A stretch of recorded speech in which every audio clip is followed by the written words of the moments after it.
show starts in 10, 9, 8, 7, 6, 5, 4, 3, 2, 1, go. The following content contains adult language and humor that is not suitable for viewers under the age of 18. Viewer discretion is strongly advised. The views and opinions expressed during the following video content are those of the individual and may not reflect those of others.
Good morning, good afternoon, good evening, and welcome one and all to this Sunday edition of Pacific414 Pop Talk, along with Baron Norman Tag, guest co-host, also known as Shane. I am your host, Mike, and this afternoon we are going to watch the 2014 reboot of Robocop. Now, 2 out of the 3 of us here have actually seen the movie before. Someone is going to be seeing it for the very first time, and of course we will probably make comparisons between this reboot and the original 1987 film starring Peter Weller. I mean, I still watch that movie now, and I still think it's a masterpiece. But before we get into it, gentlemen, how are you doing? I'm here by duress. I'm the one who hasn't seen it before. I've already yelled at Shane for all this. He did apologize to me, but I'm okay. I'm tied in the chair, so I won't get up, and they're ready to put a gag in me if I get too carried away. No, I'm just kidding. I'm doing great, by the way. Looking forward to actually seeing this and making the comparisons and such. Normally I wouldn't have seen this film, but thank you, Shane, for actually suggesting it for a watch party, so we can actually do this. And it's more fun to watch this with friends. We can talk about it, especially as the movie's going along, make the critiques and stuff like that. So, so yeah, I'm doing pretty good. Doing pretty good. How about you? After I was so mean and cruel to you, Shane, how are you doing, man? I'm doing well. Again, thank you for having me. I'm very No problem. I honestly thought we were going to watch the original RoboCop, not the 2014. I forgot this existed. Well, if we hadn't already done a watch party of the original RoboCop a couple of years ago, I probably would have made this a double feature just so we could compare and contrast the 2 movies. I mean, if you guys want to, I have no problem calling an audible and doing that. Oh no, I'm the original. I forgot this movie existed. I really did. And if we want to do another time, because we did get kind of shorted by that watch party because of it being the television edit. Hold on. What? It's on Amazon. I've got Amazon Prime. I think it's I think it's on Tubi. We won't have to worry about the edited language and edited version. If you guys want me to call an audible, we can watch both movies and then give our thoughts and opinion on both. What the original did better and what this one does. I'm for it. Okay. And Freedom Fighter, welcome. And if you want me to call an audible and we do a watch party of both movies, the original and the reboot, I have no problem doing that. I was going to say, I think it's on Tubi also, but you got it on Amazon, so. Yeah. So, all in favor? Say aye. It doesn't matter to me. In for a penny, in for a pound, I say. Wow, he's easy. Yeah. All right. So he's an easy guy. If you click onto the Cosme link pinned to the top of the chat, you can join us in this watch party. Yes, do it. Do it. So. Oh, I see why this wasn't as good as the original. It was filmed in Canada. Hey,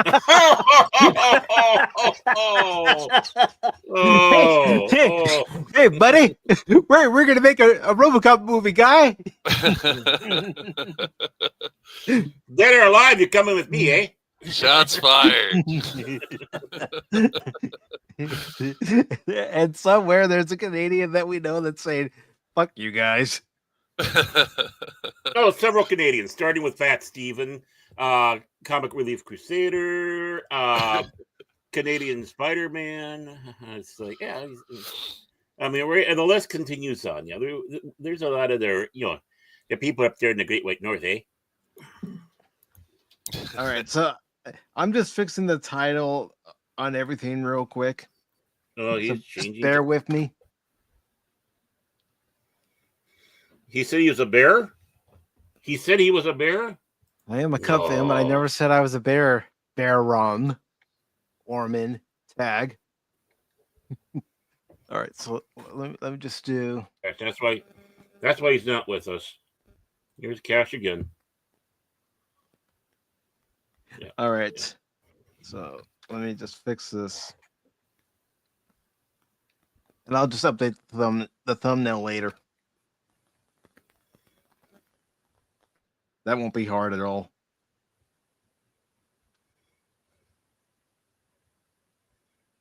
But gentlemen, do you have anything to say before we get started here? Fnord. Let's go. Dead or alive, you're starting this movie. Okay. Jeez. Hold on. And also, before we get started, Baron, for some reason, I can't see the chat on StreamYard, so I popped it out on the YouTube site. Can you see the chat on StreamYard? No, I don't. I know we're live. Yep.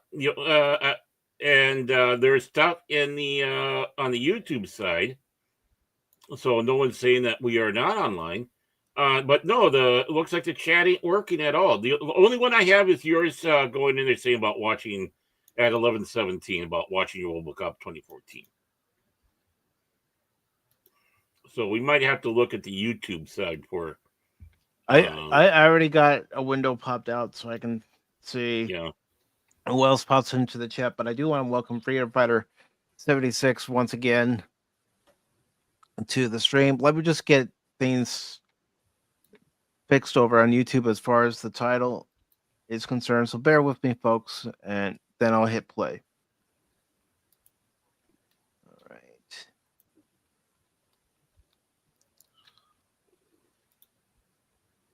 Trust me, we're usually a lot more organized than this when it comes to making sure we can see the stream, but for some reason, StreamYards is having a technical issue. I mean, that's no surprise there with StreamYard. Let's be honest. Look how surprised I am. I'm shocked. Totally shocked. Well, I mean, all these services. A big difference also between this movie and the other, the original, is that this one is PG-13. Mm-hmm. Yeah, boring. All right, so we're not gonna watch the reboot first and then go to the original. We're watching the original first. Let's get this party started with a bang. So, if you haven't clicked on to the Cosme link yet, no. 15 seconds.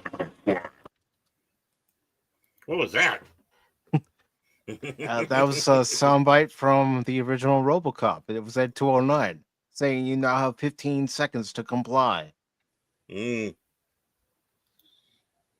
And it's good to see the Lawn Suffering in the chat as well. So, if you're ready, drop the gun. You are under arrest. I'm ready. If you're ready, I'm ready. I'm Your- ready. Robocop. I'm ready. Robocop. your move, creep. Hit play for justice. Oh, Or look at the injustice kitty. against Baron. Yeah, that's a true one. Depending on how much he hates it. Oh, look at the kitty cat. Nice kitty cat.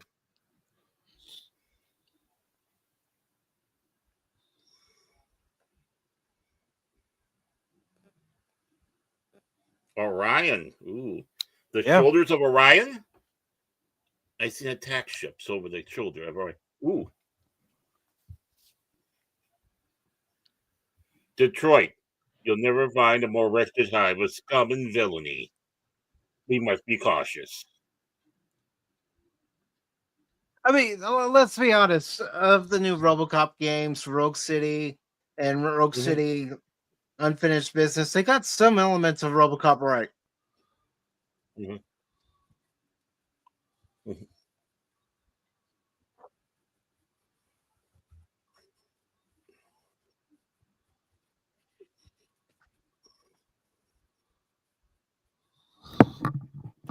Ain't no ruling white military there now.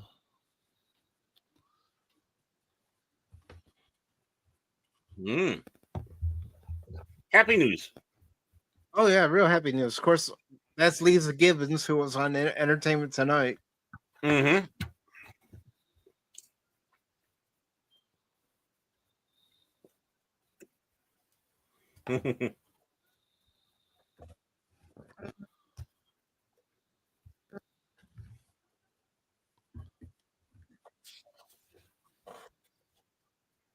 Aw.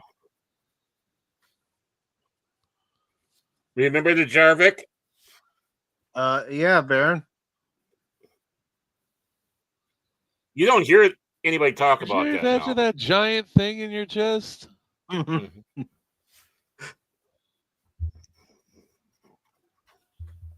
Well, if you had the original Jarvik, you had to also go around with like a briefcase device that was powering it, making sure it's working.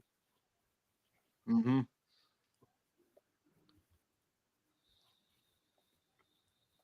I hear he's going to become a Starfleet captain. Space Force. But I thought he went to Mars.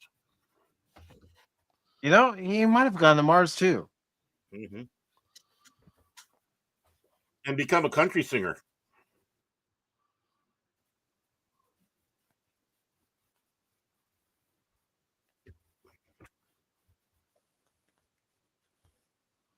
You can do it, Frank. Come on. Frank's not Now- having a good day. No. Nope.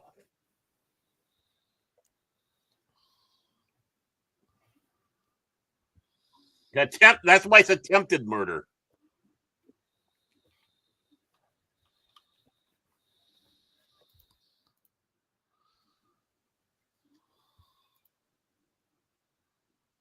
Isn't it nice to hear those lines of dialogue without them being edited? I mean, what was wrong with Scumbag? Yeah.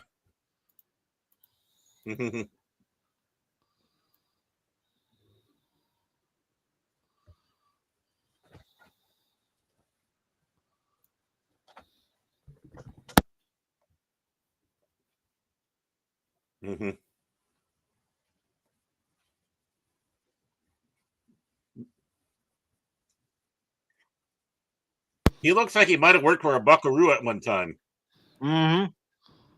He looks so young. Oh.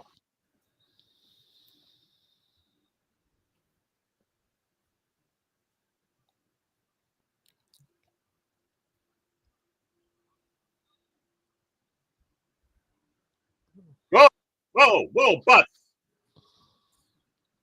What? Doo-dee-dee-doo-dee-dee. Boy butts. I don't want to see boy butts. Now we're talking. Ooh.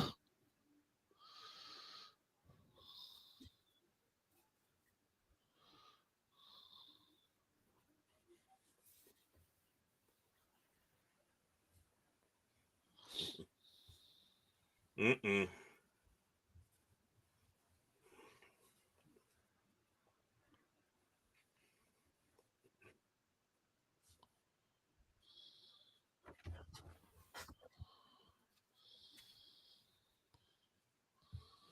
That's not a good thing to hear. Nope.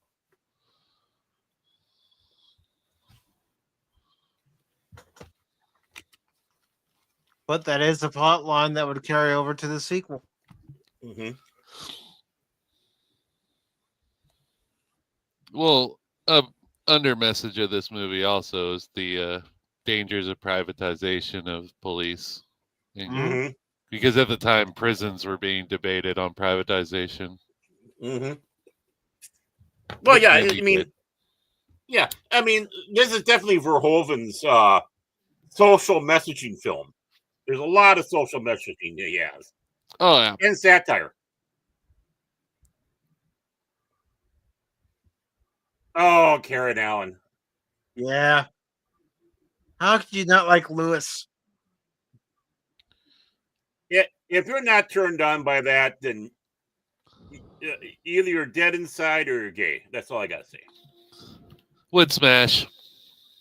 Oh, but the thing is, Always she found smashed her me first. attractive.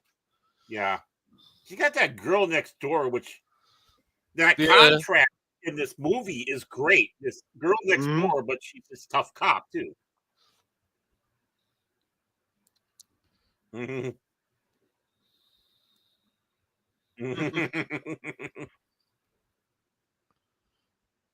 And here, the big thing here is a Taurus, so yep,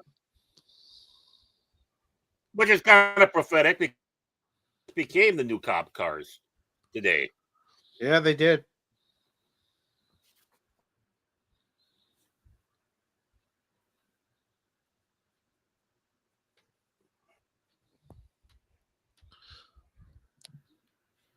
Our precinct actually has an actual NASCAR. I'm not that familiar with cars to know which make or model, but they buy it to chase down people in the back roads. Yeah, I hear that guy is the first officer on a starship at one time. And his father was the emperor of the universe.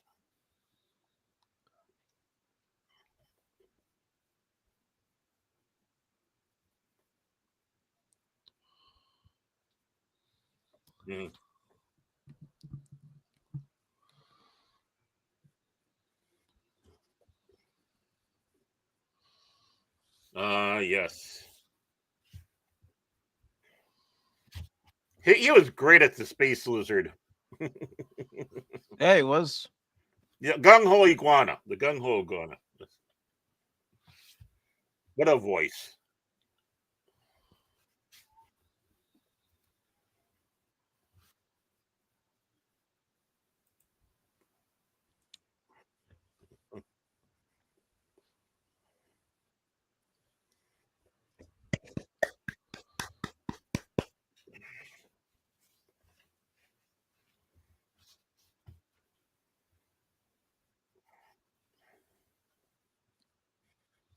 And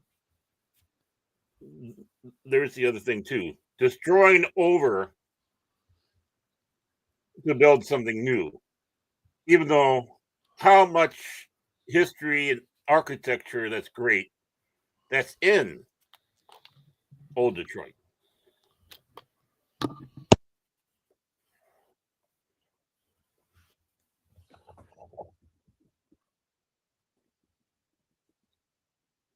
He is Dick. Look at that ass kissing. Well, you still have it today in corporations, Baron. I know. Even worse.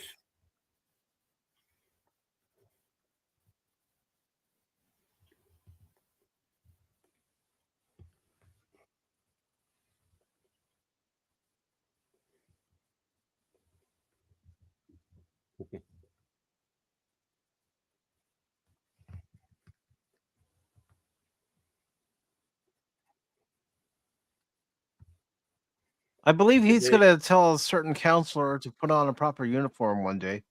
It should have been the scant.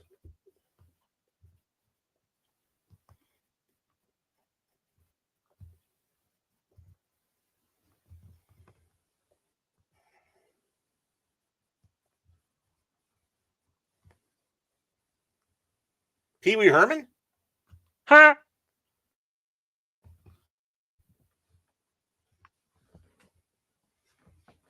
I mean, that's an awesome looking machine.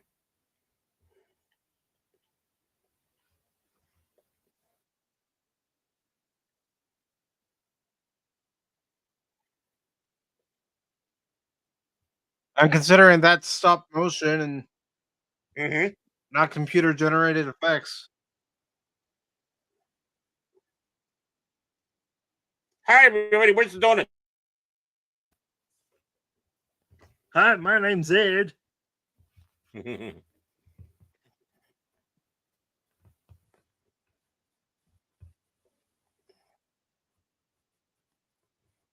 keep forgetting how small it was.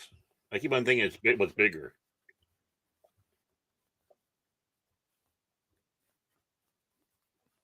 Yeah.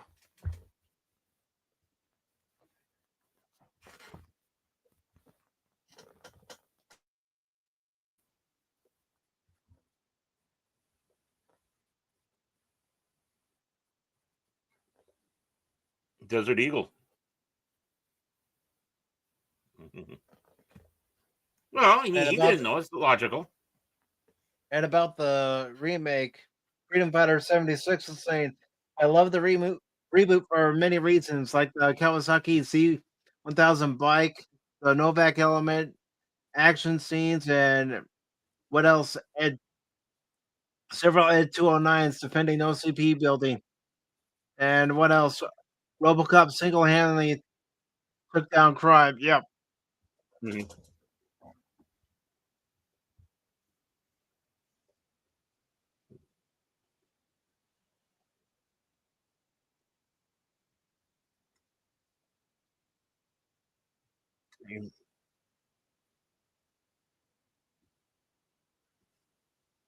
I mean, how close this movie got to an X rating?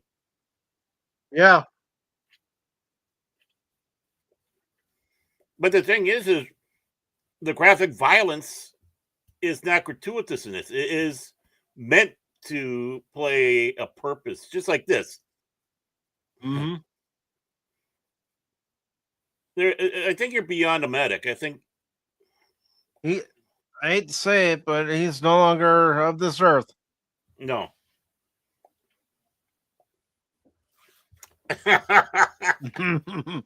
and I mean, and the humor matches in this.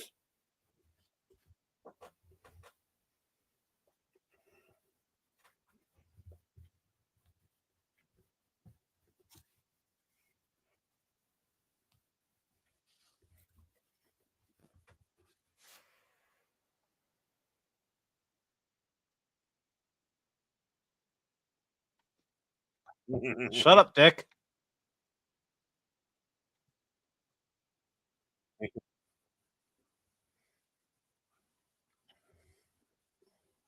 The old man.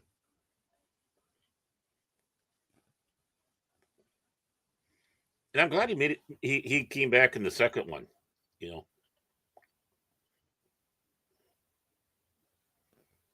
Yeah, the old man was in the second one. He just wasn't in the third one. Well, you're smart. I should have been smart and not seen it, but I was a teenager. And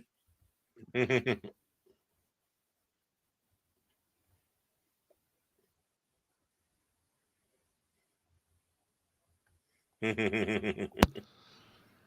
at I didn't that. know he worked for Microsoft. What's interesting is, this is filmed down in Texas because there's so much down there that looked like Detroit, including the one tower, the glass tower with the which we've seen in Buck Rogers because it looks so futuristic. So you can figure that was a smart, except it was so damned hot down there for him, especially in that suit. I bet. TJ Laser instead of TJ Hooker. Mm-hmm. Kind of mixing Kirk and Hooker together. Why don't you drive? And the banter is so realistic. Again, like, yep, crispy. You dumbass! I was just gonna say that. That's why I tried to get in fast. I wanted to be the one. A question: is he red, or is he the president of the Federation, or is he trying to change the space-time continuum in the Delta Quadrant? Well, I bet after this movie he wanted to change it. He'd be alive. Oh, sorry. Spoiler alert.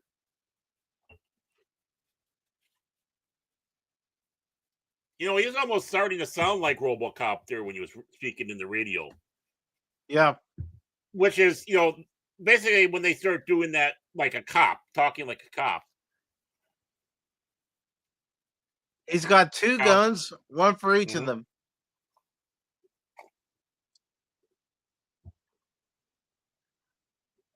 Yeah.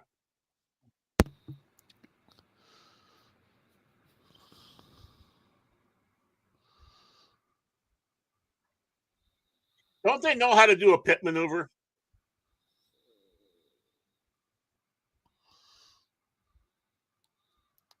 Ow.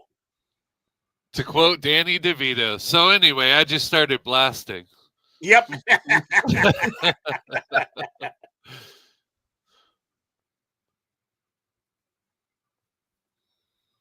Yep. Can you fly, Bobby?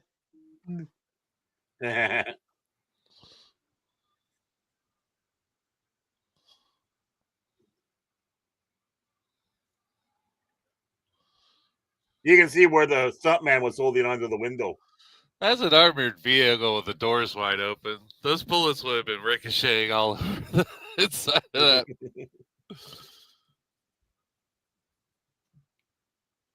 And Freedom Fighter 76 says, I also watched and enjoyed Transformers 1. Same here. And it's one of my favorite movies of all time. One reason why? That it made me view ideology, politics, and unification in a different perspective, too. Yeah. Just like this one. If you want a messaging film, right? Paul Verhoeven in this one, Total Recall, Starship Troopers. Starship Troopers. Yeah. That was that one was a little much more blatant, but still was able to weave it in there without looking like you're lecturing. You're satirizing. Mm-hmm.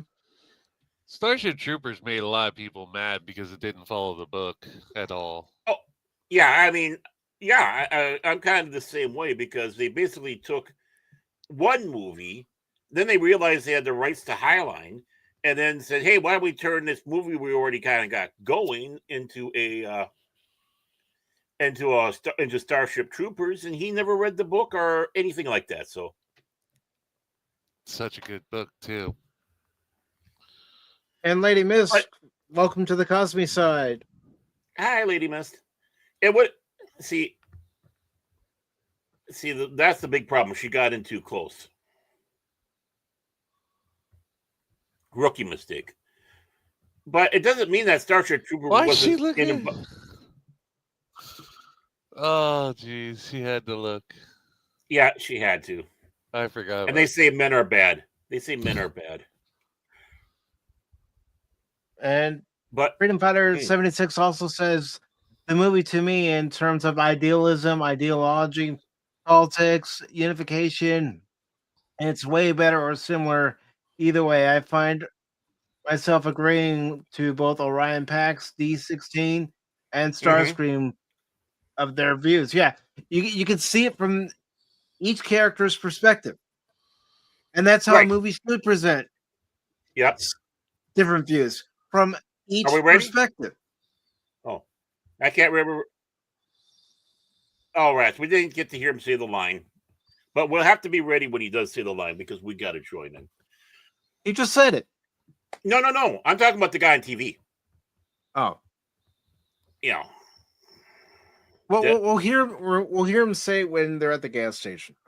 Yeah, well, we hear him say it a few times, so but we got to all join in because, I mean, again, I'd buy that for $1. Dead or Alive becoming this movie started dropping in those lines that we remember.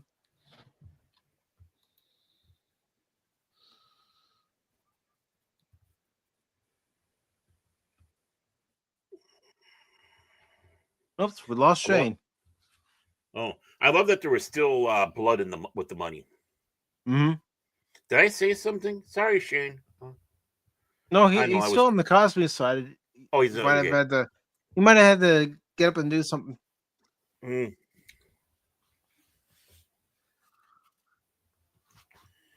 Kurtwood Smith, great actor, such a great actor. Underrated, I think. Very underrated. But the only thing he got the big accolades for was playing Red Foreman. But you forget roles. They forget roles like this. Is this the unrated one or the R-rated version? I think it's the R-rated one. It doesn't say which version it is. I think a lot of times it gets released, they do the unrated one, and basically we're watching what they would have rated an X-rated film because of the violence. I mean, I still liked it with Kurtwood Smith as the president in Star Trek VI: The Undiscovered Country, where he said, "This president is not above the law." Yep. Yeah.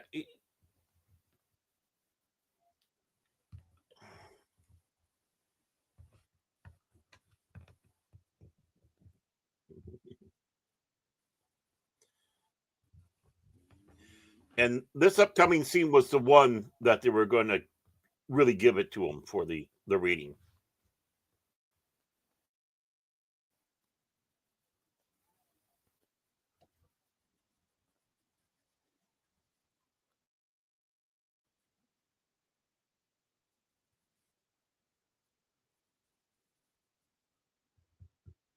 Okay, they did cut it down a little bit.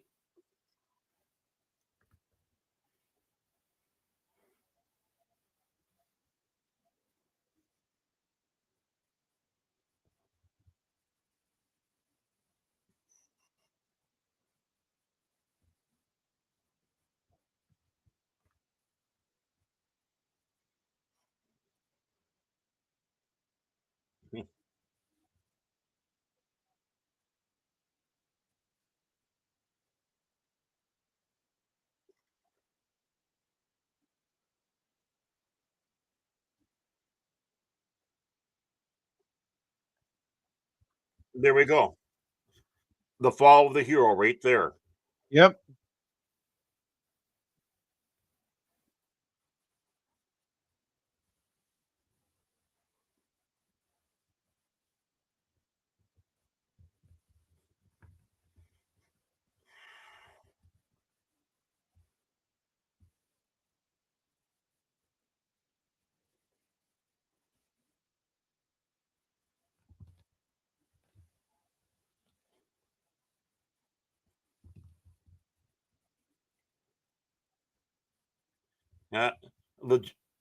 Just like a Joker. With the laugh.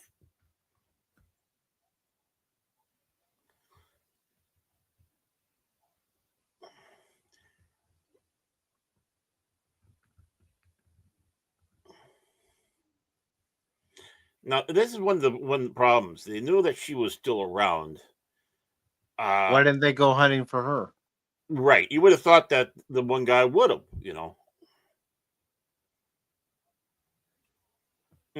fresh meat, you might say, for him to play with. But that is one of the faults. I mean, if they would have at least gone something where, yeah, she was able to hide from him. But there were more of them than there was of her, so they Right. would have eventually found her. Right.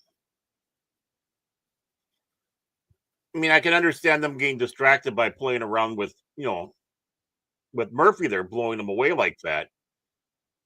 But unless they are going after that one philosophy, you leave a survivor behind to tell everybody what happened to spread fear. Mm-hmm. And really, it was working, because when they were finding out what happened to Murphy, things start happening with the police officers.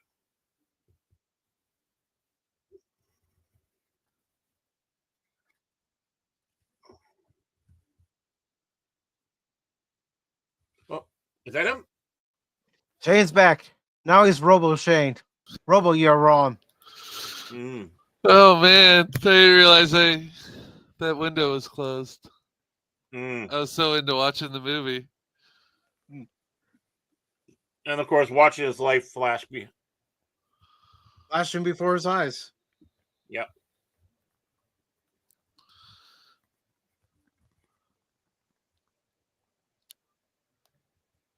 Which permeates into his mind. So I even mentioned while they were rolling him down the ER way, you could see his arm moving. Mm.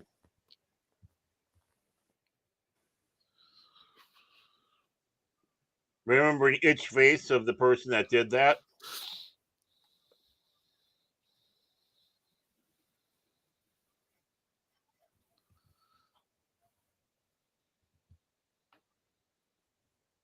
That doctor does not care. Yeah. Well, desensitized. Flat. Yeah. I mean, how many people came through like that? He's become desensitized because of the 615. Because of the cesspool that Detroit was. All the people coming through like that. And well, it hasn't gotten better. No. It's getting worse, Mm-hmm. There. Oh, that's it. Tune. Get the gain in there. Do the get the tent going. Get the tent in color right. VHF, okay. UHF. Somebody get the antenna. That's cute. Now, it's like right there would wake up. Dead or alive, you're going out for a drink with me.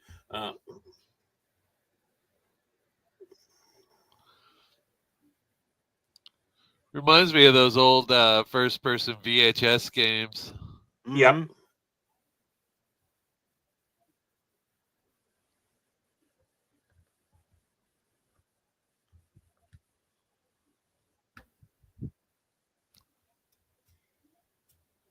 Lose the arm. Yep. Now he's just meat. Mm-hmm.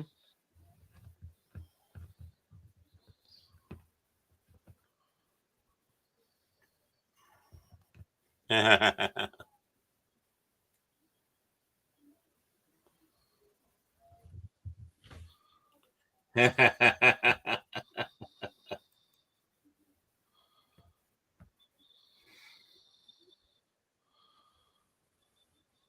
the way, hello, Lady Miss. Sorry, I wasn't looking at the chat. My apologies.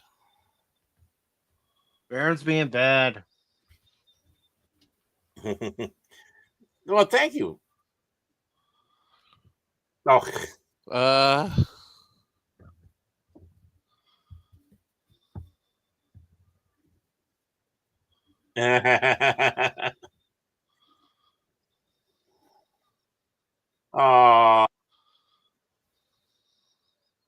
Oh my. Whoa. They're all a little tipsy. That's how she got syphilis. Kissing dead guys.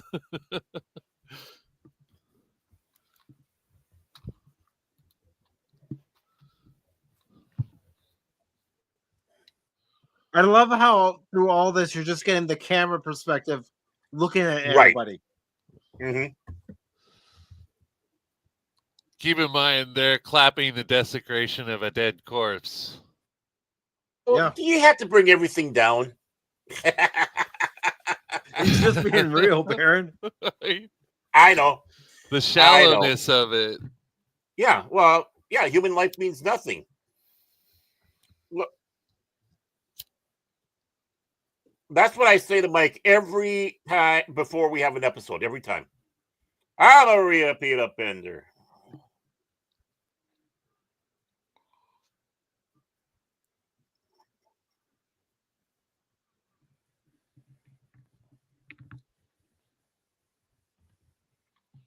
Such a nice guy. What a jackass. Well, double dumbass on you. The whole office shut up. Yeah. Hey, Wolvie. How you doing, brother? Hey. I don't think he's going to be a repeat offender from now on. Is it Robo Wolvie? Okay. Hey.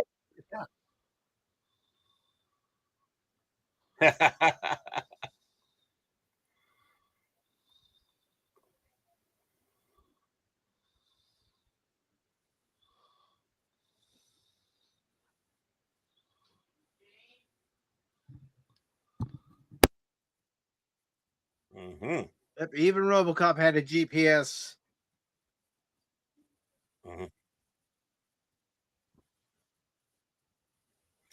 It's baby food.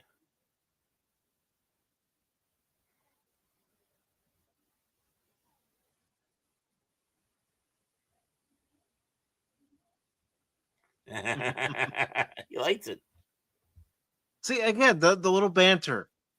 Right. And the thing is, you can see that happening. It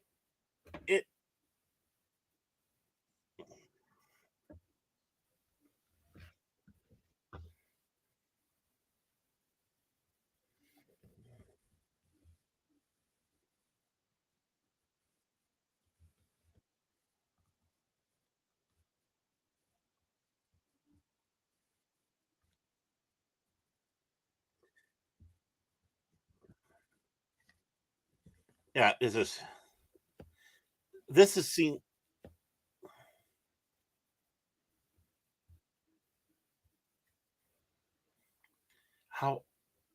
How they did this is so brilliant. How Paul Verhoeven did it. It showed the creativity they had. Mm-hmm. They knew what they wanted to do, and then they had to come up with a way to make it happen. Right. But it's even more than that. It's the lines. It's the writing that goes along with it. And of course, let us not forget the actors and actresses doing such a great job. The Auto 9.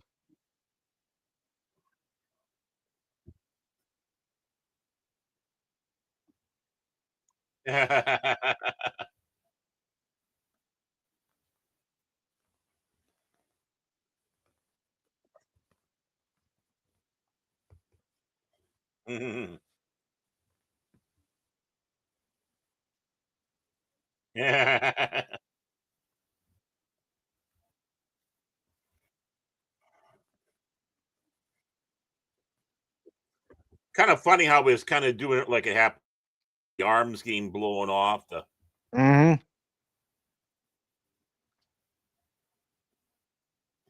Oh, but that gives Lewis a clue.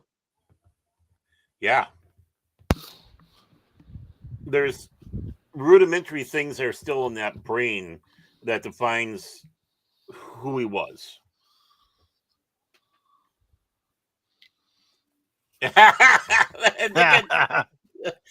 Again,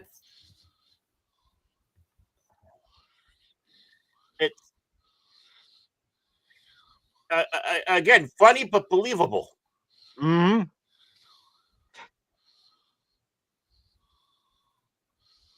You know, they got and then the greatest theme ever created. Yeah.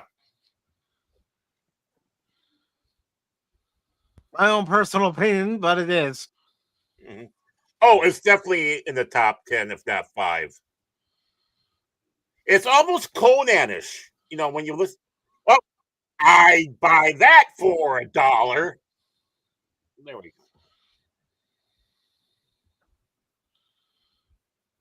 Look at the comics, man. I know. And a liquor store. To think what's happening to comics now, and yeah.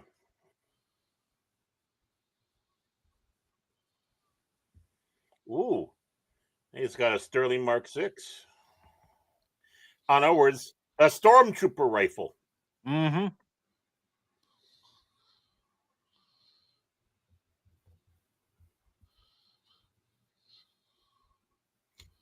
Ding dong, ding dong. Ding dong, ding dong.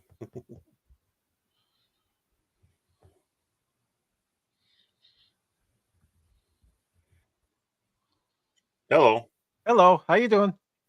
You got any WD-40? Yeah.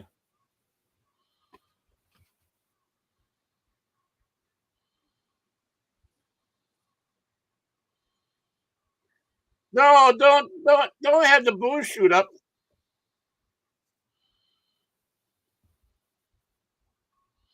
Ow! He deserved it. I know, that's gotta hurt. That's gonna leave a mark. What? That for $1? Jeez, where do we see that? Sometimes. No, but I'm saying about the music though is Conan. You know, you listen to the music used in the Conan. It's you know similar, which again, you know why? The warrior has come out. He's the warrior. This is the Phoenix rising up. Yep. He's still in the midst of doing a battle from his fall, but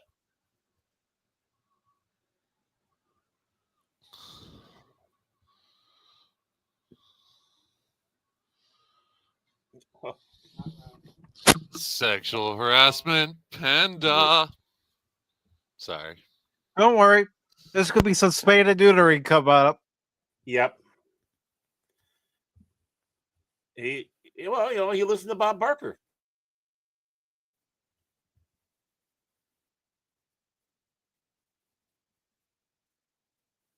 Yeah. I love this.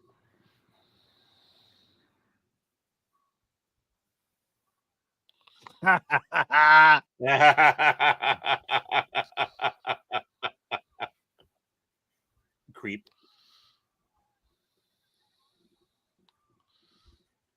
He's the smart one. Yep.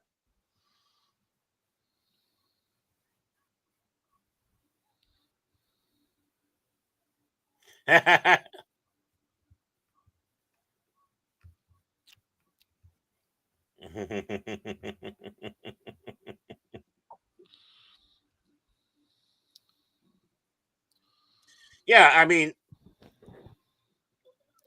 this music celebrates the rise of a hero. Mm-hmm.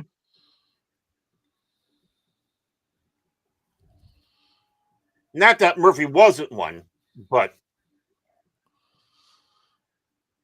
it's it's the Phoenix. Right.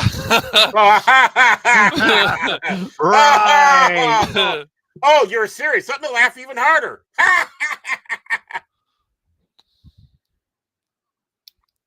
Never.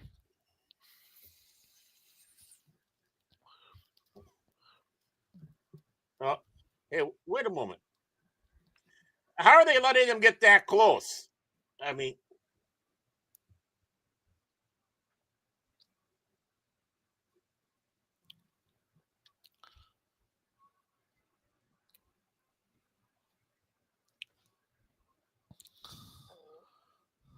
okay, I just updated the thumbnail.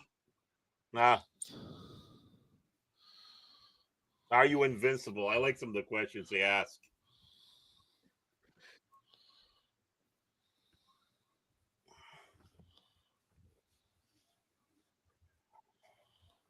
The hell you say?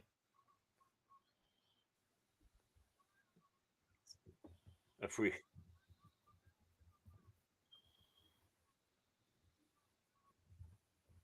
Mhm.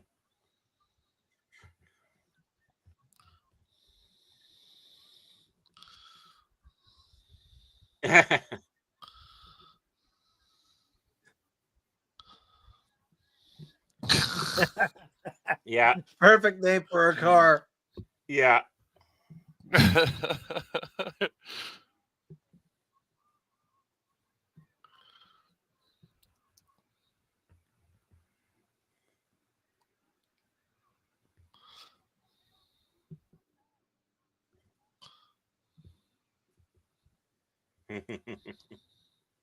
Thermograph. Yeah.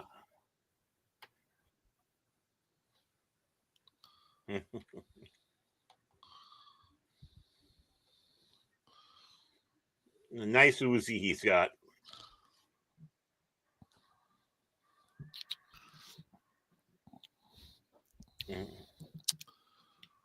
Ooh. Man.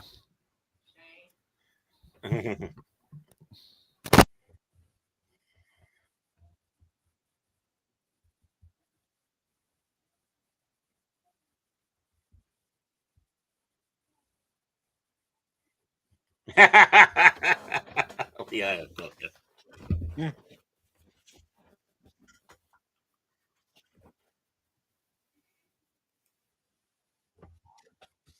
Yeah, that works. Yep. All right, babe.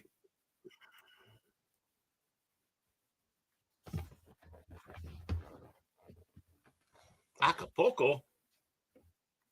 Oh yeah, and these things here, it's just brilliant satire. Brilliant satire.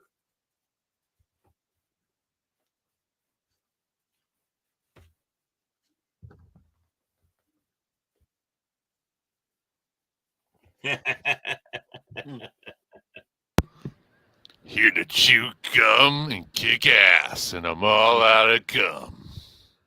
Speaking of that one, we are gonna watch They Live next month. Woo!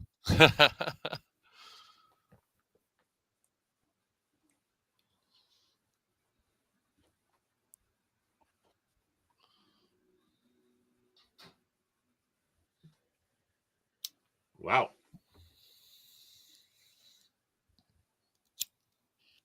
It's a shame he passed away. I know. Just like his father, he's a great actor. You know, he played like everything's just natural. Mm-hmm. And that's what works. Mm-hmm. This is his big fuck up.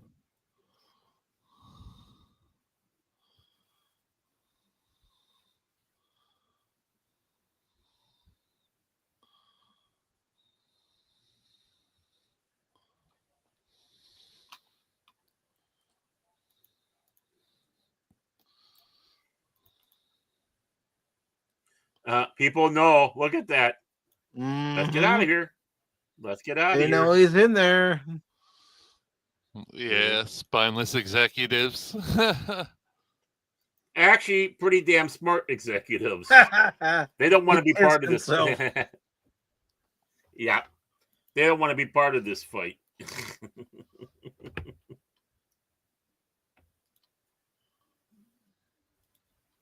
Ronnie Cox was perfect for Jones. He was perfect for a lot of these roles. He was perfect for Jellicoe on Next Generation, Chain of Command. Mm-hmm.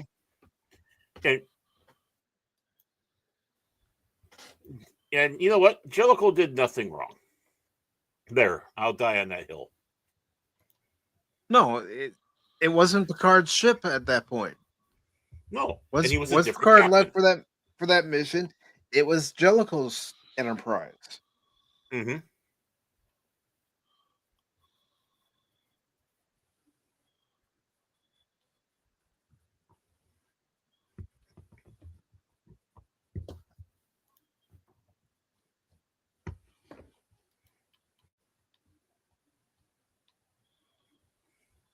Pops,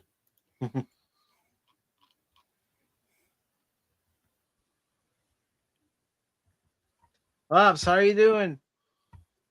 Oh, hi, Pops.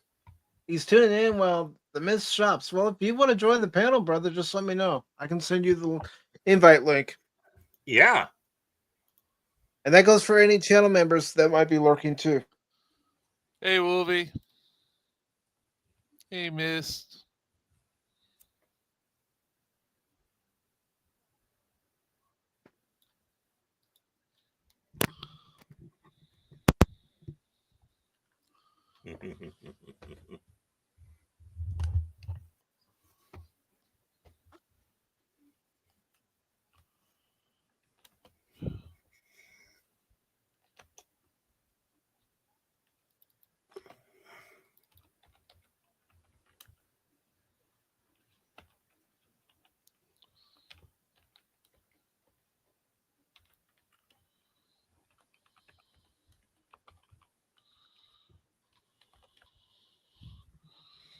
Was that the Mick DLT?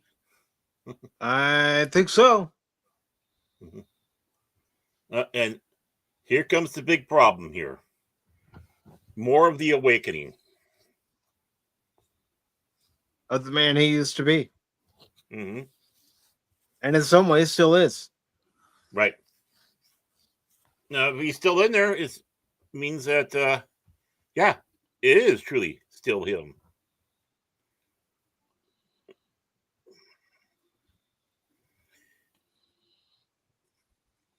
And you can definitely see the influence of Judge Dredd on the character.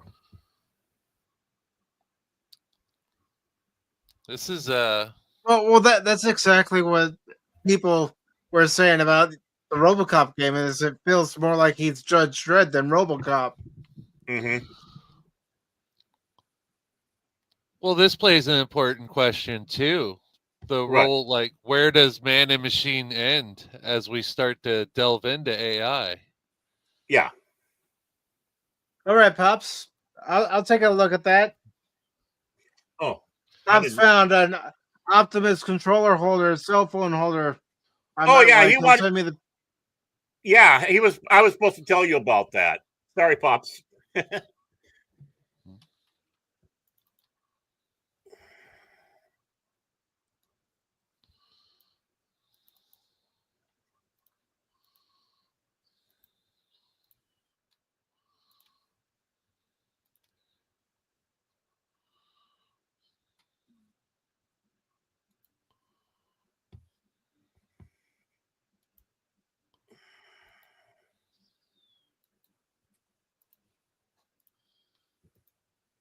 The long hallway shots.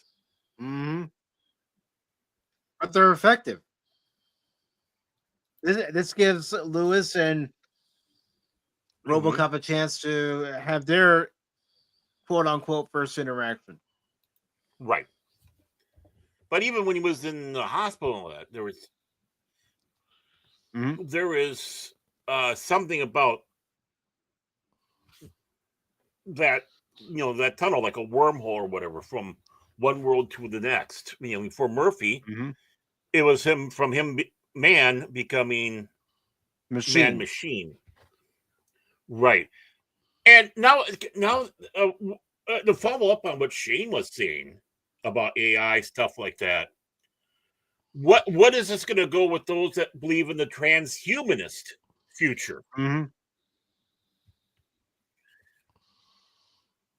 Because you have those that want a better mankind through, basically trying to push evolutionary changes.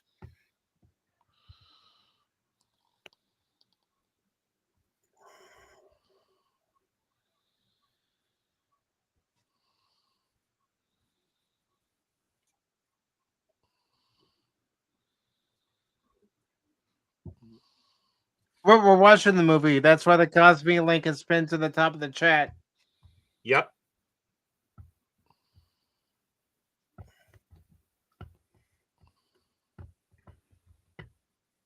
Yep. Again, a reminder to everybody watching on YouTube and Rumble. The link is pinned to the chat. If you Want to watch? Mm-hmm.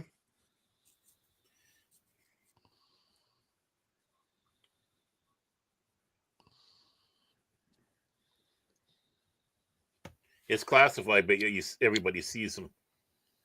Mm-hmm.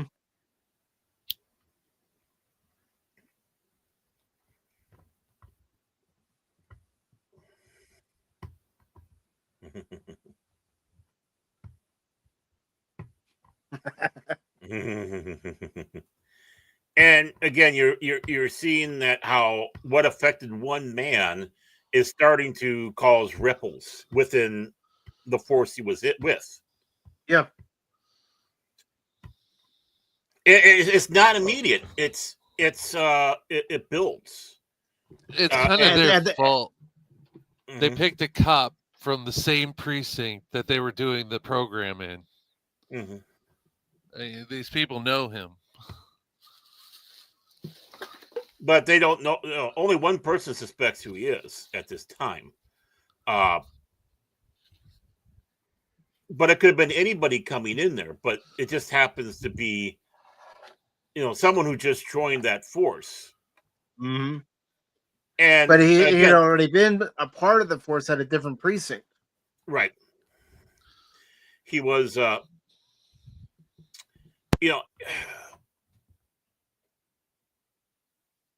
he goes. Now he's kind of getting to a certain level of being coming close to vigilanteism himself. Mm-hmm. Revenge. Oh, this is stress. He's stressed out, so he wanted to go out and beat some shit out of people. Basically, yeah. And more importantly, if he runs across the ones that did this to him, which, what do you know? There's one. Yeah, what an iconic, this part with him coming out of the car in there. Iconic. Mm-hmm.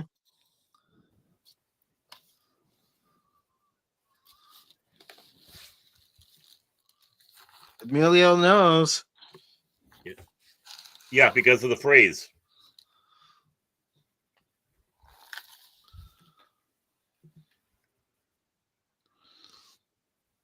How would he know? Because the line he said, "Dead or alive, you're coming with me." Oh. It's the little things. Yeah. Now he's playing back. Yeah, I'd be getting out of there too.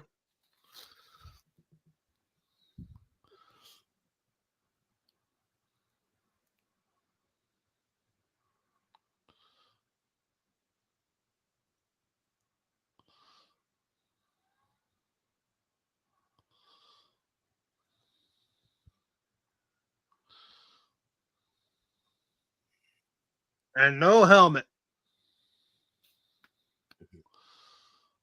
Oh, and the music as he's coming up, it's just.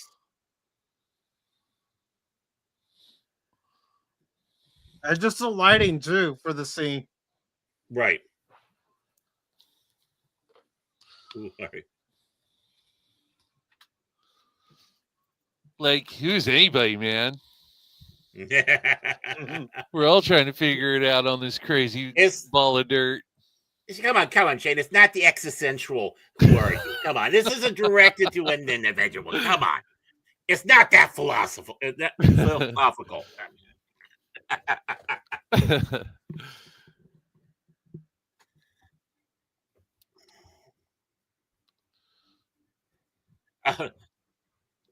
Yeah. Yeah, right I'll show you my authority. Robocop is not the I've got proper clearance right here. Mm-hmm.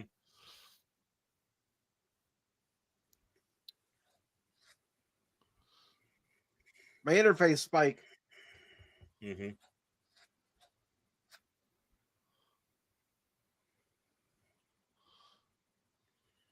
Oh, I mean, back in the day, this was like, wow. Mm-hmm. Now we look at this, it's primitive. Oh, yeah. This was actually... It was forward thinking back then. Yep. Like, that was better than later films like Lawnmower Man. Yeah. Oh, well, yeah, Lawnmower Man was really kind of... Did not age well. Yeah. Almost instantly.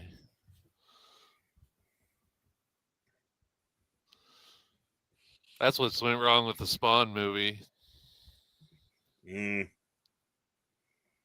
Suspect murder. He's waking up. Oh, she The can hero whisper my awakened. name. Oh, yeah. And a heartbeat.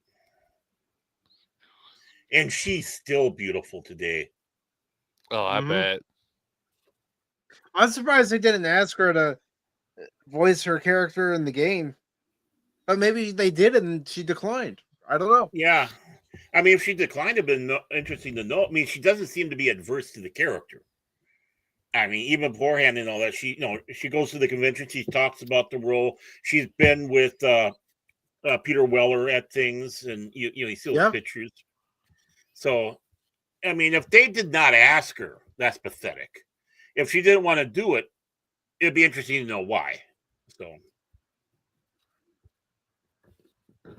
maybe she thought, that part of my life is over. Just have that with them. I don't mind doing the convention appearances. This way people can see me, but yeah, to voice the character for the game without actually playing the character.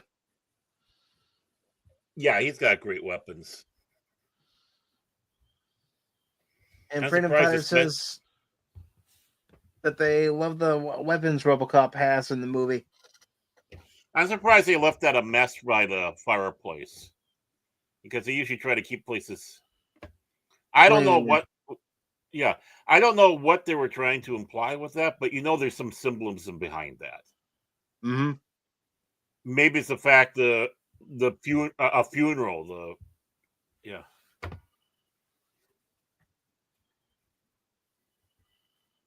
Just like having the all the stuff over the couch, like it's a funeral shroud. Mm-hmm. I might be looking at things too much in that one, but some things conveniently left out. So some things are there purposefully to give Murphy Robocop a flashback to his former life to help wake him up.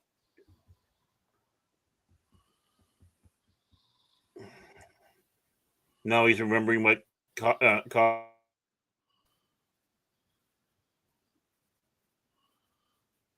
oh, look at that camera.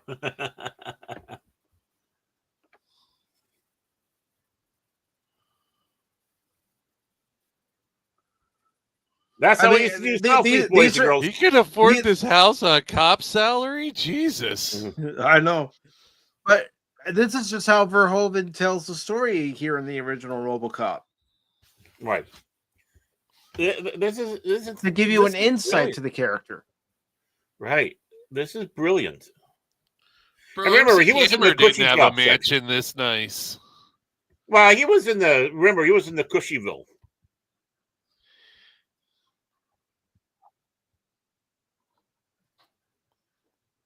All right, now Robocop's gonna get funky. He's probably gonna do the robot. Mosh pit. Can you imagine him just falling backwards onto that? And it's like, well, how many people got squished permanently? Yeah. God. And see, that's perfect. Robocop needs to walk that way. He's a tank, like we said earlier. It is more intimidating. Nice catch. Yeah. That Ricochet just killed someone, by the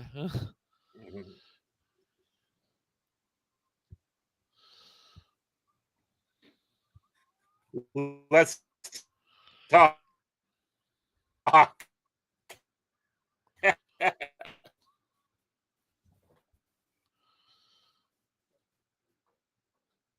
Oh, I miss the 80s. No, I'm joking.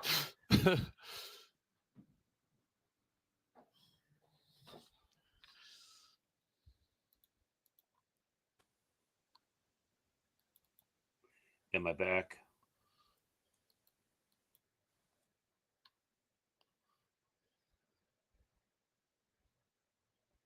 And Freedom Fighter 76 is saying about the 2014 film that they like the speech scene, and he sees an apprehensive person in the crowd. And I hate my internet. Come on, connect me already, you piece of garbage. My internet went down here, and now I can't. I'm trying to get back in. I still hear you, and I still see you, Baron. Oh, I know. I just came back, but I'm trying to get Cosme going here, and it's giving me disconnect from other connection. And I can pause the movie real quick. Okay, sure, that'd be great. That would be great. And my apologies, everybody out there. Sometimes for you. Yeah, well, freezed up, but then I actually got knocked out fully because it was my internet. I don't know why. I need to. I even reset I've it. noticed some stuttering. stuttering. There we go. Yeah, yeah, there was stuttering, but okay, I'm back. You can hit the play. Oh yeah, this is a great. I don't think you're gonna get that call. Yeah. He doesn't like Robocop.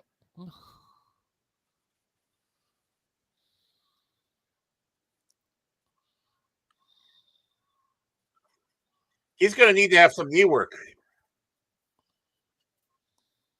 I don't think he's going to be around for any of that work, Baron. Look at that. I would love to have a system like that.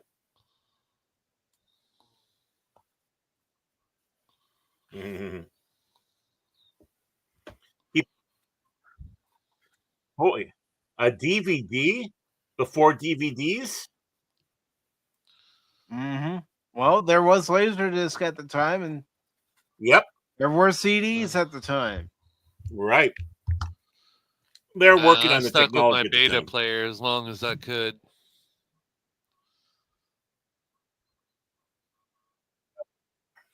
Your beta player with the selection of maybe 2-3 movies. I still have it on a shelf right over there. Superior to VHS in every way.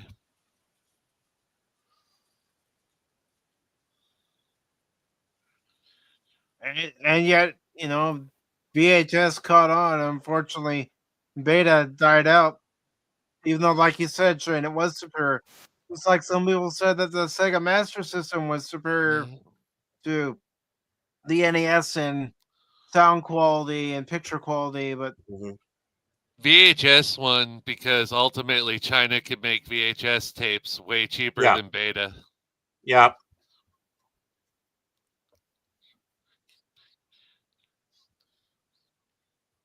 The other problem is you didn't have as many minutes on a beta as you did with the VHS. That's not true. Yeah, double if you slowed down the frame rates. Yeah, but you want when you had it on the top one. But again, it was a smaller cassette. I'll be right back. Yeah, he's gonna be back. Yeah, it lost had the better quality, no doubt about it.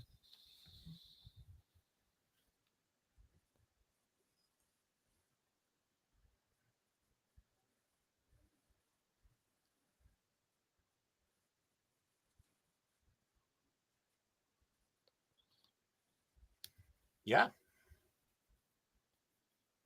Yeah.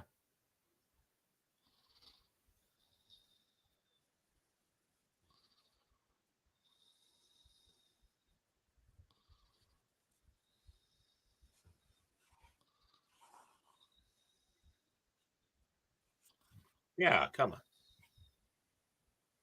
Come on, Red.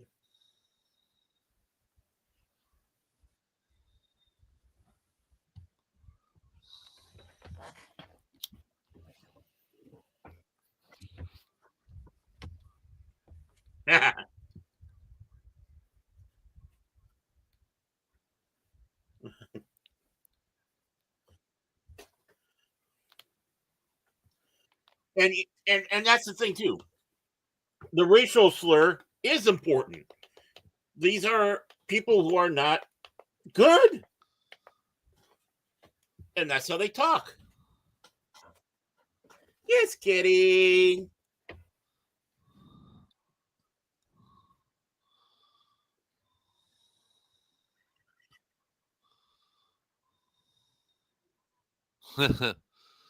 B5 foam. I hear you knocking, but you can't come in. Well, I guess you didn't. Nobody's home. Yeah. Dave's not here, man. Dave's not here.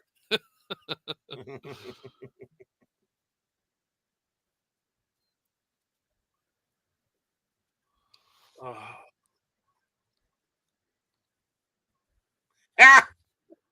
I love the understatement.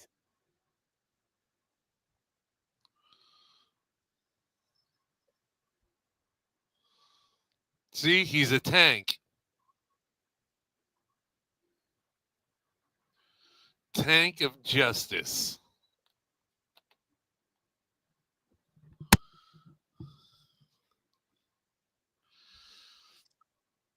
Well, and the Vader game captured this so well. They did.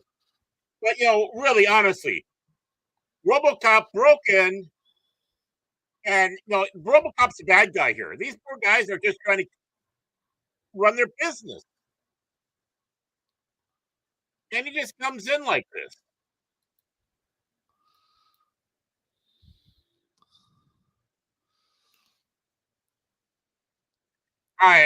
I love his gun. Yeah. And the thing is, it looks like a lawgiver from Judge Dredd. Oh, it's got nothing on Dredd's gun, though. Yeah. Dredd's gun can shoot nukes and gases, and it's Batman's belt.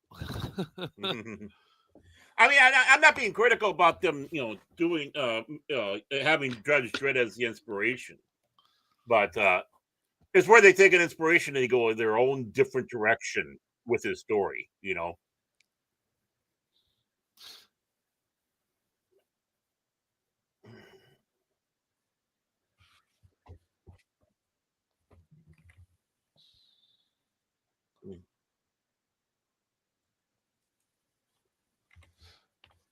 Now that I think about it, this story has a lot in common with The Crow. Yeah. Like, I never thought about the connection, but the story's like parallel in a lot of ways. Well, yeah, it falls into that mythological folklore where the hero falls permanently, but yet comes back. I mean, look at the movie The Wraith, also with Charlie Sheen. You have the same thing in that film. Yeah. His character dies and he comes back with a neat car and extracts revenge. So I haven't seen that movie in a long time. Yeah.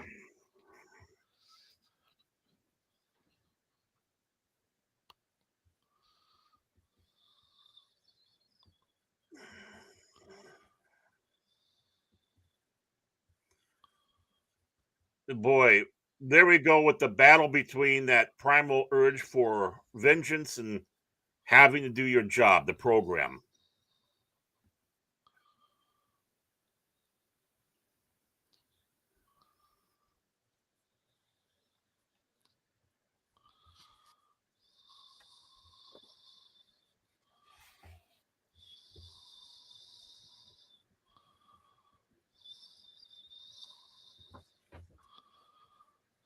See? And again, Murphy's quote unquote death causing these ripples that slowly build. It doesn't happen overnight.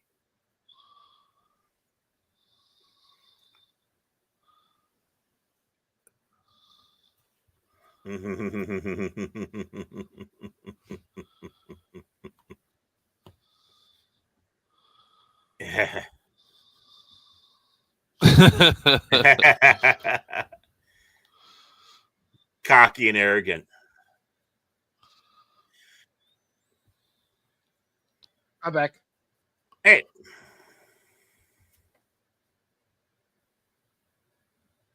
He's done. Yeah. See, this is a martyr story as well as if you want to take a look at it, a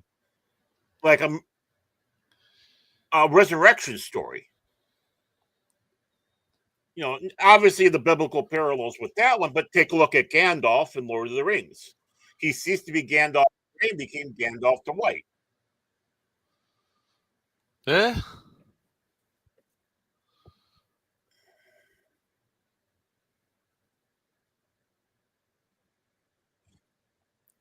Riding in on his horse. Yep.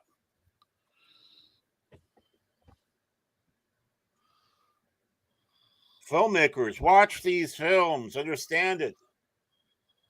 I always hated those elevators. But that's a neat special effects. Yep. He knows he's gonna get a visit.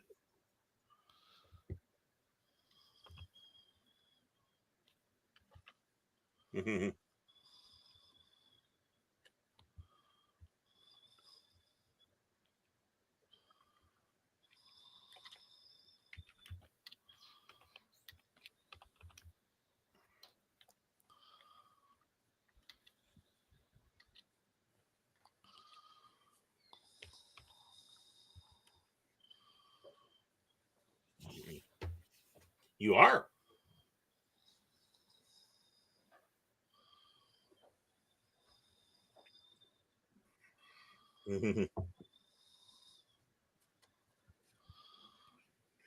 The existential horror. I have made myself above the law.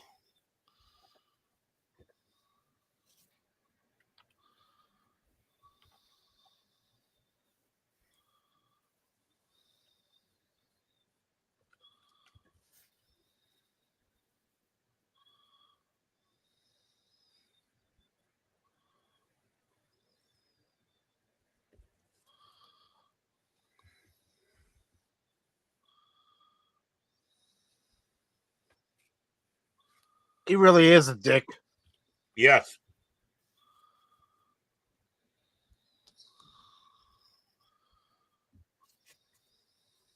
Yep.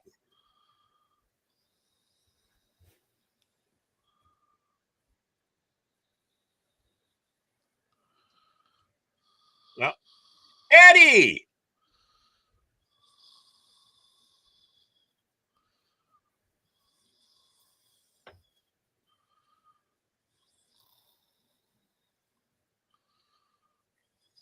Epic fight coming up here.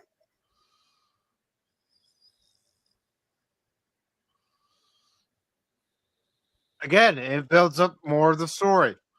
Yep.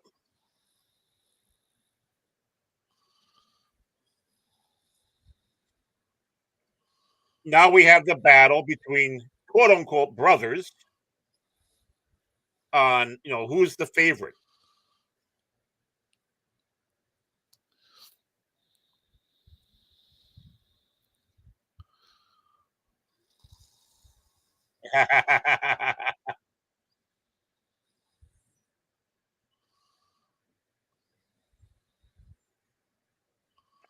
These guys don't like their offices if they let this happen. And this is too, Baron. This is Robocop's humanity taking over. Right.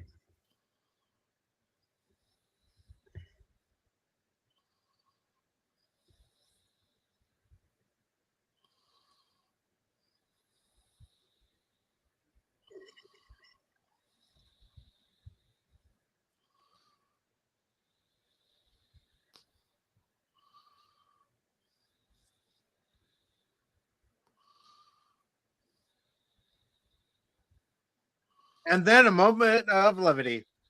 Yep. But believable. Mm-hmm. But that's just it. It's just not slapstick for slapstick's sake.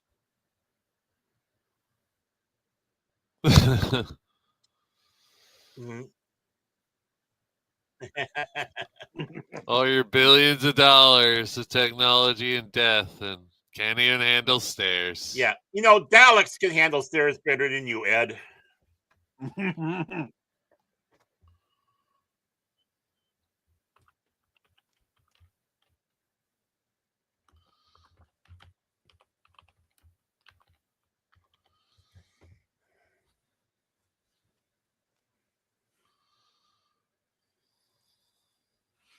Hey, you're on Omega City.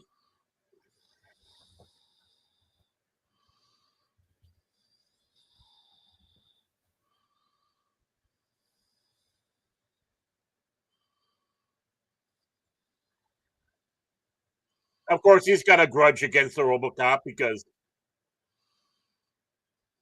Mhm.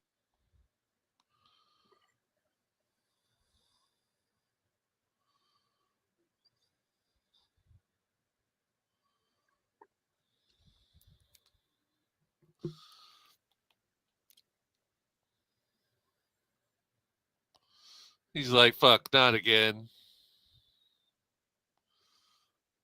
See, this is all because OCP is going to paint Robocop as a villain. or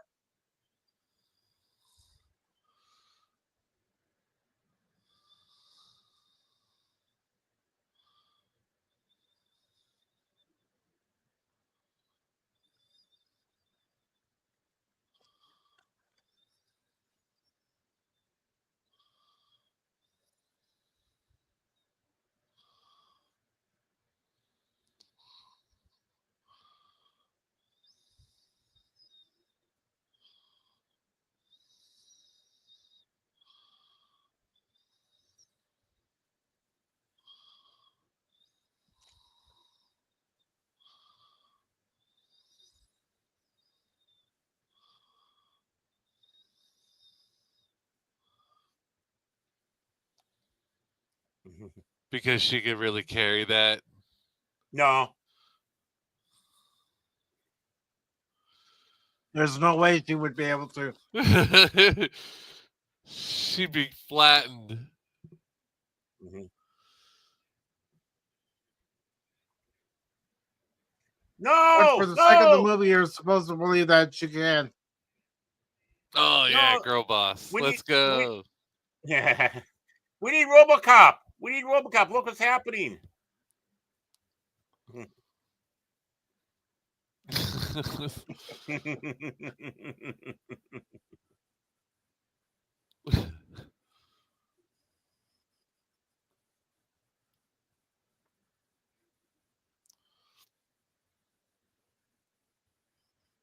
Wait a minute, not cash. No.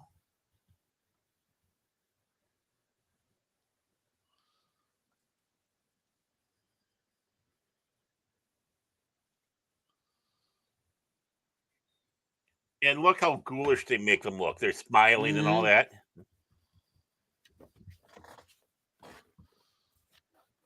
Yeah, because Can't hate the media enough. Yep. well, like you said earlier, Baron, by this time people have become desensitized by it. Unemployed person.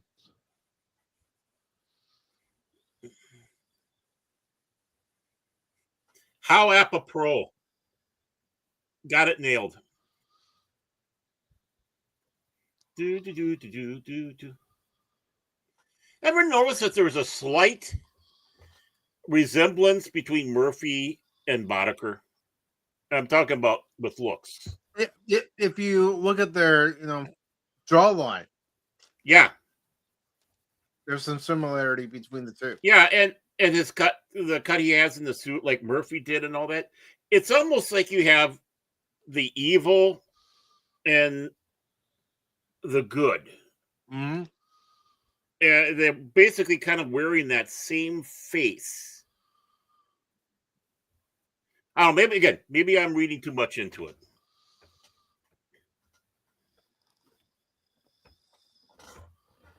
No, you have the hero and you have the villain. Yeah.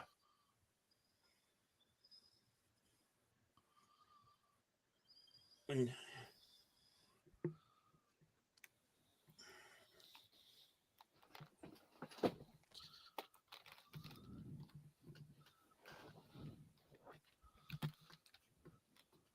okay.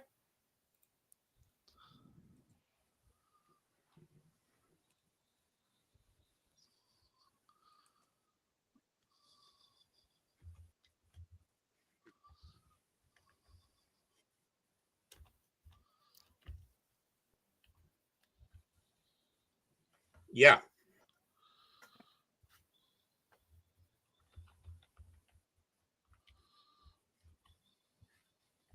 And he does.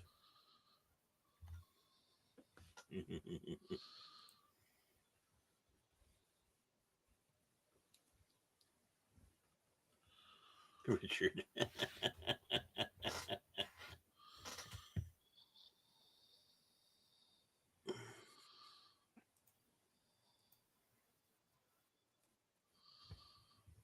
Yeah.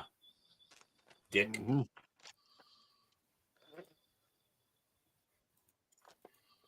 And Boddicker doesn't realize he's just as expendable. He's not going to, no He's matter a what. pawn. He's a pawn. Yeah. That's all he is. He thinks he's more than that. And he doesn't realize, no matter what, at the end of the day, he's dead. It's always a bigger fish. Well, more importantly, with Dick, he ratted out Dick like that. So he knows that he can't trust him. He's already a loose enough cannon. So it's like, well, I'll have you go after Robocop. Maybe Robocop will kill you, but if he doesn't, I'll kill you. But at the same time, that's the guy he sends to kill people. So, right. Well, yeah, it's a useful idiot, and he knows he can't trust him, and that's the big thing with the useful idiot. They think they're important. Kill your top killer, though. Yeah. Well, remember, there's always another one waiting in the wings. That's true. Everybody's replaceable. Gerber. And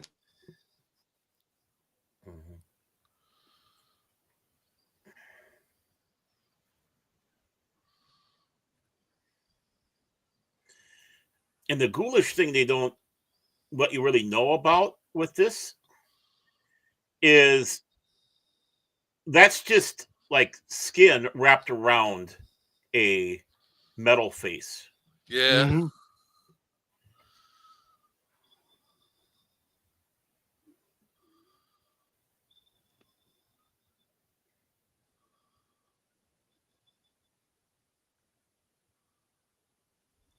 I mean, you kind of see it there, but yep, they didn't really push that aspect, but yeah, it is. And there was actually, I think, things done up where it showed that. Ugh. What's the point? I mean, for the movie, they had to do it, but what's the point? They wanted to have a human face on there to help acclimate this robot, this cyborg, into society. It would have been more frightening if it didn't have that human face. So, makes sense. Mm-hmm. It wouldn't work, though.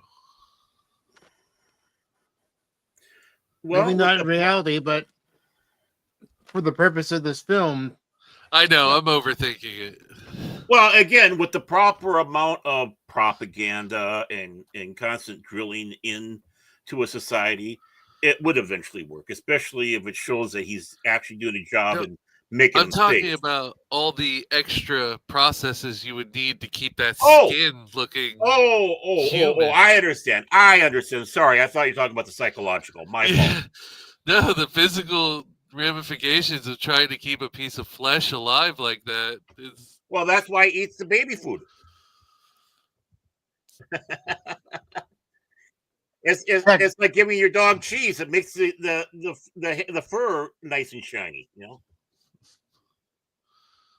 It's something that they pointed out in the beginning to sustain his organic parts. Yep. They needed.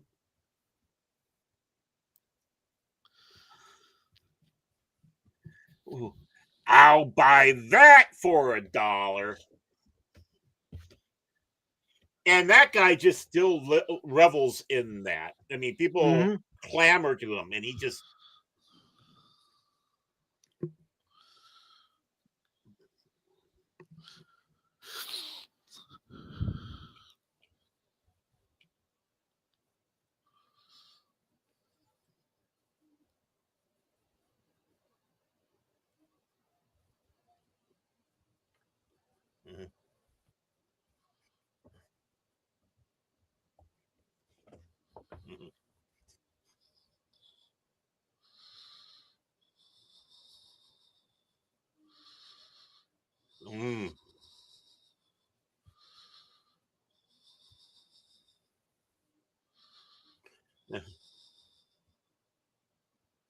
Now that wasn't nice. Come on, man. He just got that.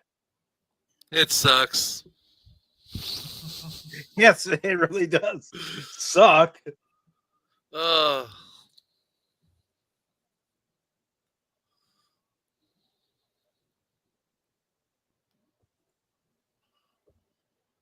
I like it.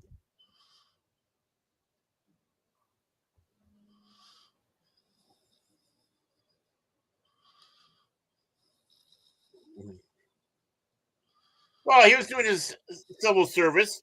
He was making sure water was out there to stop fires. Yeah.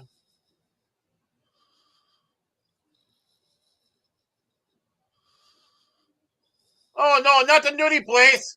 You bastard! Oh, Come on, he man. attacked the titties.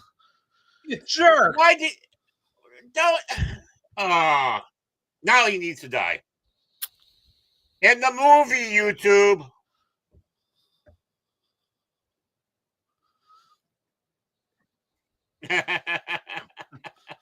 Hate speech.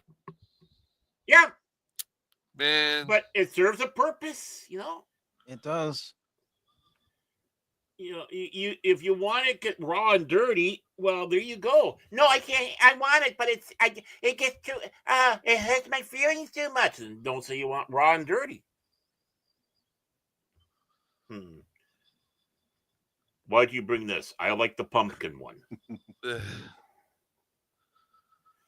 Oh, and sweet peas as well.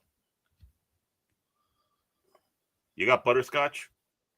Nope. Banana. You should have brought me some squash. I like squash. Banana baby food's good. Well, wakey, Lewis. Heck of an alarm clock. I'd say so. You.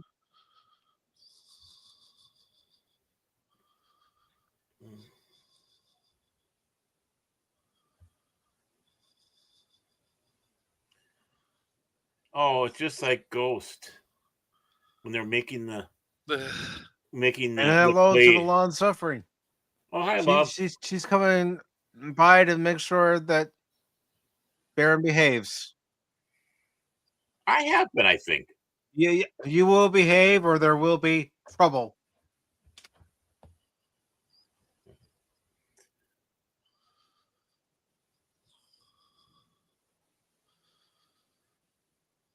Wakey, wakey, we know you're here. Mm-hmm.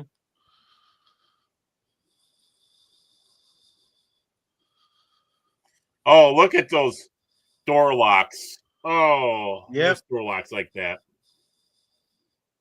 And she says, nah, he's your problem now. Yep. That's what he tells me every day when I go on the show.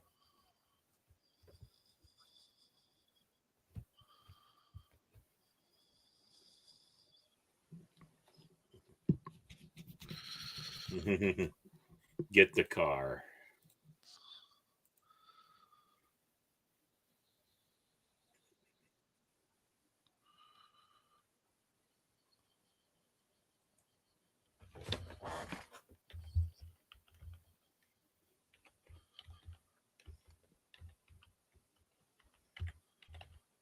Cash said he was going to be busy this weekend. Oh, she asked you about him again.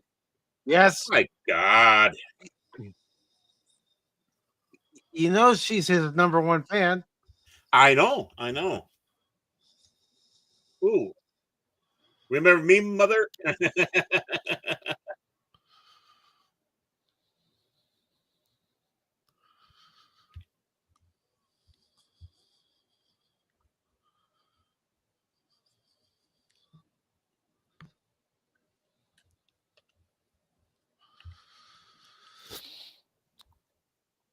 There's no loyalty among criminals. Nope.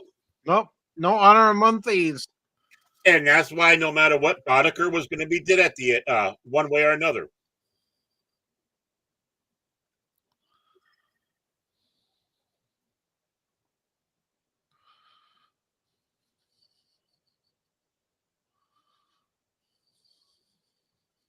Oh. Toxic waste. Hey, he's a toxic Avenger now. With Peter Dinklage in there? Ding, ding, ding, ding, ding, ding, ding, ding. I'm protesting Hey, that Toxie. movie. Well, we're gonna watch the original Toxic Avenger next month.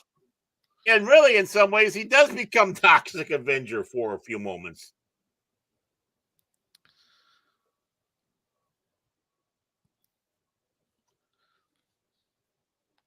Another message. Yep. Waste of society. Yep.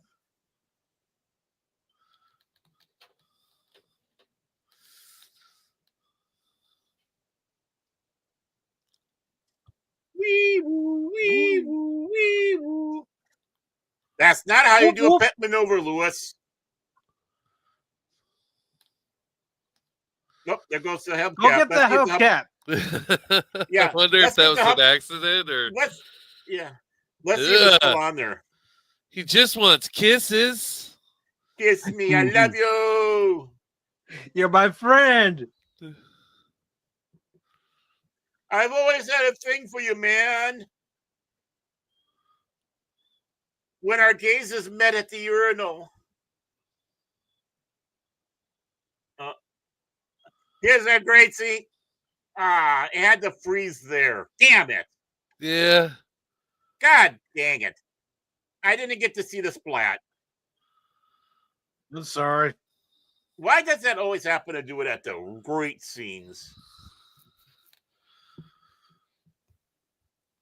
The only thing I can say, there it is. Ooh, no. Do what I do before streams. I reset my modem and router. Well, it's on my side. I think because there's streaming going on another one and this, yeah. But that could be a possibility. But Shane, because I was having, obviously internet issues. But Shane said things seem to sometimes freeze up too. So yeah. It's Cosme. Cosme, screw you. Yes, I meant that. YouTube. Honestly, they're the best alternative when it comes to doing something like this. Oh, I know. I'm not complaining. It doesn't bug me. I'm complaining because that's what I always do. Hey, Pata. Everything sucks. That's what we say. Pop Talk's brand of negativity. See, that's what I want to do with the metal face land whales. Well, not that. I thought it was going to be the magnet. Boom. I forgot. It wasn't the magnet. And Lewis got you. I mean, I'm sure they wanted to get a banging from her, but not that way.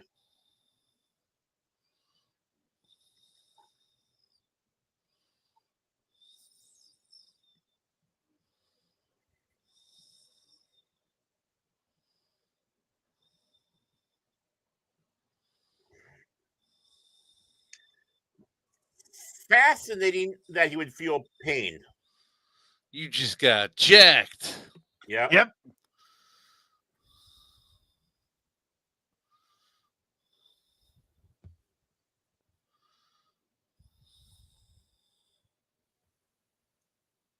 I love my gun. Now, did you notice the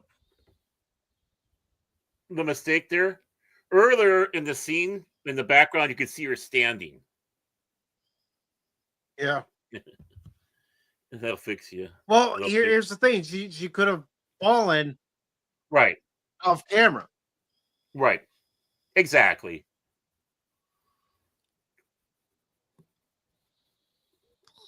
But doesn't this movie make you want to play the game, Baron? Oh, yeah. Yeah. Let me check to see. Do I have that downloaded?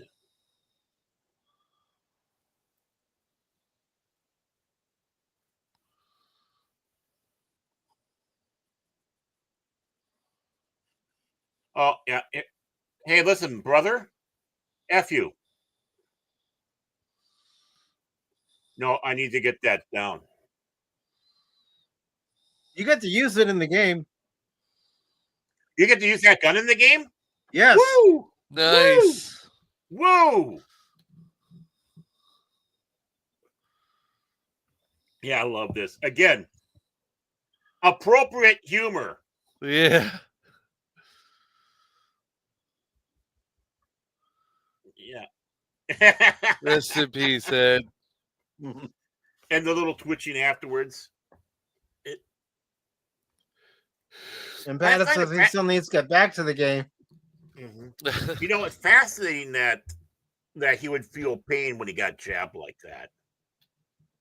Mm-hmm. Hi, everybody.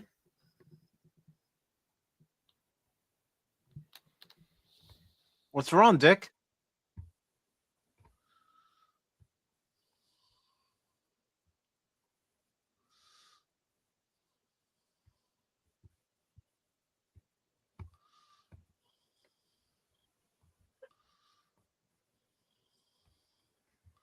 Here, my spike. It has the evidence. Well, that's the thing. I don't blame him for wanting to know what the evidence is. So it's like,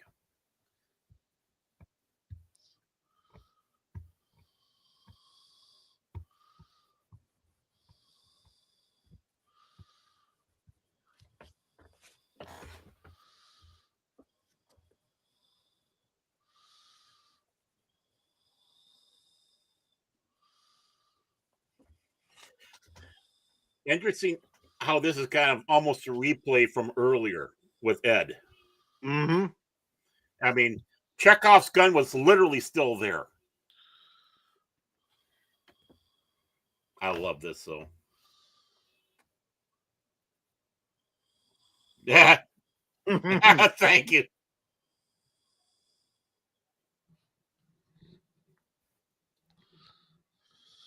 You know, they need to do something about their window. Yeah, they do.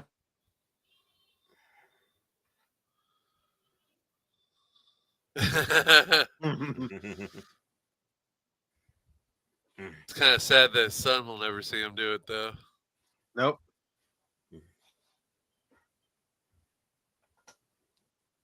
Maybe on a news broadcast. That would have been an interesting when you did a follow-up movie on this. Yep. Especially if it's done like several years later and he sees that. Maybe he becomes cop. I'm not starting the movie right away. I'm just getting it ready. I know you. Yeah.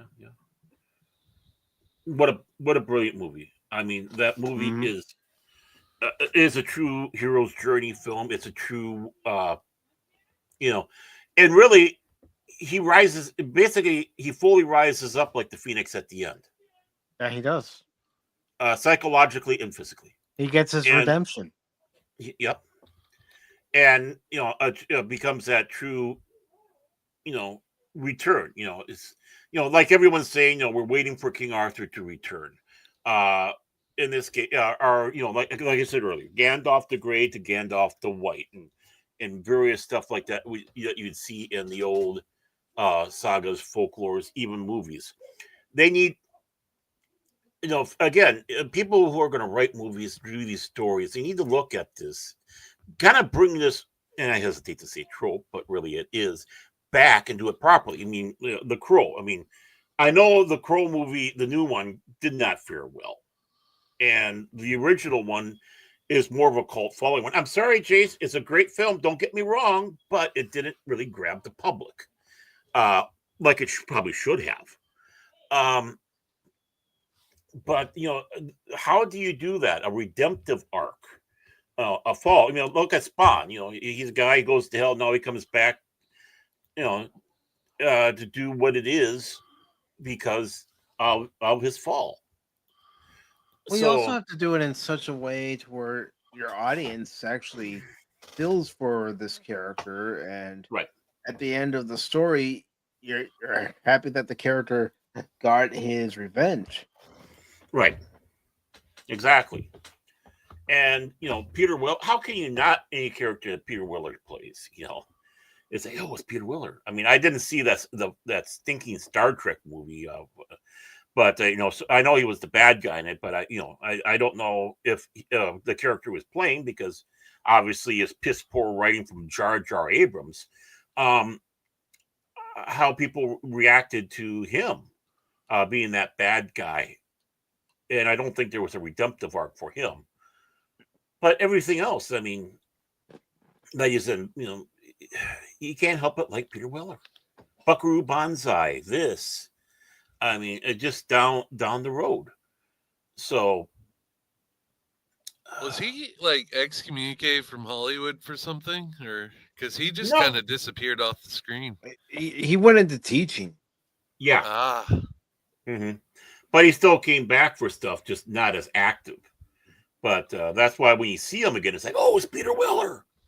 I mean, just like Ronnie Cox. We haven't seen Ronnie Cox in years, but he went on, decided to do more with music than acting, which is a shame. Which is a shame. It's something that we've been kind of stolen from, because can you imagine what other roles Ronnie Cox could do?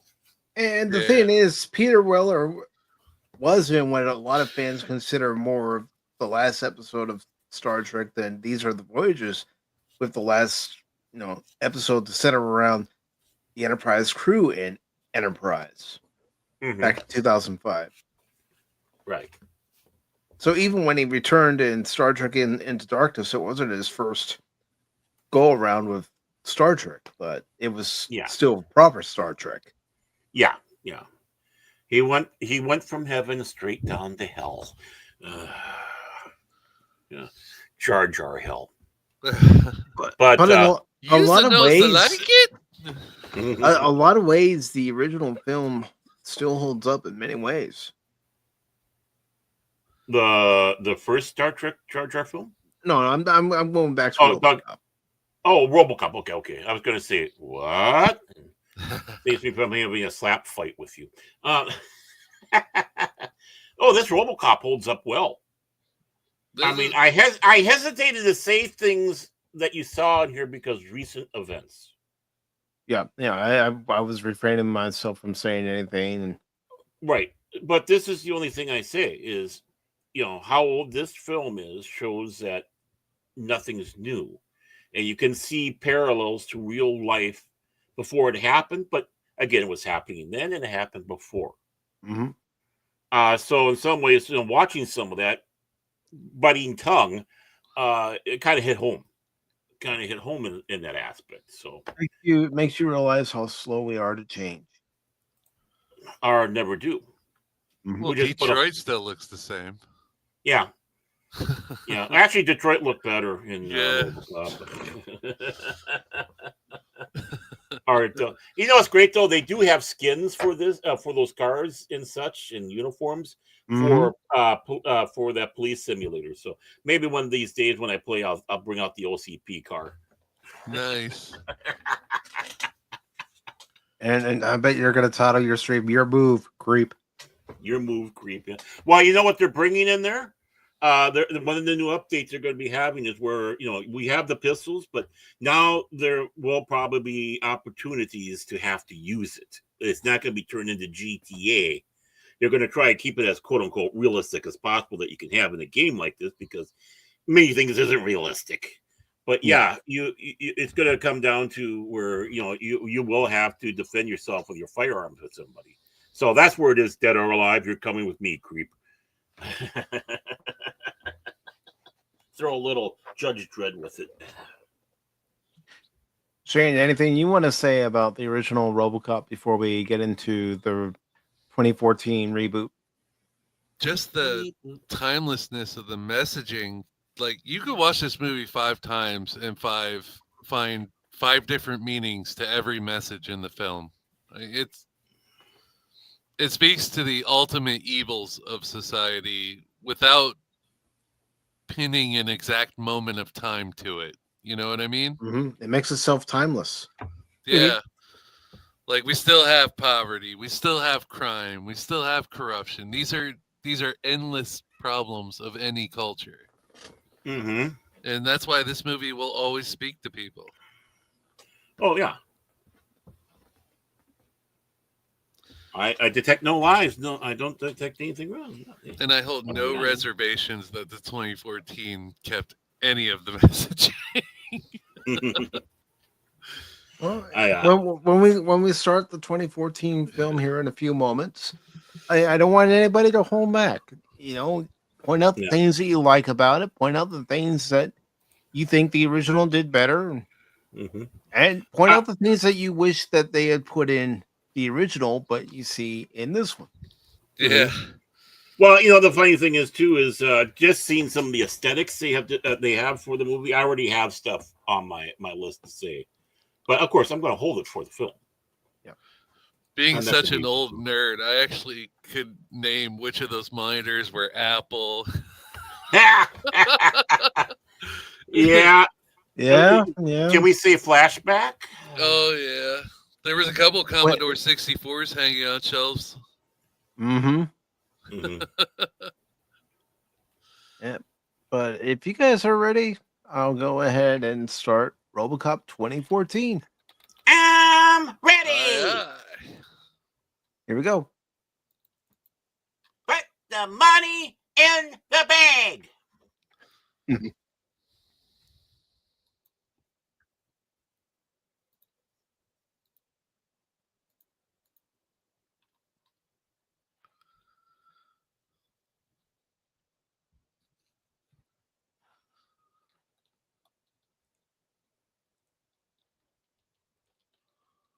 Ooh, a close up of the kitty. Ooh, yeah. Well, I'm getting one right now too. Hi, Mouse. Why is the lion making that sound? Oh, I see. I just want to point out what the Padawannabe said is a nightmare fuel. Yeah. Do you imagine seeing your dad's face on a robot just walking around? Oh yeah. Just stapled there. What the hell? What? Oh yeah, that. So that's what he looks like with hair. Yes, and you too could look that way if you got a hairpiece. He's got herpes? Hair piece. Oh. Not her- Well, I mean, he is old in Hollywood. He might. Okay, what movie was that joke from, Mike? Do you know? I'm sorry, I have failed you. I think it was from the Corsican Brothers with Cheech and Chong. Ah.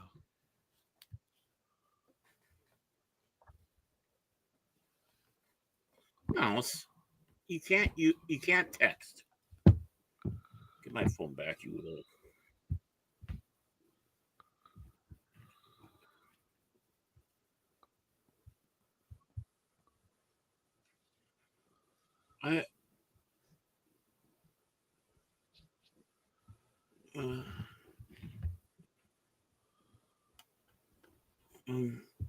So far, I'm underwhelmed.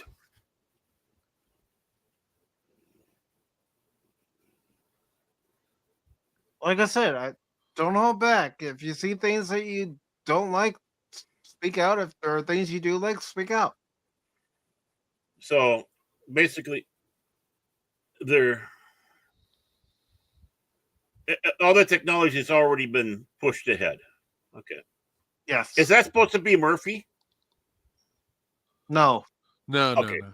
Good, because if he was Murphy, that one. It reminds me of Robocop 2 when they were showing off the other prototypes. May peace be upon him.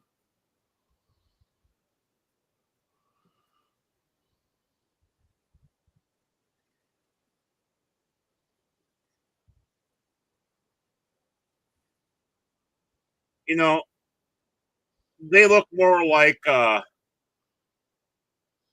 Imperial Knights, the Warhounds from 40K.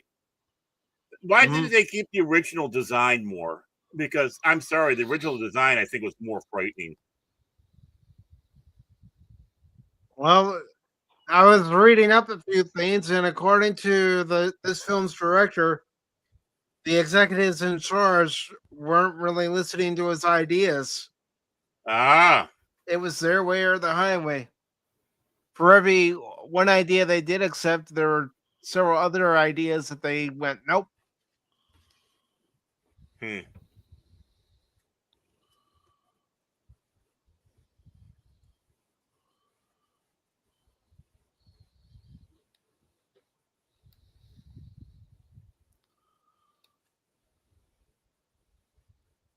Of course, I'm sure they're trying to make a connection to drones, I'm assuming.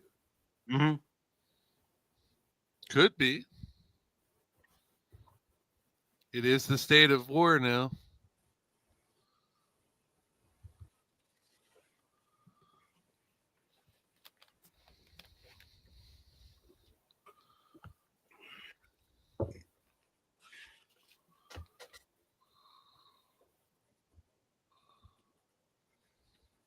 Interesting that.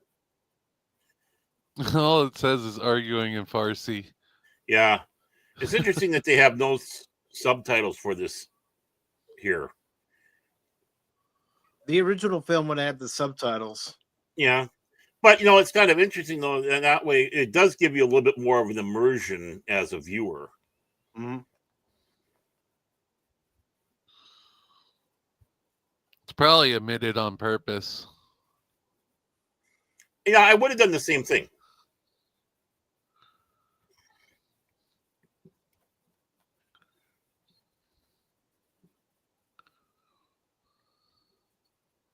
Kid pointed finger, kill.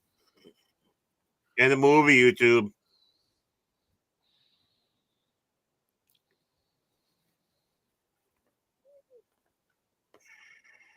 Telling me these drones don't detect all that body heat? Mm-hmm. Are the others? They should. This isn't drawing me in. And this does not feel like Robocop.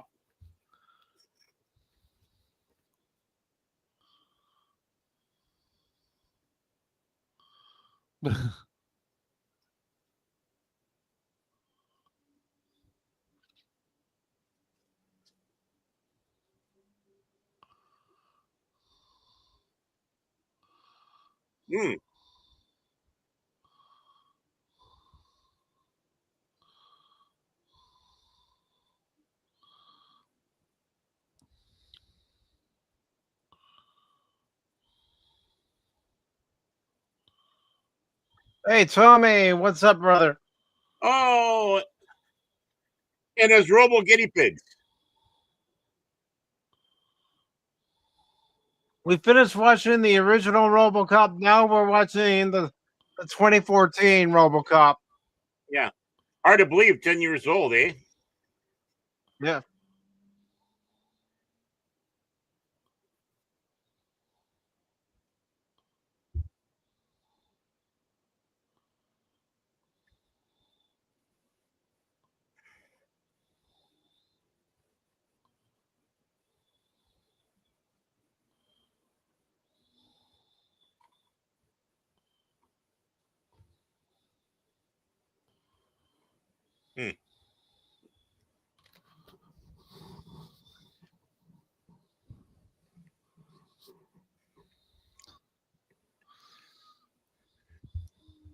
He never said a single mother effer.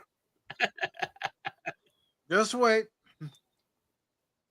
Well, I know. You can't go. It's Batman. I'm Batman.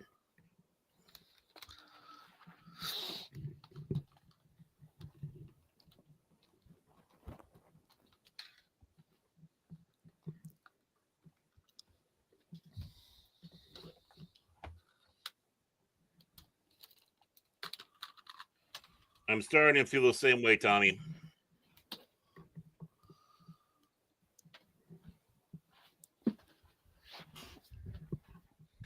My microphone wire's turning into a rat nest. Oh, yeah. This film would work if it's not a Robocop film. I think it's going to be Robocop without the heart. But we'll find out. I don't remember. Yeah. Well, that's why I'm saying. This could have been better if it wasn't a Robocop film. I'm gonna go in with an open mind. Yeah, well, my mind is open, but like I said, I'm just not impressed so far. Oh, hi, Murphy. Murphy. Now you're meeting this movie's Alex Murphy. Hmm. No, it just doesn't seem right. I'm sorry.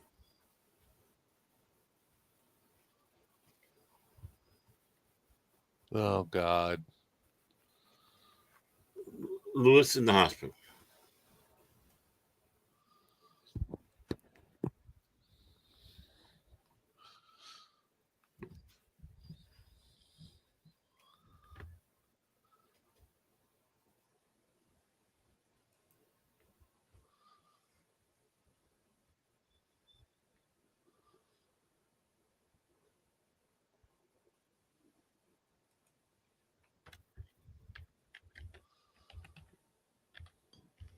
So they put Murphy in the hospital. Okay.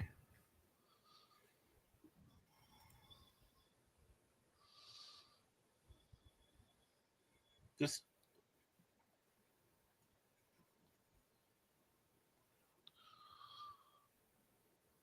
They didn't pick a really good actor for him.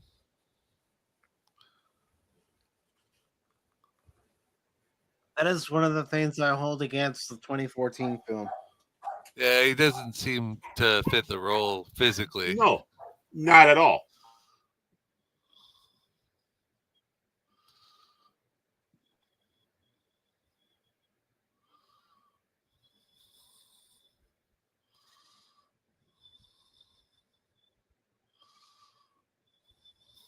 I love that the cop accusing him of being a cop.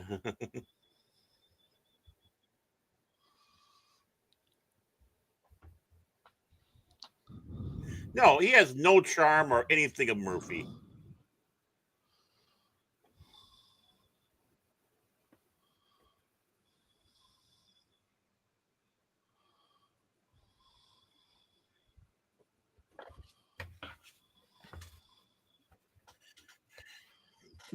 They're trying to be too serious. See, that's the thing about the original film. The original film did try to be serious, but it also tried to add some levity to the situation. Yeah. Let the audience know. Yes, we know we're a film, but we're also gonna be tongue in cheek about certain things. Well, it was a comic book movie. Really, honestly, let's be truthful about it. It was a comic book movie without being based on a comic book. Just like Darkman, just like some there's of the a good others. series. Like Darkman. I haven't heard that one in a long time. You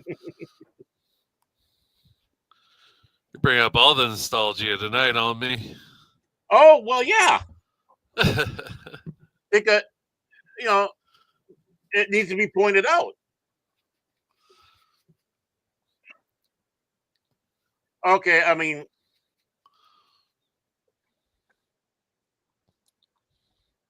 oh, okay. So the cops show up. They're shooting. Okay, I mean, it's a little disjointed too, and I hate this type of camera stuff.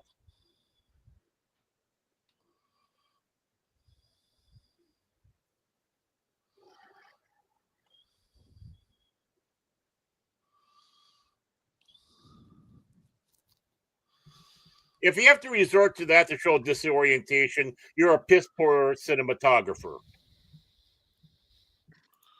So that's what this movie made during its box office run. Yeah, look at the difference between the U.S. and the world. And that was off a budget of, let me find that information.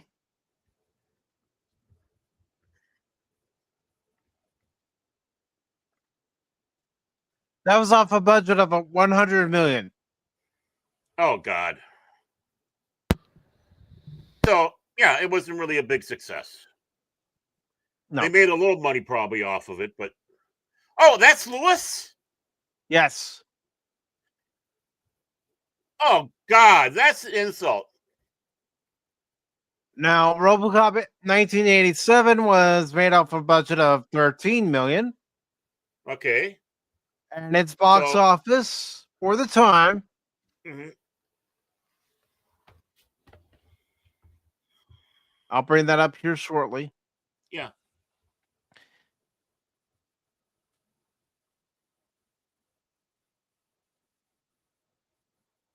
All right.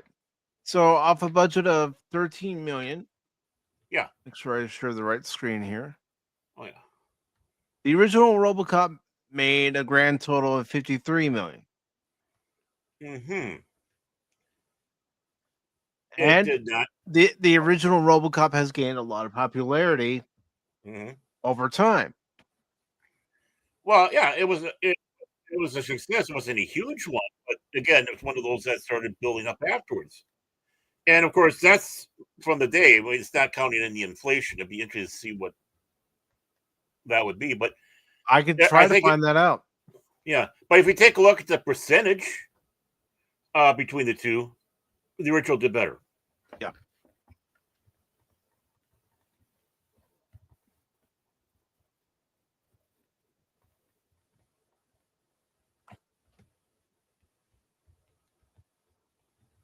No, nothing. There were machines.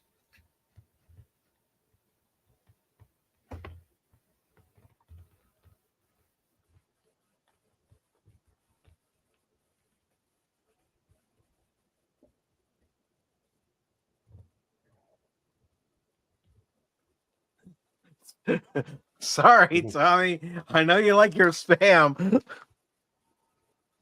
but sorry, man.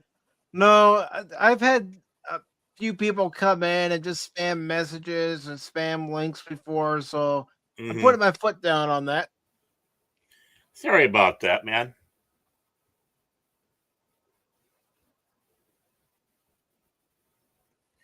Oh, Michael Keaton is supposed to be the old man. Okay. Again, great actor, but it's like you combined Ronnie Cox's character and the old man together. Or you could say Dick Jones. Yeah. Well, yeah, Ronnie Cox. Yeah, Dick. Yeah. Dick and the old man.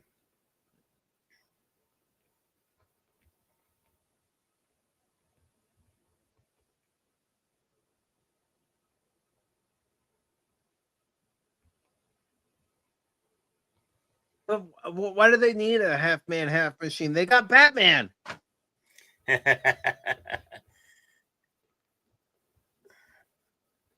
Oh, they want Cyborg. Batman knows Cyborg.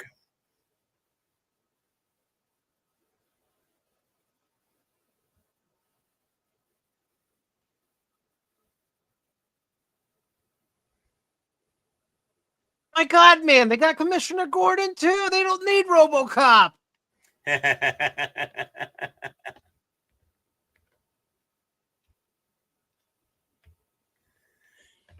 is Robobat. You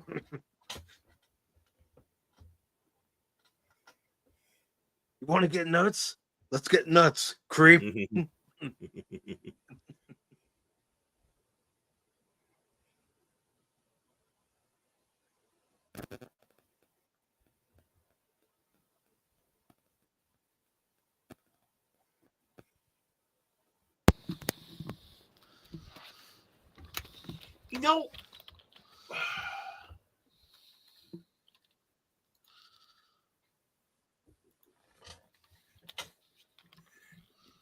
You know, I'm just kind of thinking, what if they would have gone completely radical with this remake? So, if they went something radical, it would have gone more with maybe transhumanism.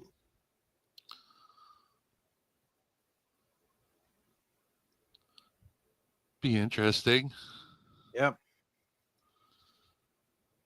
I mean, if you're gonna say F it to the important stuff of the original film, just you go too esoteric and you're getting into Terminator, not Robocop. Right. But again, that again is cyborg, is still robotic. With transhumanism, is that building a better body, are to take things out of people so they don't feel certain emotions. Think of the Space Marines of 40K and everything that they go through to become a Space Marine, including flash programming, to be to not feel, to forget what it was being human, so they can be the perfect fighting machine. Mm-hmm. Yeah, that would fit into this because we don't want a human, we want a robot. And Robocop can be almost turned into this way. Again, not the physical, but the psychological. Because of that. And of course, along with whatever body changes they do, messing with the DNA and other things, adding things, taking things away. Wouldn't Addition that by probably be subtraction? Right? Wouldn't that be if they were going to, say the original one F off? Wouldn't that have been probably maybe a better way to go? It's like, why copy the first one at all? I fixed the movie. Thank me. Kneel before me. I fixed the film. I ain't bending the knee to you at all. Come on. Remember, whose shoulders carry this show?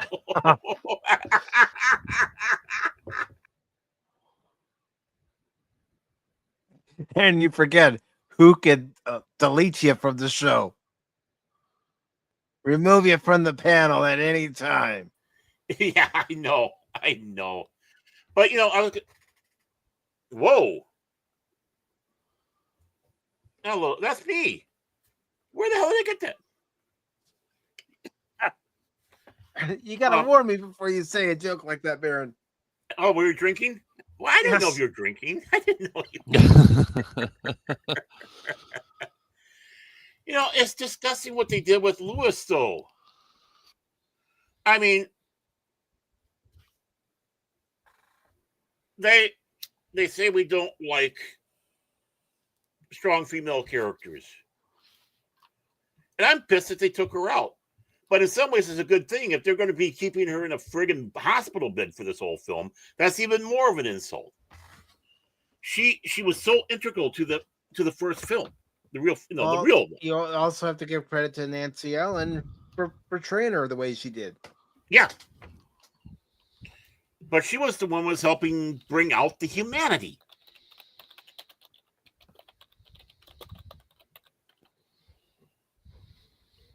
That's not Murphy.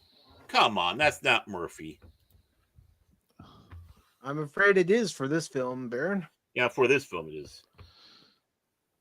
Notice how you only ever see his family in after images in the movie too?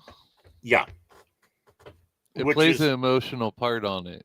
Mm-hmm. Right. It was perfect. It was perfect because it was ghosts from the past that were haunting them. It's echoes of the past. Echoes. Yeah. Because he understood he was dead. Yep.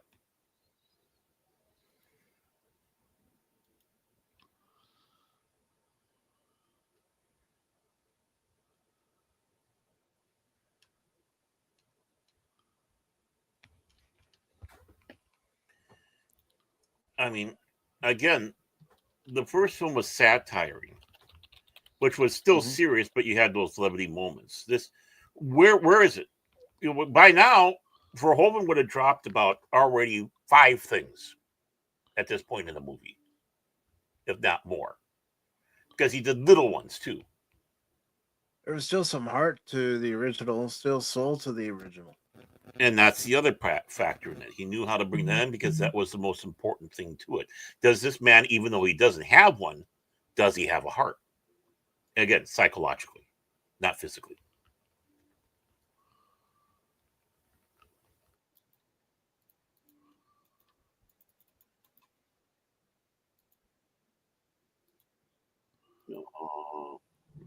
Other than him.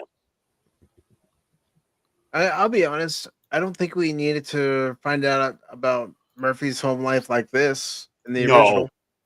No. What? Okay. What point does this? What point What does this do for the film? What does this add? Keep watching.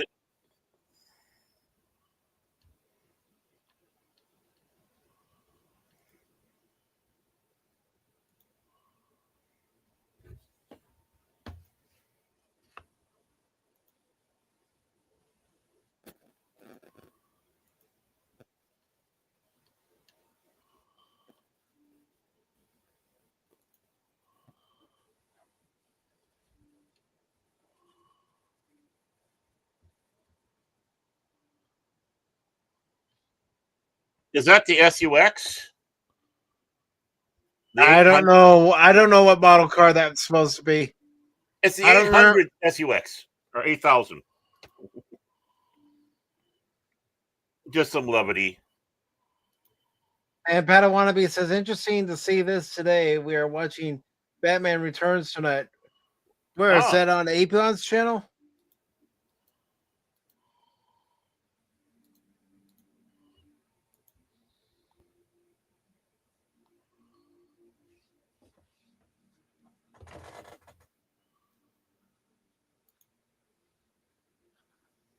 Batman Returns is a really good movie. I'm probably the only dissenter to it. To all the views. Oh yeah. But the new Batman trilogy wouldn't have been as good as if they had gotten lesser actors to play the criminals. Oh, you're talking about Batman Returns. I was thinking, are you talking about the Keaton film? Yes, Batman Returns. Yeah, because Pat Wannabe just said that they're okay. I just want to make tonight. Sure. Yeah, I'm about the only one that doesn't. Sorry, I'll stay on point with this movie. Oh, no problem. No, I'm probably the only one that has a dissenting voice on Batman Returns. I don't think much of it, to be honest with you. I love it. Well, I guess the big thing is I love it because of Michelle Pfeiffer. Oh yeah, that part, yeah. What does it for me is, I'm sorry, the Penguin was horrible. That's not the Penguin. And I guess that's the thing that really takes me out of that movie completely. That's fair. They didn't make him like a gangster. Well, and he wasn't necessarily even a gangster. I mean, I'm talking about even like the classic. At least Jack Nicholson was doing it pretty dang close to the comic book Joker. With That's this true. old taste in it. Danny DeVito is this almost animalistic slob living in a sewer. No, he was more upper class. Cobblepot. And I don't want to be says it's going to be on Apion's Cosme tonight. Mm-hmm. You know,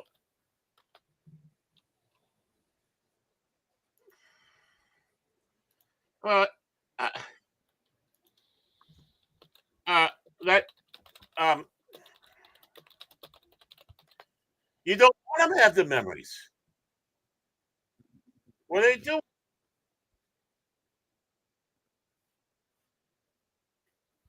See, this is where I think this film gets it wrong as far as his memories. Right. Well, they should resurface gradually. Right. They should be themselves. Because you don't want him to have his memories. Why? Just think of the trauma and the shock.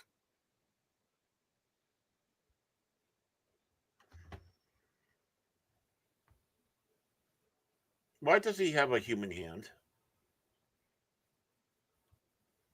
Maybe that was this movie's feud to the original, where there's that line of dialogue in the hospital where they could save his left arm, and they said, no, remove it. Yeah.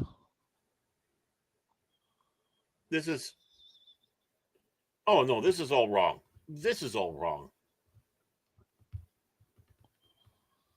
This is what he's not supposed to know. Yeah.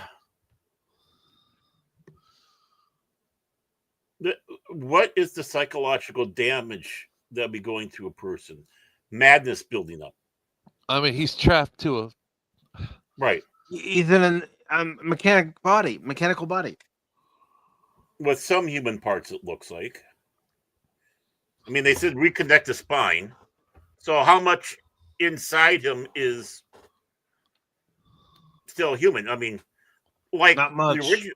Yeah, I mean, the first Robocop it showed exactly that the face was just a skin wrapped around the machine. This one, it just looks like it is his head.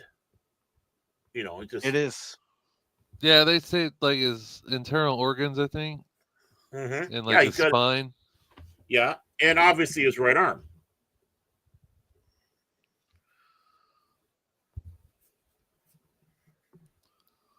And this is all wrong. And he's supposed to be dead. He's property, not person. Yeah. That's like a key issue of the film. Well, I mean, this one, whatever, again, Michael Keaton's character is, he was wanting to use this to show that there's still, quote unquote, like emotion. How does it feel, right? And that's the big line that they wanted to drop to. Ooh, foreshadowing, right? But you're destroying a key emotion of the film. People as property. And at what point are people property? Mm-hmm.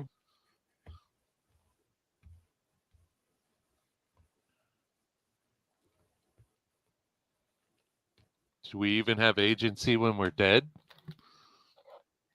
And now, see, this is just it. His system was shut down. And helmet. This is what I was saving. In the 1970s, late 70s, Disney came out with a film called Condor Man. And that's what his helmet reminds me of, is Condor Man. I know, I kind of like the suit.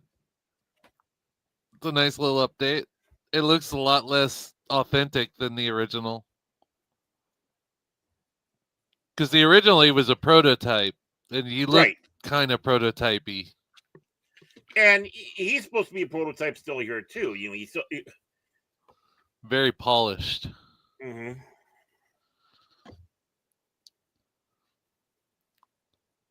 It takes that many people to knit Baron shirts. And running.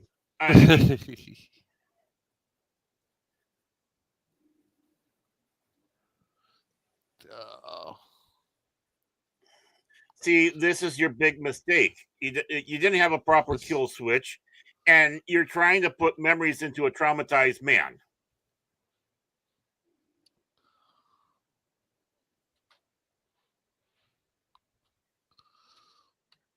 I mean, it's the one thing that Robocop 2 got right is when they were showing all those other prototype Robocops, right? And the one and how they all failed. Yeah, and the one ripped the helmet off his head and blew his brains out. I think it's some kind of message on Chinese manufacturing with all the people there and the row. Yeah. And now. Okay, why did you do that there? You could have done that before. Why do it there? In the rice fields. Yeah, no, it don't make sense. I don't get the messaging here. No. I don't. I'm trying to find it. Well, maybe I'm looking too hard. Well, the messaging is there, but it's poor. It's about machine, men, stuff like that, AI, but it's not doing a good job. Verhoeven did far better with. I mean, just think about this point in the original RoboCop with Verhoeven. How many things has he already thrown at you? Yeah, he's thrown several things at you at this point in the original. Yeah. Pointing out several things that were going on then and are still going on now, quite frankly.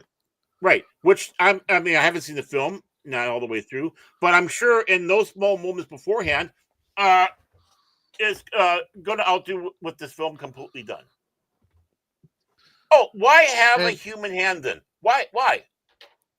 And the fake media narrative in the original film played a large part in selling the messaging. Here, there's just they tried to make this a movie. Well, it shows that the media has been the way they are. You don't hate them enough, all the way back into the 80s and such. I mean, this. Yeah. Unfortunately, true. But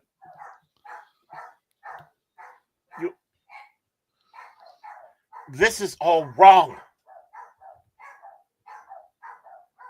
Just take a breath, relax. Who, me or Murphy? Sorry. Breathe in, breathe out. Oh, he's definitely breathing in. He's definitely breathing out. Yeah. And exactly. That's the one thing he'd want. He wants to.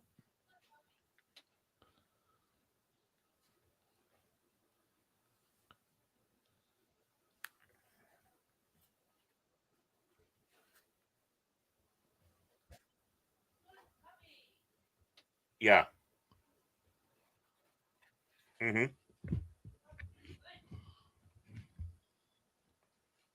Yeah.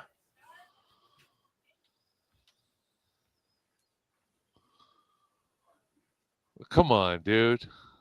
Okay, what makes sense here? Nothing. How is he going to be a family man? Look at that stupid arm. It looks so dumb. It is absolutely stupid. I mean, how is he going to properly hold his wife to feel the warm skin against skin that a couple has, where you have two becoming one? How is a son going to feel that warm hug? Or look at this, and all he sees is his dad's face, and the rest is a machine. How is he going to be part of the family? This is amateur writing. This is bullshit writing. This is bullshit philosophy. Oh God. This movie officially sucks. Again, it would have worked if it were 30 minutes in, man. Right. And Verhoeven kicked his ass in the first 10. Oh, that's true. I mean, the first is remarkably better so far. I will hold the original. I said this would be better if it was working on a transhuman stage. Out, and again, what about her? Knowing what he's going to be going through here, is it really worth it? You're putting him through a torture, woman. You are not going to be getting your husband back. No. No. He's now property of a giant corporation. But they're using her emotions to get him to comply. That's what I see happening. See, the proper way that would make logical sense that he is written off as dead. Like he was in the original. And the original, they put it through. They do a mind wipe, but they try to keep the what he wants to have. How does a robot feel? And they can say, well, he does have feel. He knows what repercussions are if he does wrong. It's still there, but the imprint of who he really is still there, fighting its way out. And that's something that you saw in the original, where the human side of Murphy was taking over from the machine. Yeah, there's none of that.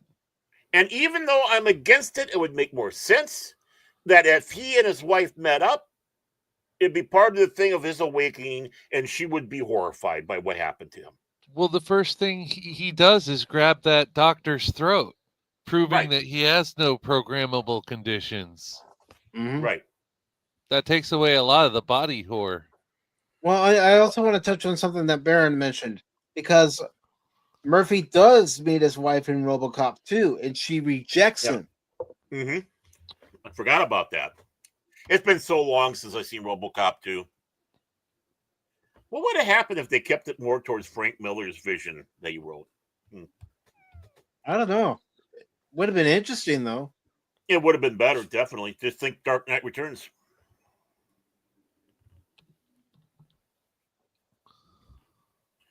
No, I mean, No, you don't want to do that because you know what happens? And this is all wrong.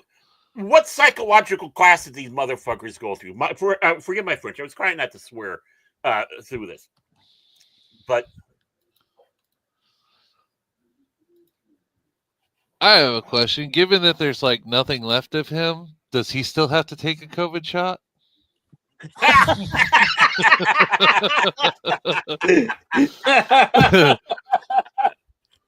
Well, he still has his quote unquote lungs.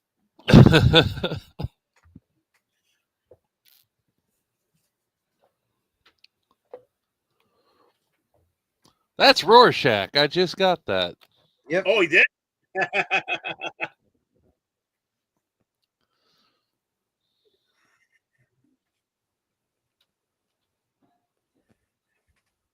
Of course, we already know that he's unstable, right? Mm-hmm. So you... Yeah, that's Jackie Earle Haley. Mm-hmm. He's a good actor. Mm-hmm. I mean, the movie has great actors in it. Don't get me wrong. I'm not wild about the guy who plays Murphy. But you give me someone who obviously is psychologically damaged and having issues.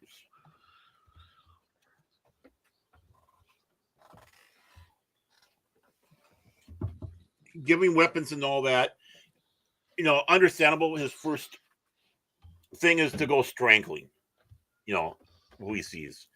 So you're going to put this person who obviously is psychologically damaged out on the street now?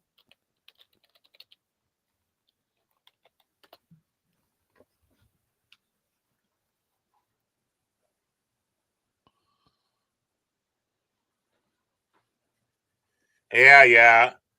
How tired? How tired to bring that trope in? Let's do the 10 man. Oh, look how look, we're being ironic here.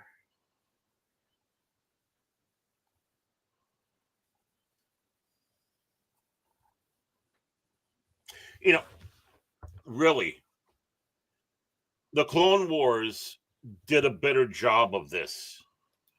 Because on one side you had the clankers, robots.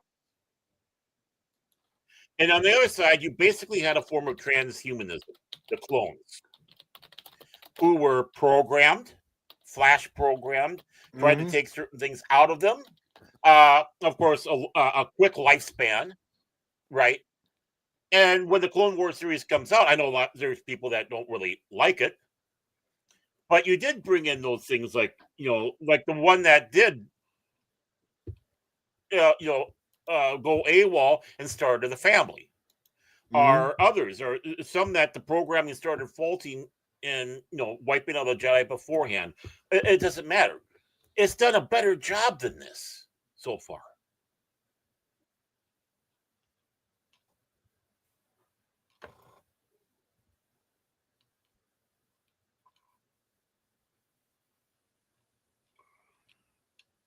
It's not supposed to be known.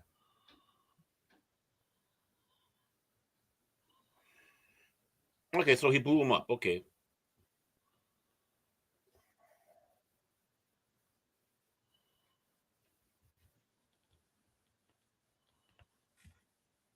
Well, I see two people get it.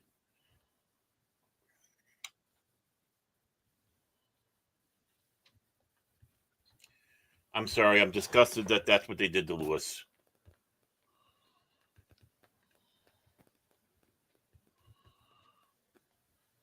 I mean, also remember what movie came out a couple of years after this, the 2016 Ghostbusters, where they were trying to have their, you know, strong female women, and I have nothing against strong female women, but like any character, it has to be done properly. And they didn't do that. Basically, men are scum, jerks, idiots. Look at us, and then of course there's, you know, jokes about their sexual organs, or lack of. I think they should have kept Lewis as a woman. Yeah. I mean, sure. Okay, do the race swap. Make her black, Asian. I don't care, right? But did you have to do a gender swap? I thought that's why we do it, because we want to make sure we have a strong female taking over. But then again, who would they got to play it, and how would she have gone forward with it? Mm-hmm.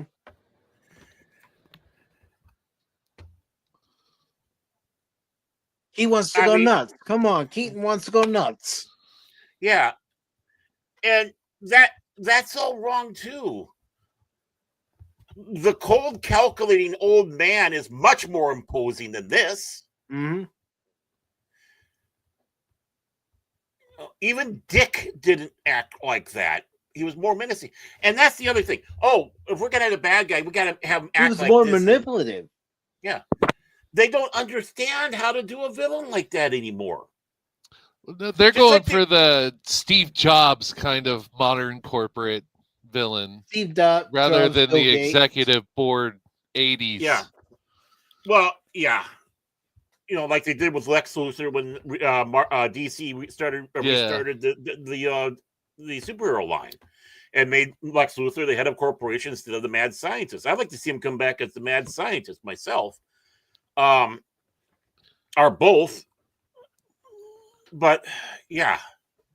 He's trying to play your hip new social media savvy CEO rather than the old corporate evils.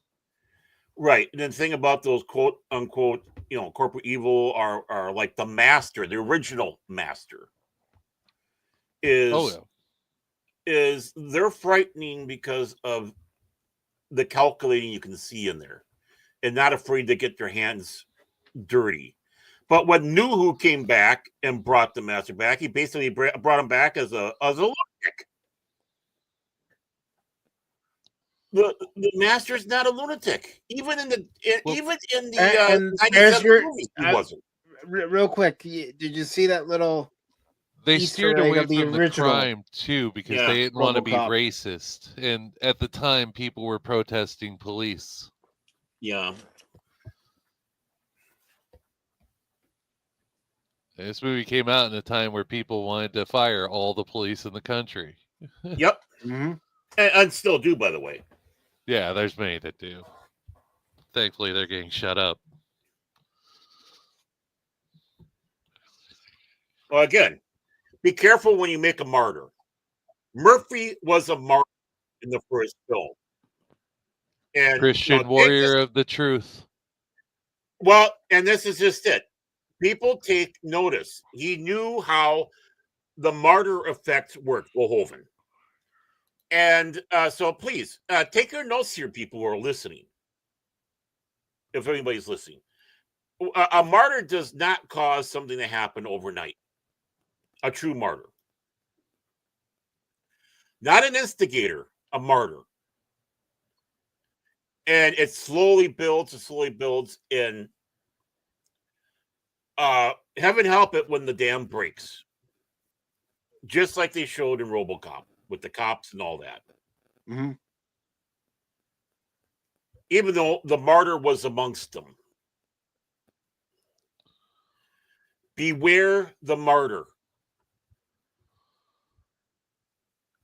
And this man here, Murphy in this film is not a martyr. No, because he didn't die.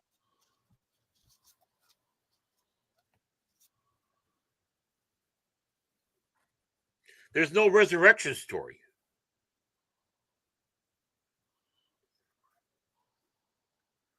That movie's horrible. I think I would have walked out, to be honest with you. Walked out and demand my money back. Because this is a gross insult.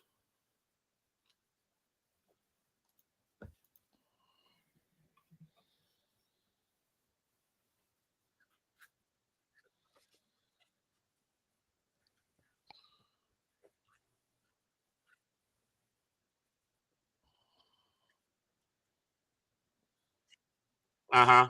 Yeah. Not like the real Alex Murphy.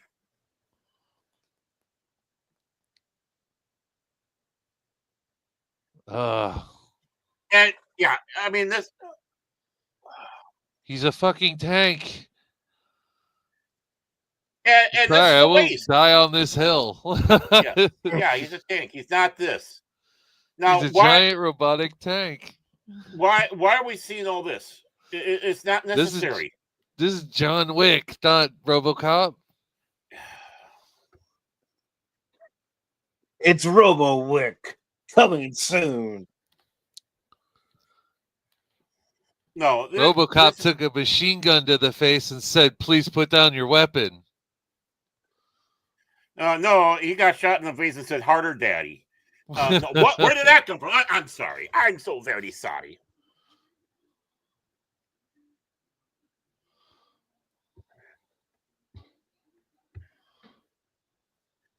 I mean, this is a horrible superhero movie.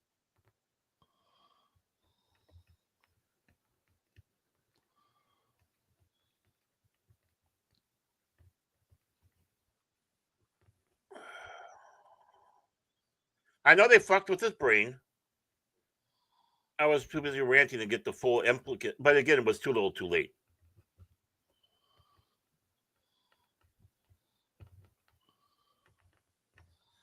I mean, Gary Oldman does a great performance as always. Michael Keaton's doing a great performance as always.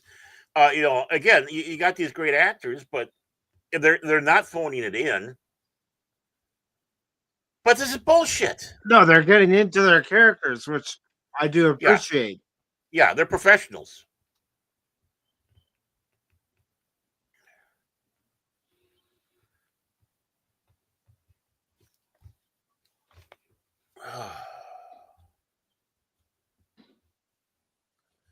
Okay, too little, too late. That should have been from the very freaking beginning.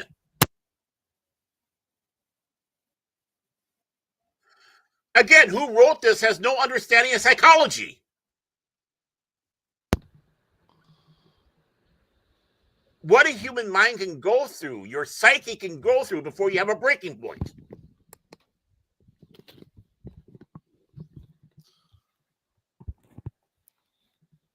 I can tell you who wrote this film, Baron.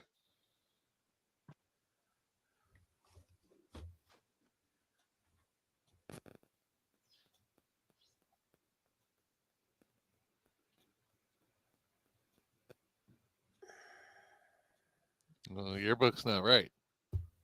That's okay. bullshit. Writing credits go to Joshua Zemmuller. We got Edward Newmere, Michael Miner. Edward Newmere also gets probably story by credit, as does Michael Miner. Why so many writers?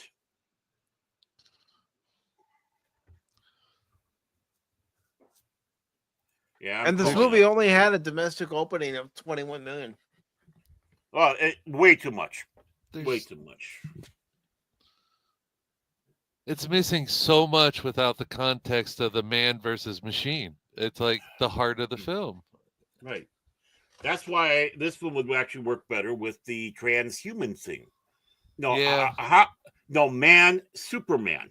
Now you start getting into, all sorts of Nietzsche and all that, even though, all the different BS philosophies and not BS philosophies that people debate yet today. This could have been a very intellectual film if you went transhumanism. And Robocop would still be very much apt because you turned a man into a psychological robot. Where does humanity end? Are you really human? Have we just created a new branch of human, even though we have to get involved with it? Mm-hmm. I have strong opinions of AI. Mm-hmm. Well, I think we've already built our own destruction, and we're too monkey to realize it. Well, yeah. And if they're going with the AI, again, they suck. There would be a different avenue to go with doing an AI film that'd be far better.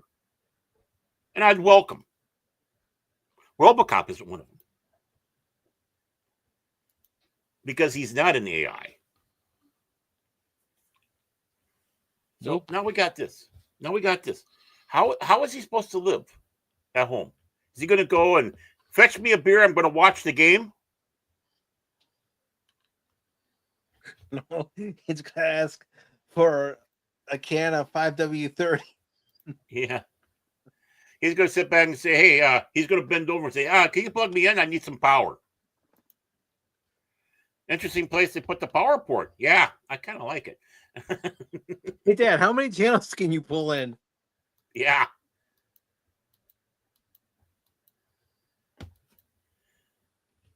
What's this X hamster you have on here, Dad?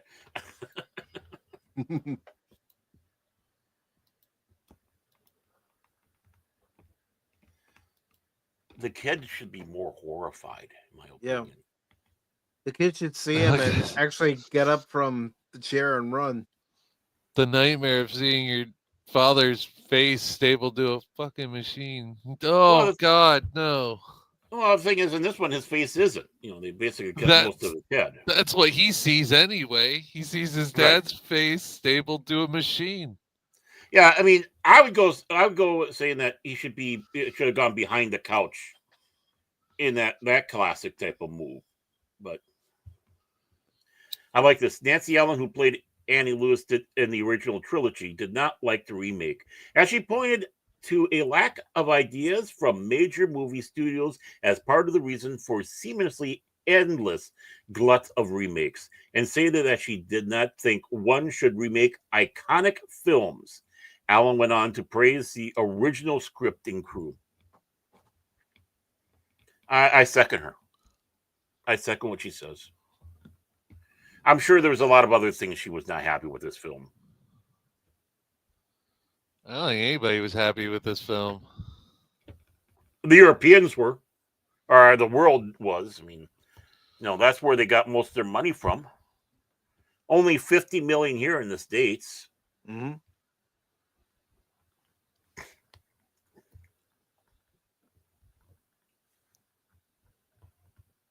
The Total Recall remake had just flopped too.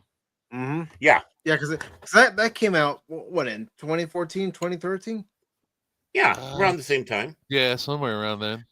Another Verhoeven classic, by the way. Just want to make sure people realize these are two Verhoeven films that got. I almost said no. Butchered. Butchered. There we go. We'll go with butchered.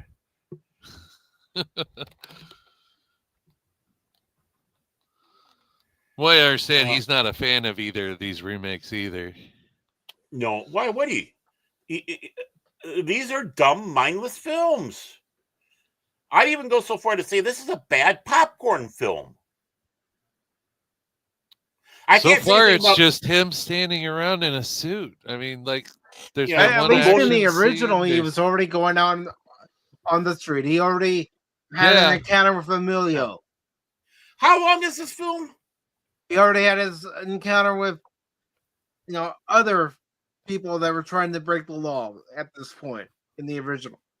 Okay, this film is 118 minutes, which would be, this film was actually shorter than the original because the other one was a 1 hour, 36 minutes. And somehow it feels it just started. Like we haven't gotten anywhere. Right. This film, I don't know how far we are into this film, but because it feels like there's too much information dumped. Yeah, everything's got to be explained. And none of the information is helping the story. No. Where's the villain that blew him up?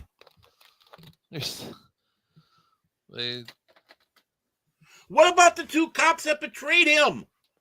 Mm-hmm. Come on. Why aren't you using Samuel L. Jackson? Because shouldn't he be on his show promoting all this by now? They could only afford so many scenes. Well, but that would have been the perfect opportunity to promote Robocop because people are in fear of robots anyway. Well, here we go. We got a cyborg. Right.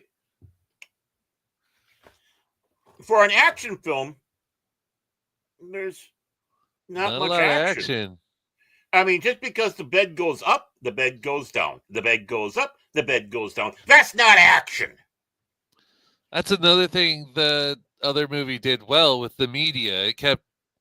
It was the intersection between scenes, you know? Right. Mm-hmm. Like we're going from the office to him out on the street. Okay, here's a news broadcast.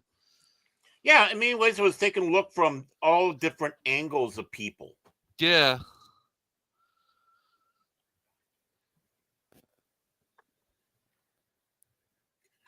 See. This is the. Oh, God. God.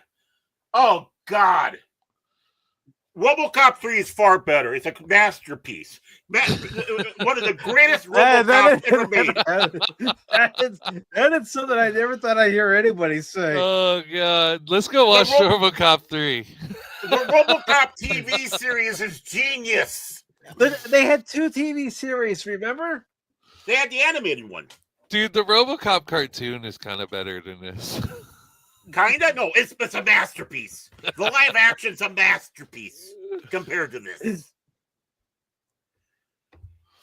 Robocop 3. Come on, we need to watch it again and get the taste of this out of our mouths.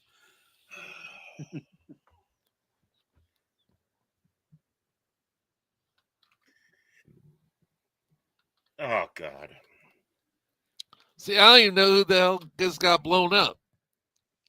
Yeah, I have no idea or emotional connection to that character whatsoever. Yeah. Unlike in the original, where we were able to quickly build an emotional connection with Alex Murphy Robocop. The only thing they sat back and said to make you know who it was is they were saying that he's reliving it. Okay, great. Original Robocop, you're seeing it through his eyes. Isn't that frightening? That should be frightening, seeing it from his perspective. Right. Can you imagine through his eyes walking to the car and then boom? Oh, no, we can't do those special effects. Yeah. Right. Yeah.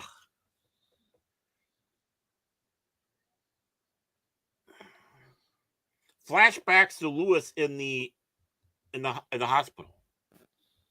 Well, not only that, during all this, we should already be seeing what our main villain is doing. Right.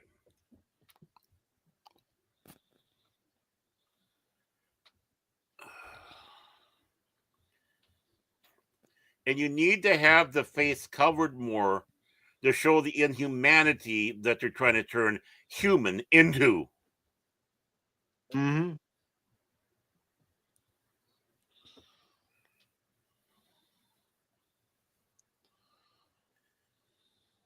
No, and see, that is where this movie also fails. Not calling him Robocop out of the gate for this press conference. Well, because they want to, in this one, they want to put a human face, no pun intended, to the robot or the cyborg.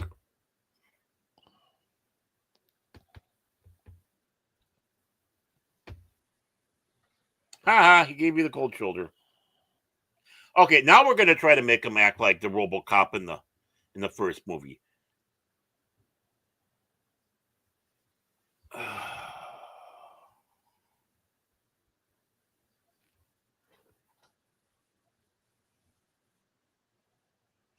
No!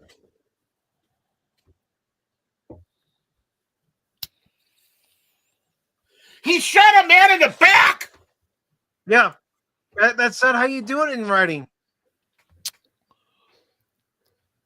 Even in real life, that's a cowardly move.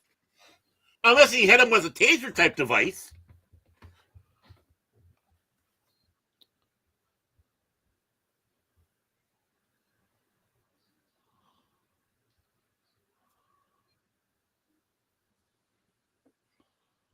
But even him jumping down like that.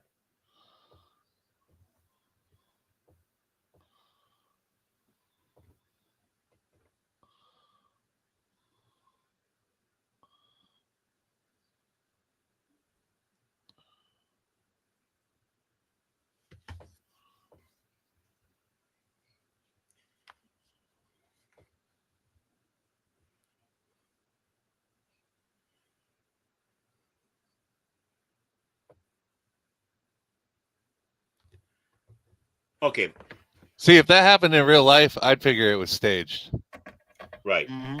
But more importantly, how they're showing it definitely would. Why are they showing Michael Keaton? Why? Right? Yeah. This is supposed to be a news report. Everything should be focused on Robocop and what's going on. Why would you show him with that smug look on his face? You wouldn't. And now, Baron, just pay attention to the music, okay? Forget about the plot holes and everything. Pay attention to the music. Yeah, I'm starting to hear it. Remember the Robocop theme? Remember? Yeah. I just heard it.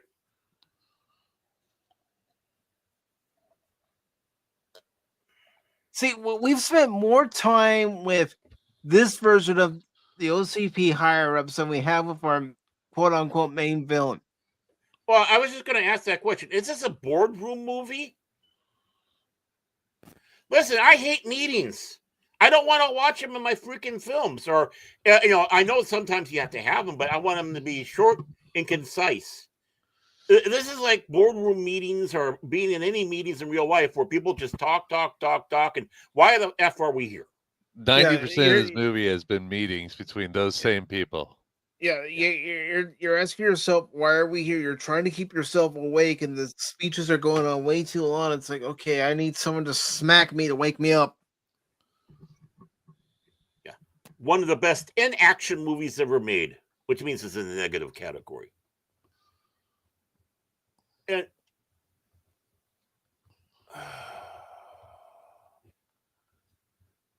we didn't need the wife. Could we honestly say that this movie is a perfect example as to why people are not going to theaters that much anymore? Yeah. Why real fans, real geeks, not the trendies. The only reason why they got 50 million in the States was all the trendies went to see it. Well, if this was done right, you would have had better results. There's also critics like Mike that'll sit through anything. Hey, he does it so you don't have to. We appreciate you, Mike. we appreciate your I'm a Cup fan. I know how to go through pain. I just want to say we appreciate your service that you've done for us. But see, I don't even say that in my videos. I don't even say it when I talk to you, Cash, or anyone else. I'm watching it so you don't have to. I'm playing the game so you don't have to. No. I'm the one that says it to poke you. You're the bear, and I'm poking the bear. It's okay. We understand you're a masochist. Yeah, of course he's a masochist. I mean, well, Pups calls me that because I'm a Cup fan. Yeah, I mean, twins are bad enough. A lot. Yeah, I mean, twins are bad enough of being masochists. But we can understand the Cubs because they're even more of a masochist than the Cubs, the Twins fans. I mean, honestly. Oh, yeah. Well, so, you know, Baron, sometimes I don't want my pain taken away. I need my pain. So now he's on a nice, sleek motorcycle. Yeah. So he's on,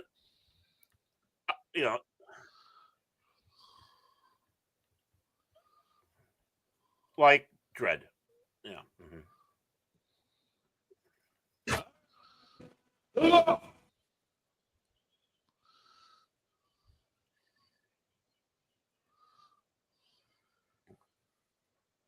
Okay, so he fires off little electrical darts now.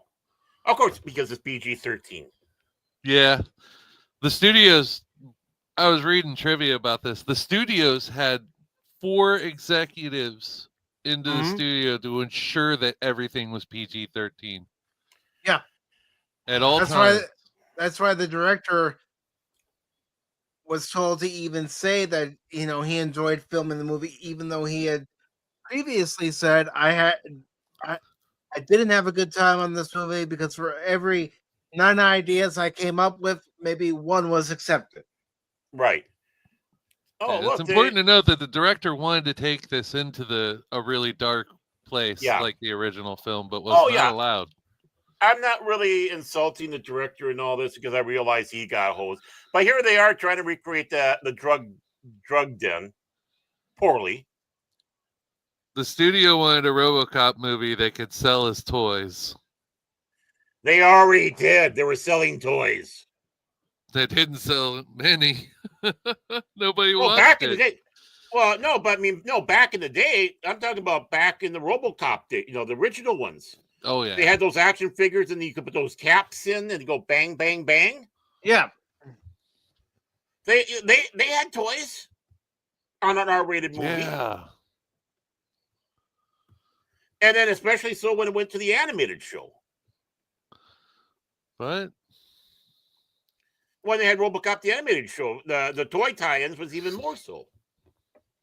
It's not good enough for the safe and clean, pre-produce everything generation. This film would have done better if it wasn't an R-rated film. Again, like I said, gratuitous violence for gratuitous violence is stupid. But Verhoeven, there was a purpose behind the gratuitous violence. It was part of what it is. And just as important today, that same message. And instead, no. Again, there's another important factor that you aren't touching on. Even Murphy's death, where his limbs are getting blown off, that's to show you the extent of how much of him is gone. Mm-hmm. And his death was actually much more gruesome than that. That was the thing that was going to give him that X rating, because the hand getting blown off, there was a lot more gore to that. Yeah. And but there was a purpose behind it. It wasn't just for this man is dead. Right. Yeah, I mean, it was to show that he's losing his humanity. Yeah. Right. And exactly, you're being torn apart. Then it was his arm. But the thing is it still had the same impact, probably even better that it wasn't the X-rated one, because again, your mind, it's like you're thinking, oh my God, what would happen if that was me? It hits you. Because you saw just enough. Oh, God. Talk.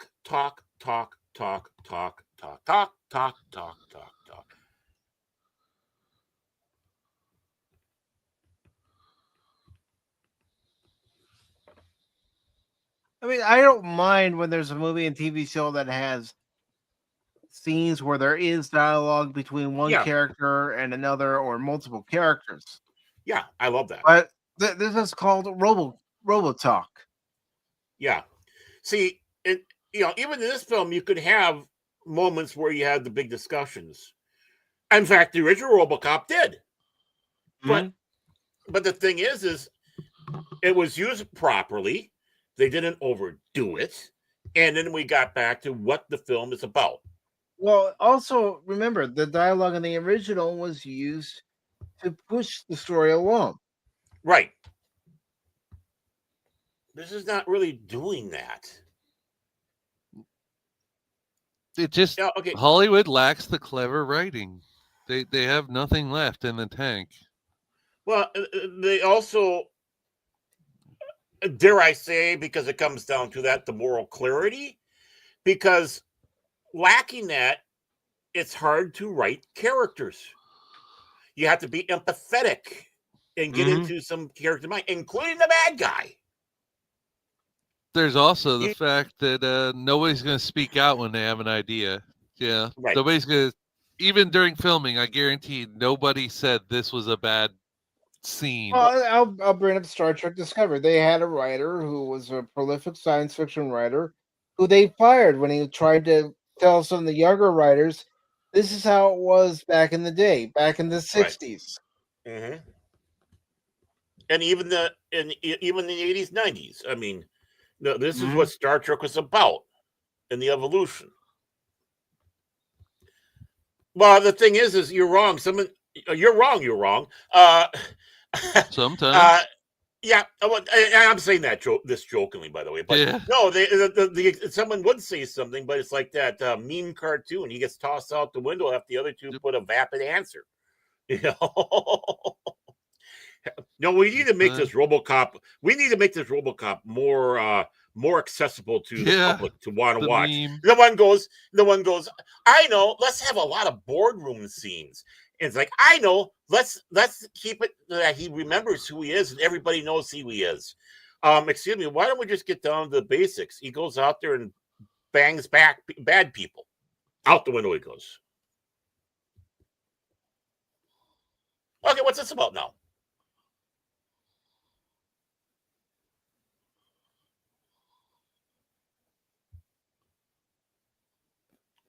Why?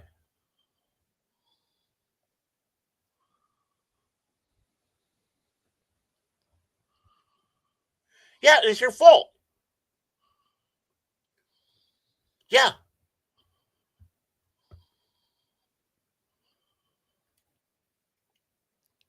Well, lady, look at what you okayed for your husband.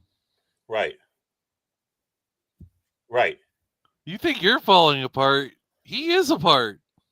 Yeah, the moment you handed him over to those ghouls, he wasn't yours anymore.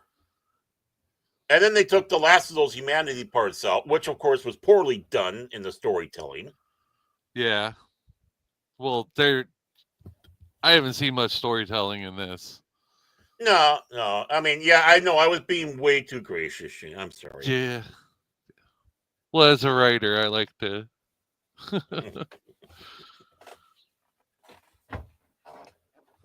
I just like good storytelling. I'm not a writer, I'm a storyteller. Just listen to an episode of Pop Talk.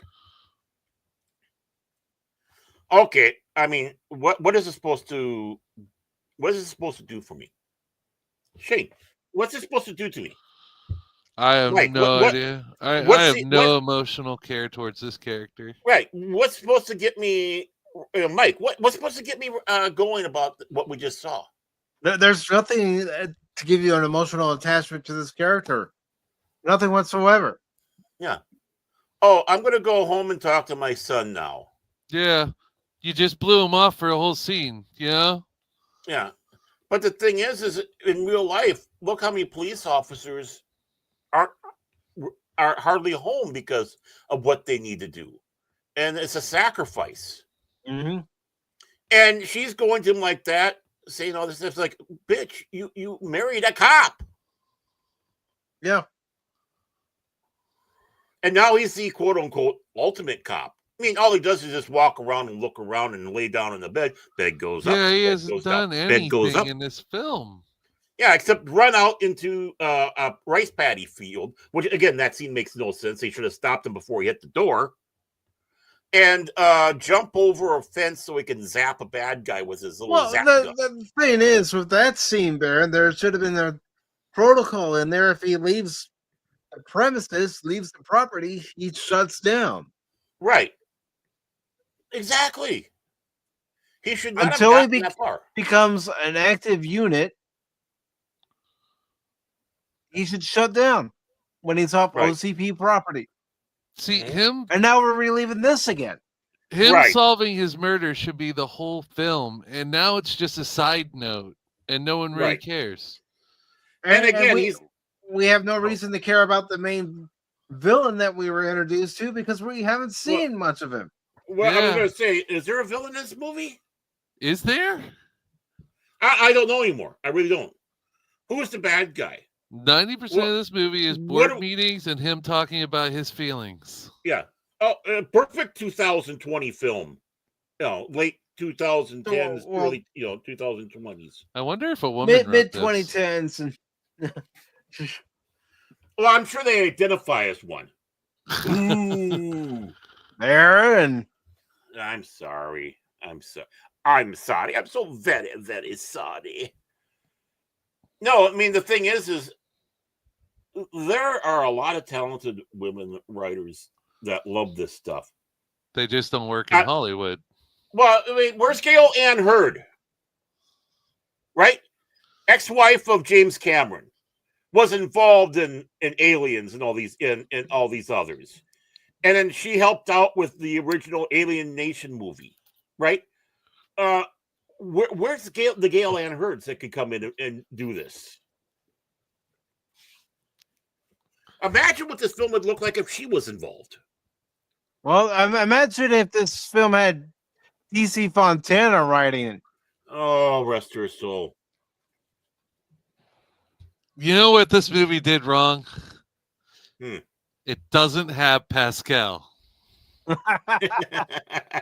Pedro Pascal is Robocop. Well, you said, yeah. Well, he's such a good actor, you don't recognize that is him. I mean, that's how much we're told that he's such a good actor. And Lewis lives in a dump like that. Okay, or is that Lewis or isn't Lewis? I don't know. Maybe it's the bad guy. I don't know. Oh, bad guy. Okay.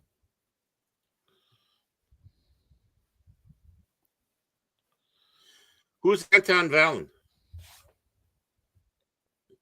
Jerry? Who's Jerry?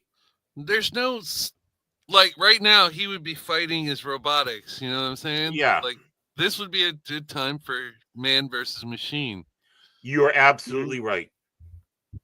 But there's none of that going on. He's just a violent robot. Oh my God. You can't feel emotional towards him. I have a kid. In the first movie, you would Roboman. In the first movie, the way it would work out is you would understand that Murphy wants to hurt him, wants to kill him so bad, but he can't. Right. He can't. Yeah. He doesn't have agency. No. Well, yeah. When he was going because of Directive 4. Directive 4 prevents him from killing any member of OCP. And let's take a couple steps back. Even with Boddicker, the humanity in him was wanting to kill him, but eventually the programming came in and told him, "No, you can't."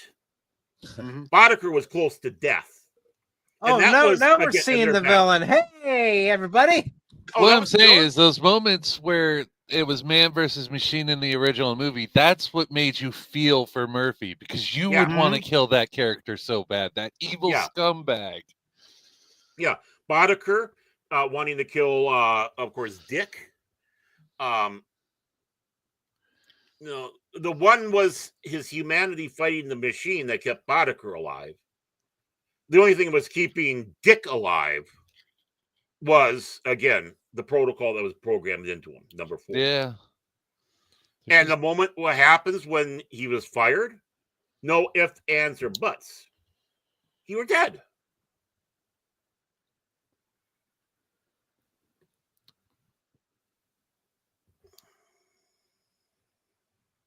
Okay, what's this all about? Okay, nighty-night.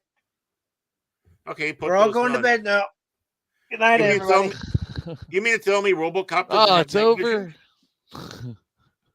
If Robocop doesn't have night vision, then it's a joke. Oh yeah, that's from Mega City 1. That bike. No. This looks like Tron trying to be the Terminator. Oh, the new Tron is going to be so bad. There's his night vision, Baron. Okay, good. He's got it. I mean, wouldn't the bad guy know he's got that? Then this is a futile effort. What? No, but this is for us, the audience, who have logic. We know he's got it. The bad guy should know it. So why do this? Because it looks cool. Fuck cool. I'm a nerd. I don't know what cool is. You don't have to tell everybody why. We know you're a nerd. And I apologize for everybody for rambling through this mess of a film. But again, I'm looking at it from folklore, basically storytelling. I know. Studying the hero's journey, not through Campbell, but actually reading the myths, folklore, stuff like that. I don't know how many different versions of Norse myth I've read through, because there are differences, but it comes down to those same core things that followed through with Arthur, that followed through with Beowulf, on and on. Sigurd, the Dragon Slayer, Perseus, Hercules, right? The falls, the rising up, and all that. This is this is word salad. This film is a word salad movie. Yeah. Oh, great. He knows what the fingerprints are. Are you going to take it? This is like a B movie version of Robocop. You know what I mean? One of the ripoffs that just went straight to VHS. Yeah, and there were many. Robo-Man. See, Pops Future and I, Cop. right? Yeah, there were so many. Yeah, but yeah, this is a mockbuster. Oh, he's Robocop now, by the way. You know, when Pops started watching their films, the one name that always comes up, Corman, because we've been usually hitting the cult type films and films like he's been involved in. Corman would not lower himself down to do a film like this. No, and he made some stinkers. Mm-hmm. You know, but he made some brilliant films too. Death Race 2000. Even his bad movies weren't bad because of him, though. I mean, there were restraints from budget or bad actor choices. Yeah, right. But it comes down to the story. The stories were usually pretty dang good. It was other things, except for one that I will sit back and say is horrible. What the? A Forbidden World, not to be confused with Forbidden Planet. That was a giant turd. It goes right up to Corman. And it's just that film's horrible story. You know what? I bet she's a real Karen. She looks like Fish Face from Chicago. Lightfoot, Lori Lightfoot. Lori Lightfoot isn't human. I don't think she is either. See, that's what they should have done when he got outside of a OCP property on the rice field.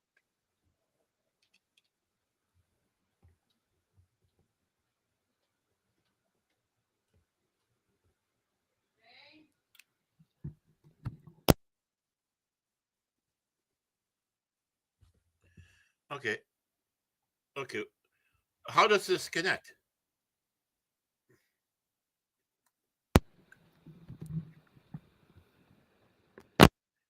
Okay. Again, not making sense.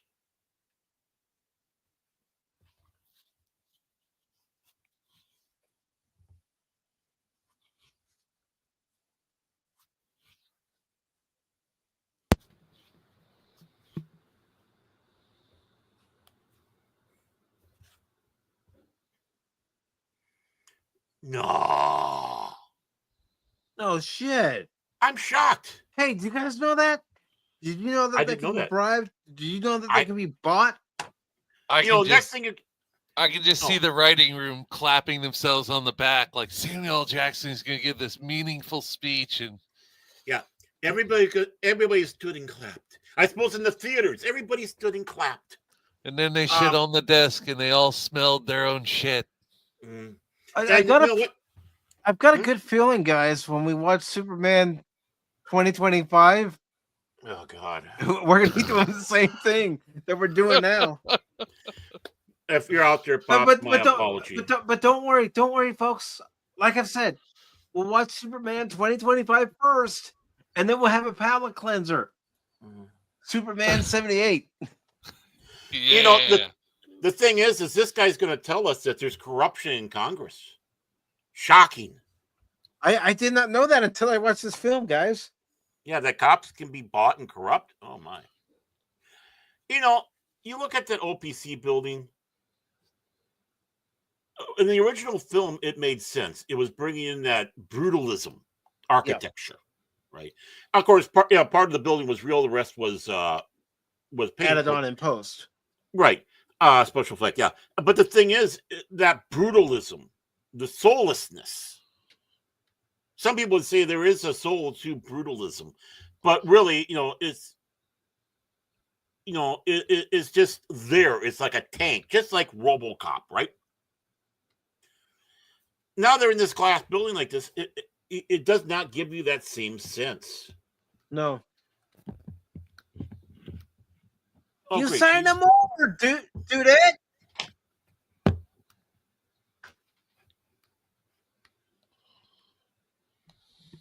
She's the one that signed the papers to say, yeah, you can turn my husband into a cyborg, no problem.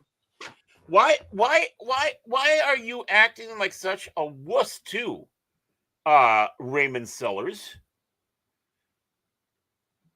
You have to be like the old man where wheels are turning within, or Dick Jones. One contingency plan after another. Right, because both men had that. I mean, the old man was just as corrupt. He was just more likable. I think Robocop 2 showed us that. But you have enigmas within enigmas inside enigmas with plans among plans. This guy doesn't look like he can think himself out of a box.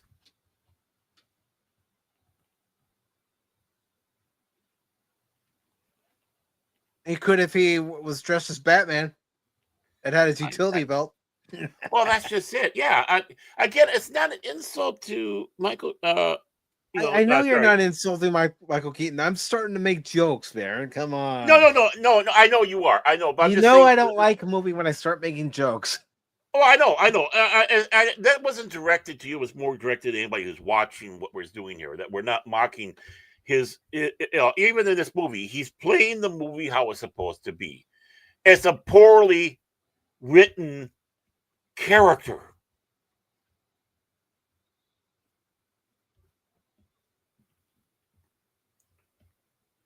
Even Gary Oldman doing a good job, but where is he? Where is he on that? The character. He's one, then another. Hey, doesn't that kind of look like a Batman cowl behind him? Yeah. And I was, yeah. But he's all over the place. This Dennett Norton.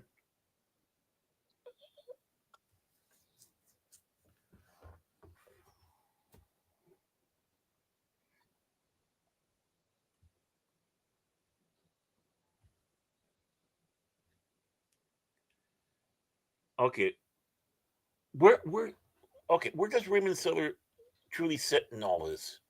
Again, we're getting lots of mixed messages.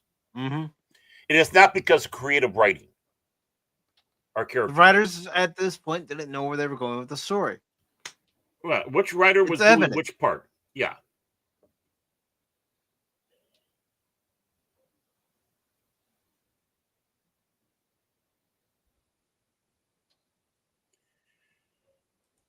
I mean, the one writer worked on Robocop and Starship Troopers. He even did the Starship Troopers 2, 3. He directed Starship Troopers Traitor of Mars. I mean, obviously straight to video type films, but he knows. So what does this mean? Was he trying to do something with this film? But also overridden. Real quick, just to add to your thought here, Baron. We know the director was hindered by studio executives. Right. What about the writers? Were they hindered? Yeah, I'm a feeling that. By the way, he's the only one that has a page from these writers on Wikipedia, so I'm cheating going over there. I'm going to divulge you. I'm looking at, but I mean, this guy has worked with Verhoeven. Granted, his other stuff was basically straight to video type stuff. But how much of what he was trying to contribute to this movie was shot down so they can bring others in? The Edward Miner and the Joshua Zet Umer or whatever. Because the character Robocop is based on Edward Neumeier. Yeah. Right? And Michael Miner.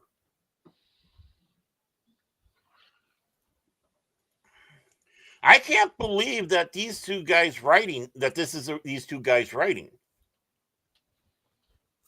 I think they took what they were trying to do, ripped them away from them, and shitify it.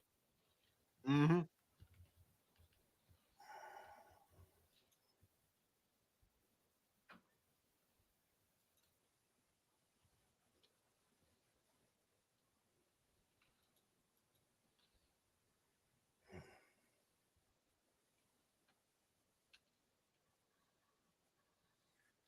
Okay. Now, okay.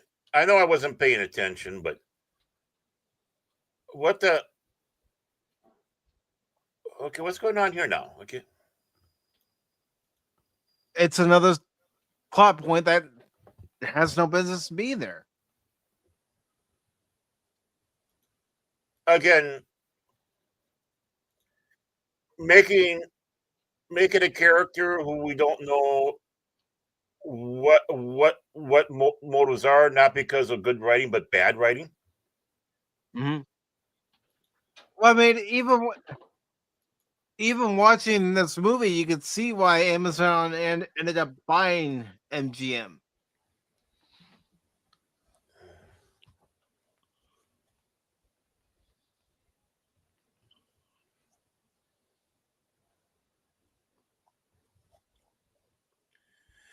This part is too little too friggin' late, because what exactly was the catalyst of Mrs. Murphy?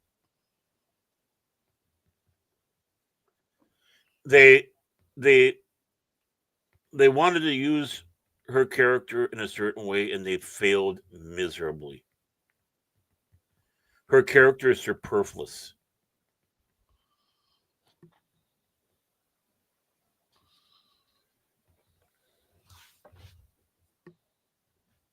And why should we care about her point of view?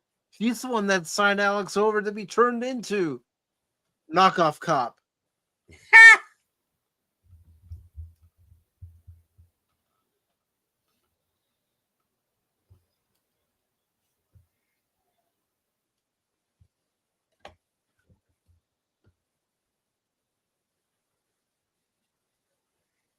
I'll admit, during this watch of this movie again, I have a different feeling about it than I did the last time. Different view of it. Even worse, right? I know. This movie. If there's one thing that this movie's doing, it's doing a good job at making me exhausted because of all the ranting I had. You know, the closest I've come to this type of ranting was when I saw The Last Jedi. And I had to pause it. I had to pause it so I could do my 5 to 10 minute rant. He stopped 0 crimes this entire movie. 0. Yeah. Well, he did have that one in the alley, and then of course he got the one that was in the crowd. That's all. That's all. It should be. Yeah, it's like. It's just. Ugh.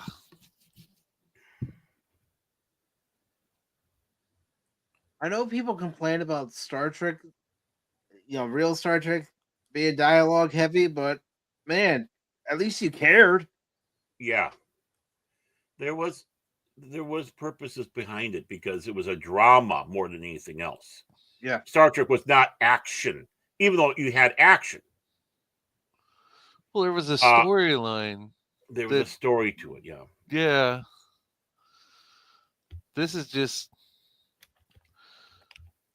There was always a dramatic story with Star Trek that really sucked you in, at least me.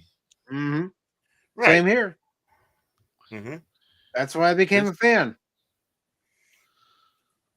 And I think a lot of people failed when they whine about being dialogue with Star Trek. Well, it's a drama. It always was a drama.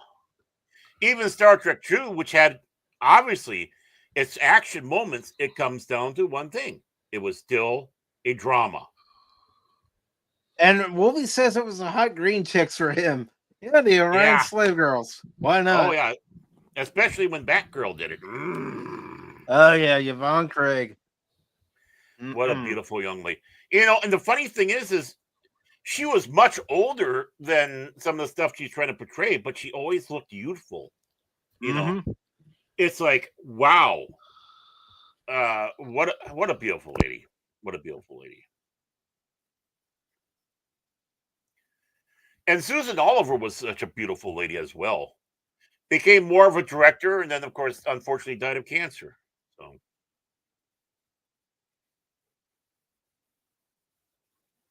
don't move. Okay. Well, okay. Oh, it's private property.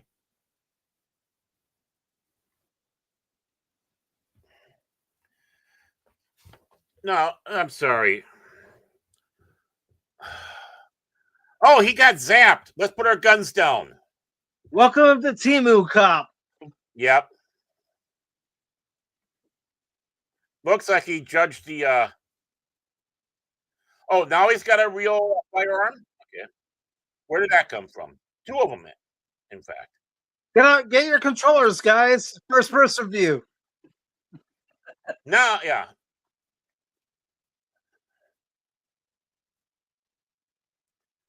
Oh, God. This is horrible.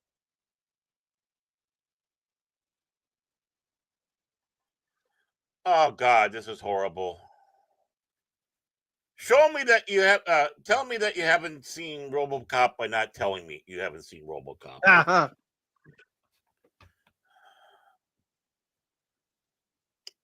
What the hell?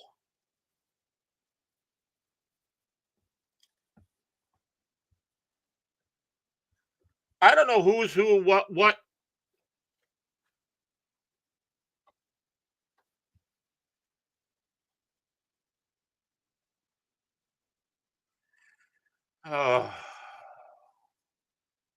Oh, wow. Exciting. Are you excited? I'm excited. I was just wowed. We now I can hear finally the enthusiasm in your voice, Baron. Well, yeah, I mean, we finally get to action, and it's like, I don't even feel anything for this robot. I miss Ed. Hashtag bring back Ed. Yeah. Justice for Ed. Yeah, justice for Ed. And now he's getting blasted like that. It looks like things are going through, but he still has lungs, right? Yep. Well, you know, he's got lungs, so why is he still up?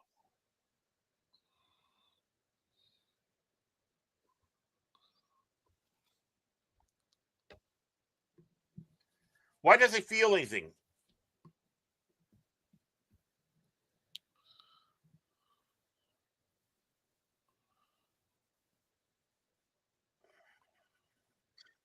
See, it was more impactful when Lewis came to rescue Murphy in the original. Yeah. Oh, are we going to get him trying to save his family now? Will she get blown up and become Robo Wife?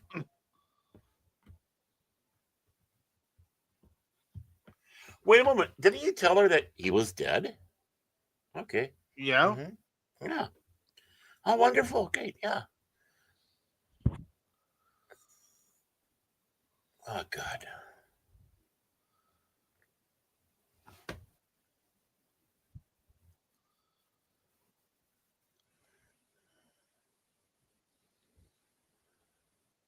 Yeah, oh, he's missing his hand.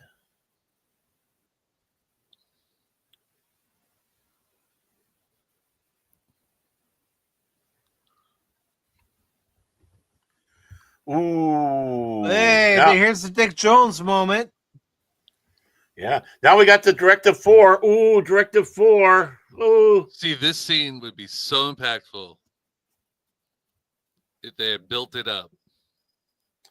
Well, yeah, you're right. Just like the original. It was built up.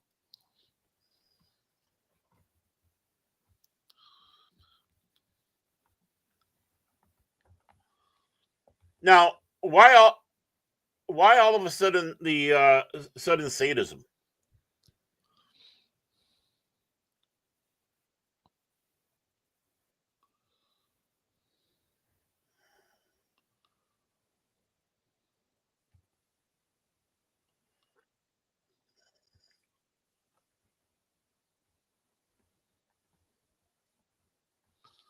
Yeah.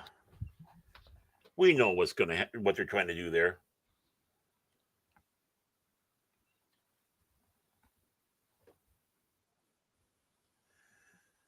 Murphy, keep your head down.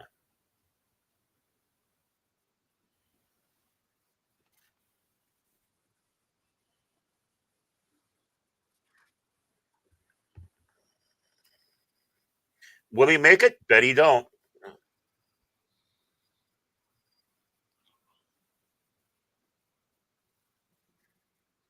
Smart move.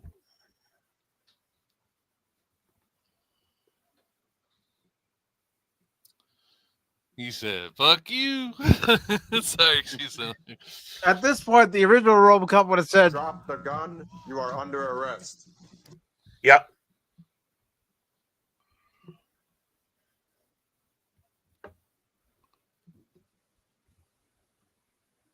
God.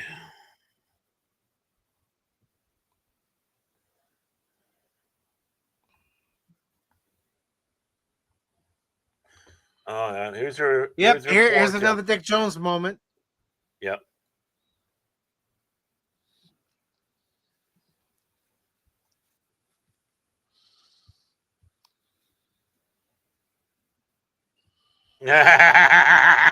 What a now that's weasel. funny. Yeah, it's funny, but all in the bad way. Oh, It has come no on. meaning. Nothing. This is the only time he's used it, right? Or did he use it before? Yeah, I can't remember. Yeah, it's the only time Yeah. he's used it, and it has no Yeah. meaning. No, The original had no meaning. it was supposed I'm to. sorry, it had meaning. Yeah, the original had meaning because it was part of how people were figuring out who he was, particularly. Yeah. Lewis. Everyone figuring out who he was, and the cops coming to back him up finally. Like, this is one of ours. Yep. That was a big moment when the police showed up on his side.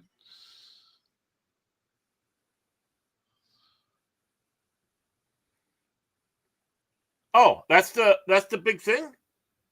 Yeah, that's the big finish.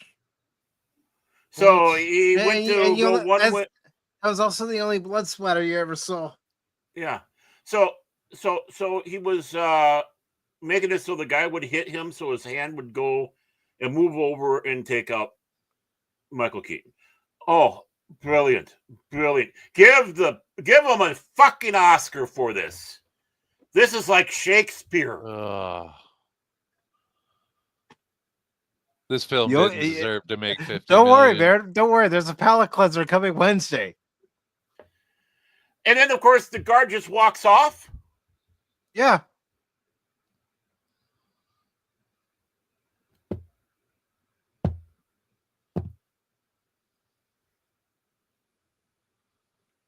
Oh, now what? Just shoot me now. Just let him go, man. Let me die.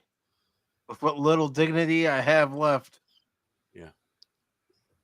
How do you This feel? is the real evil son of a bitch. That's the real villain right there. Well, so is the dude that old man did all in the this for original. science. Yeah. We don't realize exactly how, or we're led to not see how he is.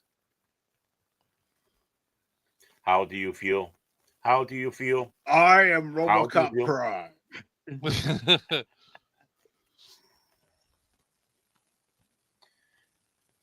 I can see what's on his mind. Yeah, so can I. It's pretty clear. Yeah.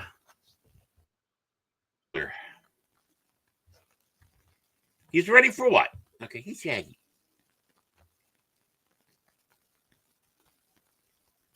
I'm about to make a bad joke, but I'm going to refrain myself from doing so. I don't blame you. I've been really working hard not to do so myself. I'll tell you guys off stream, though. Oh, I'd love to hear it. I'd love to hear it. All I can ask though is, did they get that erector set for him so he can be a better, better at home? If you know what I mean. That's where you're going, wasn't it? I'm not. What afraid does that laugh tell you? I'm not afraid to go go there.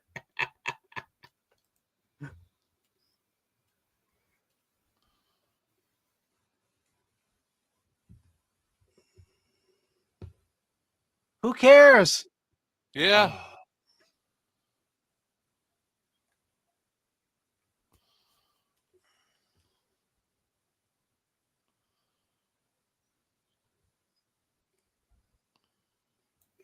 Look at their piss poor attempt to try to do their imagination what Fox is about. Mm-hmm. And those that are right of center.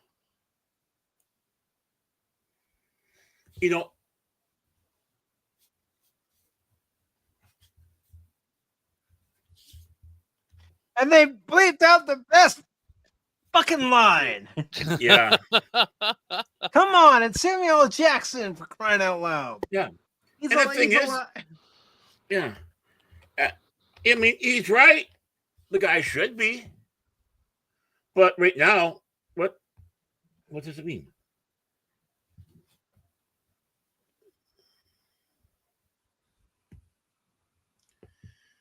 Oh my God! This is their big grandstanding moment for this film, where they're standing on top of the soapbox, thinking that, oh, look at these brilliant words.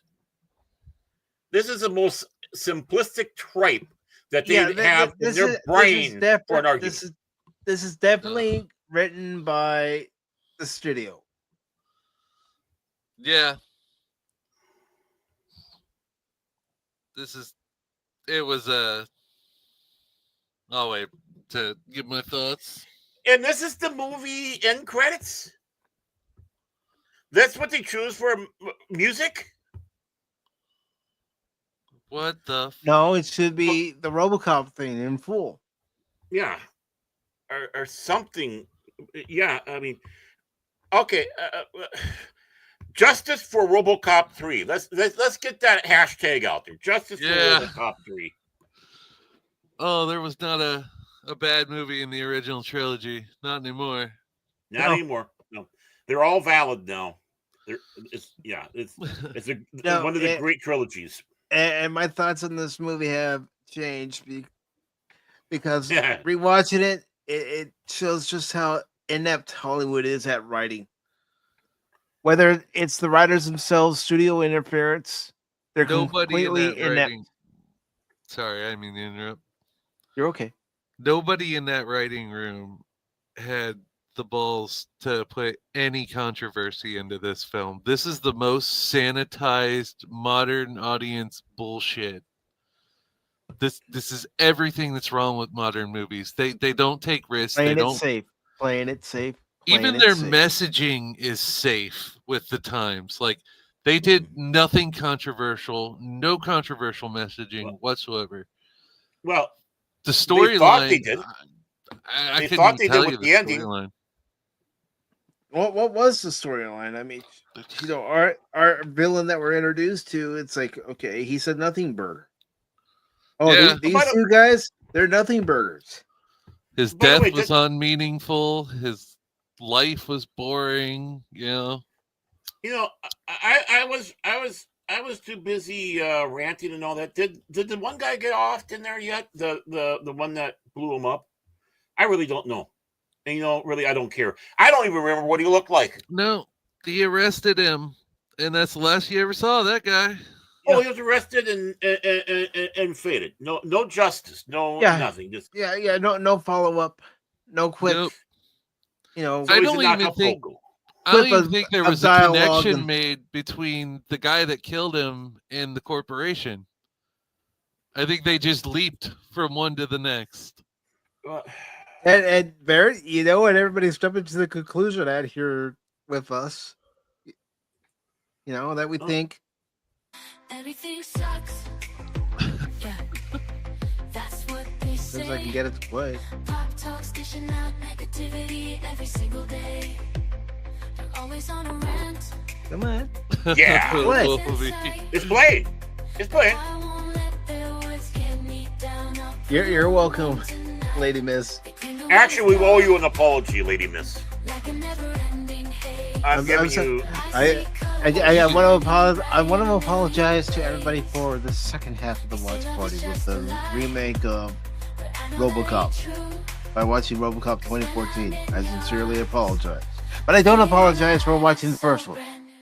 First one. Sanitized and produced and washed down and... I wouldn't even say it was sanitized. It was retarded-sized. That's what it was. It's like, okay, who's the person that's got the lowest IQ? Okay, you write it. Yeah. We'll get these other guys out of here that's ruining our masterpiece. Okay, in Act 1, we're going to have talking. In Act 2, we're going to have talking. And most of Act 3, we're going to have talking. In the final act, we're going to have talking and a little bit of action. And the fact that writers are demanding more writers in the writing room when they're creating this level of crap for so long now. Yeah. I mean, this is 10 years. Yeah. We've been, so you can sit back and point. We've been having 10 years of this and more. And one of the best things... You wonder, Hollywood, why people aren't going to see your movies anymore, or if they are, they're going to see movies that are celebrating anniversaries. Yeah. And yeah. And then, of course, when you finally get on your soapbox at the end, right? Trying to mock, and that's what you're doing, trying to mock everybody outside of your little bubble, your little tiny bubble of pseudo-intellectualism. Be right back. Oh, okay, you be right back. Oh my God, you actually watch something conservative. You're a conservative. Oh, that means you're alt-right and bullshit like that. You're not even bringing a good argument or something to bring to the table that who you're wanting to bring into the debate will actually come into. No, you go straight into mocking mode because that's all you got. You don't have anything else because either you have an extra chromosome or you have a low IQ. I don't know. Pick one of the two. You got reading with the chromosome. Chamber nonsense, man. Right. And that's your brilliancy. Paul Verhoeven was on the other side of my beliefs, and I praise him. Do you really think I go out there across the board agreeing with Paul Verhoeven? No. But I think what he brings to the table is brilliant and does make you think. And I appreciate that. Man. That's how you bring the message. And can we just say to the executive producer, Bill Carraro, why couldn't you get Pascal? Yeah. Why? You couldn't get Pascal. I don't think it was as much of a thing back then. I know. I think that's when his tainted star from his taint was starting to rise. I think they should retroactively put Pascal in films. CGI him in there. Yes. Yeah. CGI, yeah. I mean, just you know what? They should do that with Citizen Kane. Just CGI him fully in over Orson Welles. The Godfather. The Pascal Brilliant. father. Yeah, there we go. Take care, Tommy. Thanks for being here, brother. Yeah, unfortunately, like I said, the one thing I don't see, because StreamYards is a bunch of pot waffles. I'm bringing Cosme down, but oh my God. We should have gone with this film first and then go to Robocop. Oh God.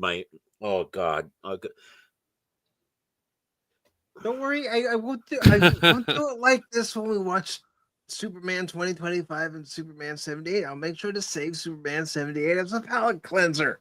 Oh, I know. I trust you, Mike. I feel justified in forgetting everything about this film last time I watched it.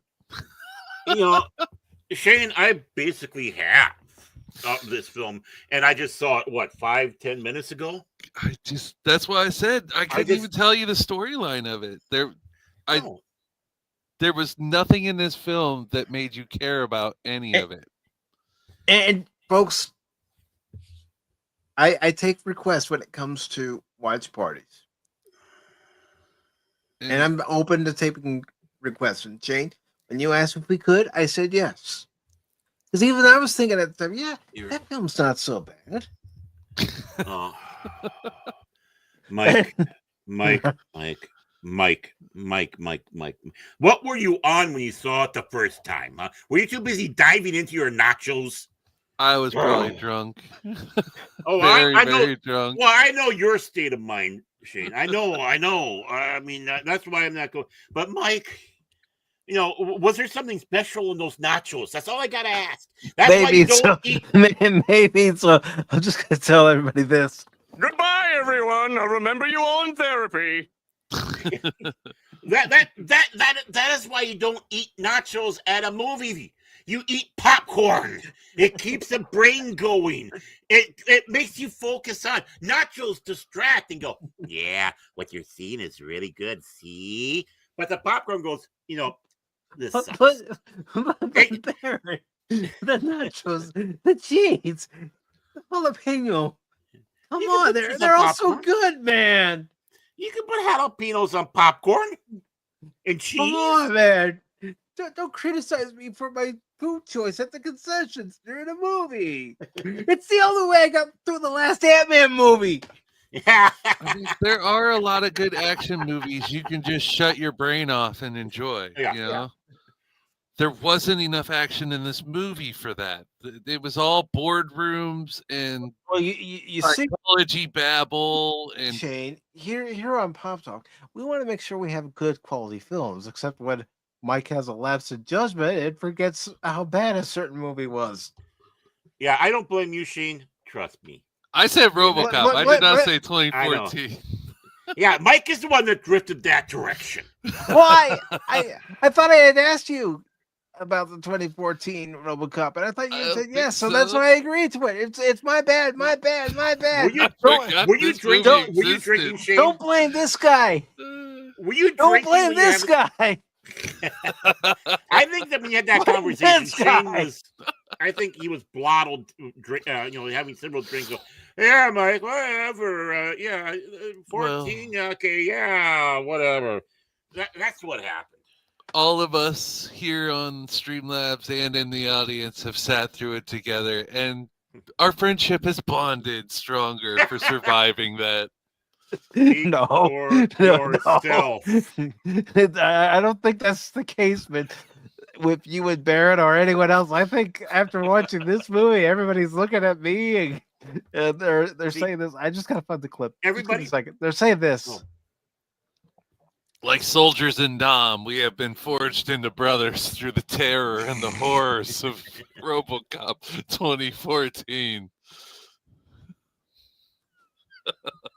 Yeah.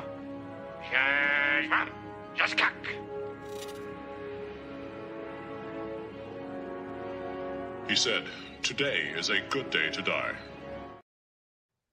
See, this is what happens. This is what Lady Mist is summoning the dragons. Yep. You know how I tell you this? Lay off Pacific.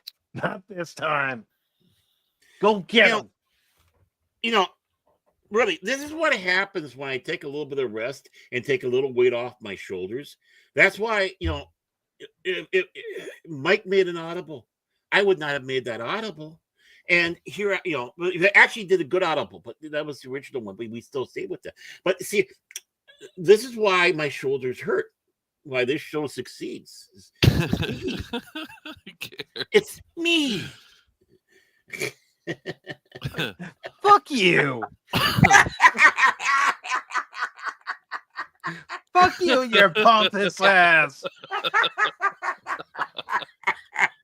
Oh.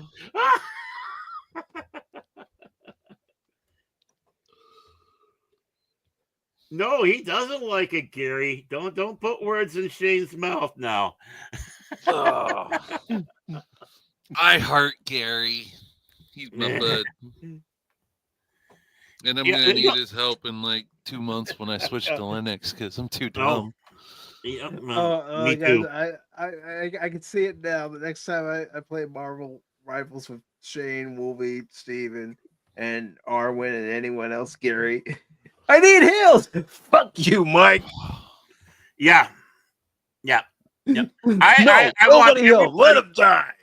I want everybody to abandon him, to shun him. Done. It's like push him out there, saying, "There you go. You're like the sheep into the landmine field. Have fun." You sound like my father. Oh, Mike, you're out there by yourself. Oh, did you die? Hey, Mike, did you die? Yes, I died. Nobody healed me. Well, you keep running off. That's what you get for showing everybody 2014 Robocop, you cunt. Whoa!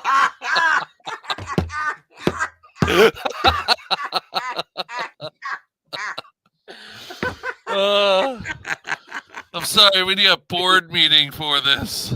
Yeah. In fact, isn't that what we're going to be doing from now on Pop Talk? It's going to be board talk, not Pop Talk, and we're just going to be doing it like we're in a board meeting. Like that's the problem with the board meeting scenes too. There was like no corporate intrigue, no connection or interesting subplot there, discussion going on. Well, you could also see in the original Robocop some of the characters they're switching which butt to put their nose into as the wind was blowing. Oh, I'm going to go with Miguel Ferrer. Sorry. I know I'm messing his name up. I'm going that way. No, I'm going to go with Ronnie Cox way because now he makes an important part. Try to stay on the right side. I mean, it was so beautiful. You could see the duplicitousness. The infighting, whatnot. And when you only have like 4 people in a boardroom scene, it's boring. Yeah. Well, I mean, I'm reminded of that scene in the bathroom where the dude's on the toilet and he's just talking.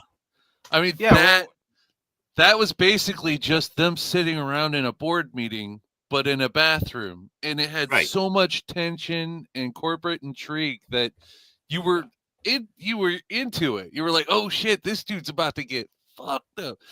Yep. Yeah. And he did.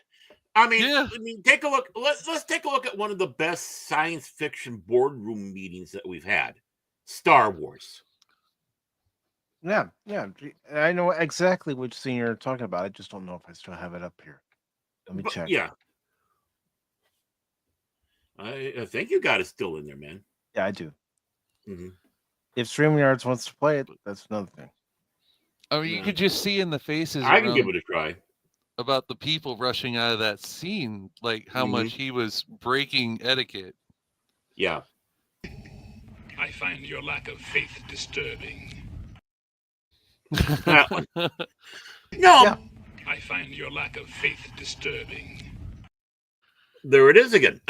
Might have been from when you pressed it and then I pressed it. I don't know. StreamYard says because lately with StreamYards, it's been having a delay. And between Lucas, the editor, which was his wife at the time, and all that, they shortened it. They tightened it up a little bit. There was more to that scene, but you got the full effect of getting to the point in the board meeting. You start off with the debate between the general and the admiral, Tag and Marty. Then, of course, walking in, probably was standing there for a while to get the tone with the conversation, but in comes Tarkin with Vader.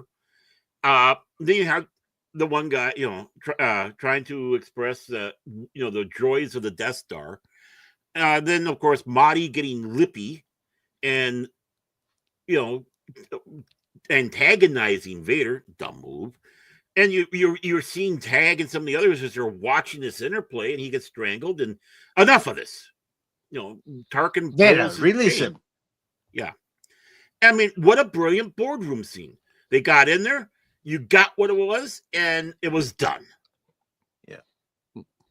Well, I mean, part of the original film subplot was the rise of this scumbag from, this is how you do it in the big leagues, to being vice president. Mm-hmm. Right. So, I mean, yeah, you had those, somewhat side, but not quite side because they were integral to. But you're seeing the power play. Yeah, they were like, I don't know, they were the main story in a sense, but they weren't really. They were their own stories just good writing. Right. Good writing. Yeah, exactly. I mean, they were having their personal battle between Robocop and Ed 209. Yeah. And you kind of seen the folly of Miguel. I can't remember what his character's name was again. And, of course, the old saying, old age and treachery always overcomes youth and skill, which was, of course, Dick. And he found that out the hard way. It's like, we can apply that to, again, today's fandom, today's writing. They think they're doing so well, but they don't realize the machinations that are going on behind the head already, 3 steps ahead, figuring things out like the writers of old.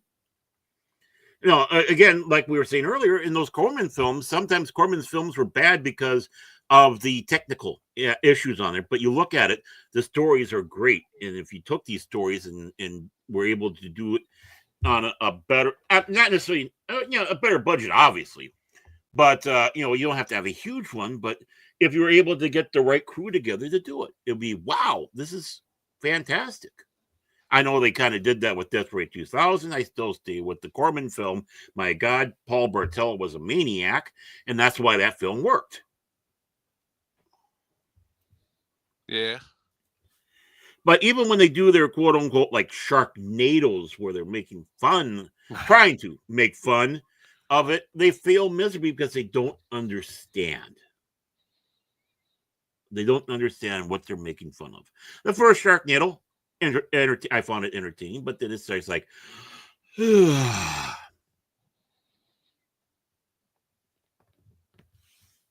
I like Sharknado versus Octashark. That was Yeah. a good one. And there's nothing wrong with liking, B movies.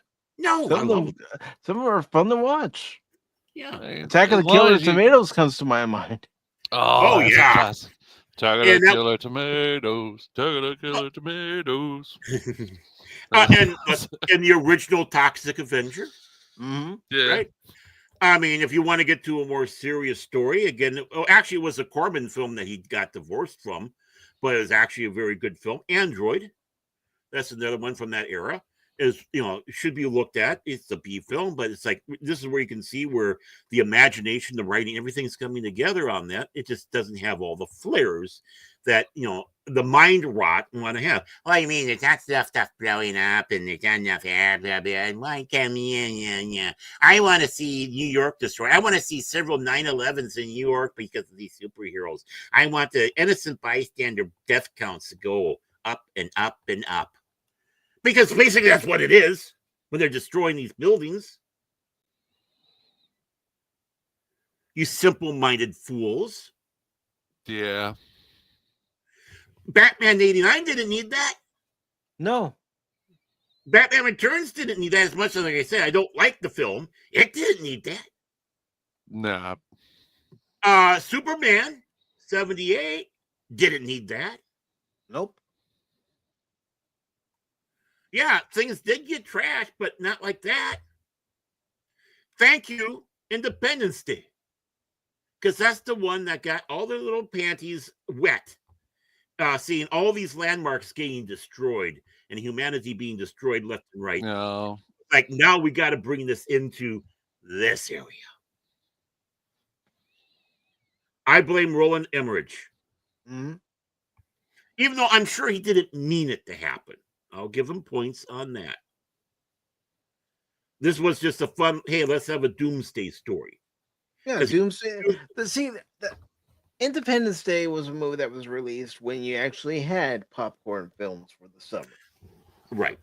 I'd say it was among one of the last of the generations of a true summer blockbuster. Like after that, movies started going downhill. I mean, Emmerich, and I can't remember who his partner was. And now I'm not talking about romantic partner. I'm talking about, film writing partner, film partner, writing partner, creative partner. I mean, you take a look at Stargate, right? Mm-hmm. Yeah. Then, of course, it's like, yeah, this is a different venture. It's like, hey, let's have fun. And then he goes on. He wasn't meaning to have this. Let's go out there and just basically blow the shit up. Hey, Michael Bay got inspired. Oh, no, not quite the end of the blockbuster. 1996 was pretty early. Yeah, that was. There was still some oomph as it goes on. I mean, obviously Phantom Menace was. I mean, duh. I mean, I'm doing that to me, not you, Shane. You still had some of your classic stars behind the scene running some stuff. Right. But it was as the 2000s started to wear on and we got into the 2010s. This is when it started really going down. I would say when you start looking at like about 2007, 2008, and that's when things started going to shit. Yeah, I'd agree with that. I mean, don't get me wrong. I still love the first Iron Man movie. Yeah. I still love the first Thor. I think that's a brilliant superhero film. Brilliant. I'll sing praises to it, but you got to take a look at who some of the people who were involved. Michael Straczynski. Yeah. We all know where the MCU failed, and that's Miss Marvel. That was the end. No, it failed before that, but when the MCU went full force, it was over. That was the final nail. That was the final nail in the coffin, but it was starting up before that. But think about Thor, though. Kenneth Branagh, Shakespearean, right? And a great director himself in doing films. Dead Again, I think, is the one where basically he was reincarnated from before, and they're and his wife too, and they're trying to figure out who killed him back then. I mean, a great film, right? But why did that Thor film almost have that Shakespearean feel to it, where you bring out a character that would be like somebody in a Shakespeare type era? Well, simple, because he had hit that great director. Straczynski's writing. That's why Thor. And what do? They throw that shit away. Thor, they should have said, hey, Kenneth Branagh, can you do the next Thor film? Honestly, the worst thing that happened to Marvel as a whole was being sold to Disney. Yeah. Amen. A friggin' men. Because the moment that Disney had their hands fully on the MCU, they started dipping into let's put in these lines for yucks. And that's all they cared about, was getting the yucks. Right. I mean, we had chuckles in Robocop, but they were appropriate. You could see these things happen. Yeah, justice for Ed. The thing is you could see that happening in the real world. It's just like one of those things. Oh, yeah, Murphy's Law. Anything that can go wrong will. And we're seeing that on there. And, that's what we want in a film like this. Something that matches. Dialogue that matches the situations. But, yeah, what do we have? It's like, okay, we're going to go to the Tempori place, and we're going to have this long scene at the end where we're just sitting there and eat. It was Tempori, right? I can't remember. But we're going to Shawarma. Okay, Shawarma. Okay. We're going to just sit around and just have this where we're just sitting there and eating. Why? Only because Tony brought it up when they were fighting. Hey, there's this great shawarma place downtown. We should go there after this. Right. And they go into the shawarma place, and it's all dusty and broken, and debris everywhere because of the fight. Again, why this horrible? And it doesn't work. I came to that scene again. It's one of those things that yanked me out. Going, really? This is your end note? It could have been done a hell of a lot better. But wait a minute. Who was it that directed that film again? Gosh, if I recall, I think it was Josh Whedon, right? Yeah, Josh Whedon directed that film. There's your sign. I know everyone wants to go out there and praise him for friggin' Firefly, and rightly so. But he's always been a hack. No, I'm sorry, but Joss Whedon does not get praise for Firefly because he let it go. When all his fans were screaming for more, he said, screw you, my story is done. I'm sorry, but I do not forgive him for that. Well, yeah, but the thing is Josh Whedon's always been a scumbag. I mean, he always has. And bring back Firefly. Yeah, that'd be great. They'd probably have to start from scratch and keep it away from him. But yeah. But you got Josh Whedon. Yeah, yippee. Way good job, Josh. I mean, I'm sorry. That film took me out many times. And I'm sorry. And this is before I even knew his political stance or whatever. But Pinhead, who plays the Incredible Hulk, I thought was absolutely horrible. Mark Ruffalo. Thank you. Mark Fluffalo. He was a fluffer before he was an actor, just to let you know. So Mark Fluffalo and that Hulk, it just, even when he's trying to sit back and say, what's holding the Hulk back is because he's angry all the time. And rah, rah. It's like listening to Harrison Ford going, "Get off my plane." It's like, oh, really? Okay, yawn. I mean, I'm sorry. I don't think he is a good actor, and he should never have been Bruce Banner. No, never. They should have just kept Edward Norton. Edward Norton was really good. That Hulk movie was so underestimated. Yeah, but you know why? Didn't want him. He knew the character, and he was causing problems because he was going, no, this is now how it's supposed to be. He was too much of a pain in the ass to those that think they know everything. And that's why you have them on the set now saying, don't read the source material. It was because of him. He knew his shit. He wasn't going to let him get away with it. And so that put the fear of Norton in everybody else. And that's why you have pinheads like Gunn and the others saying, don't read the source material.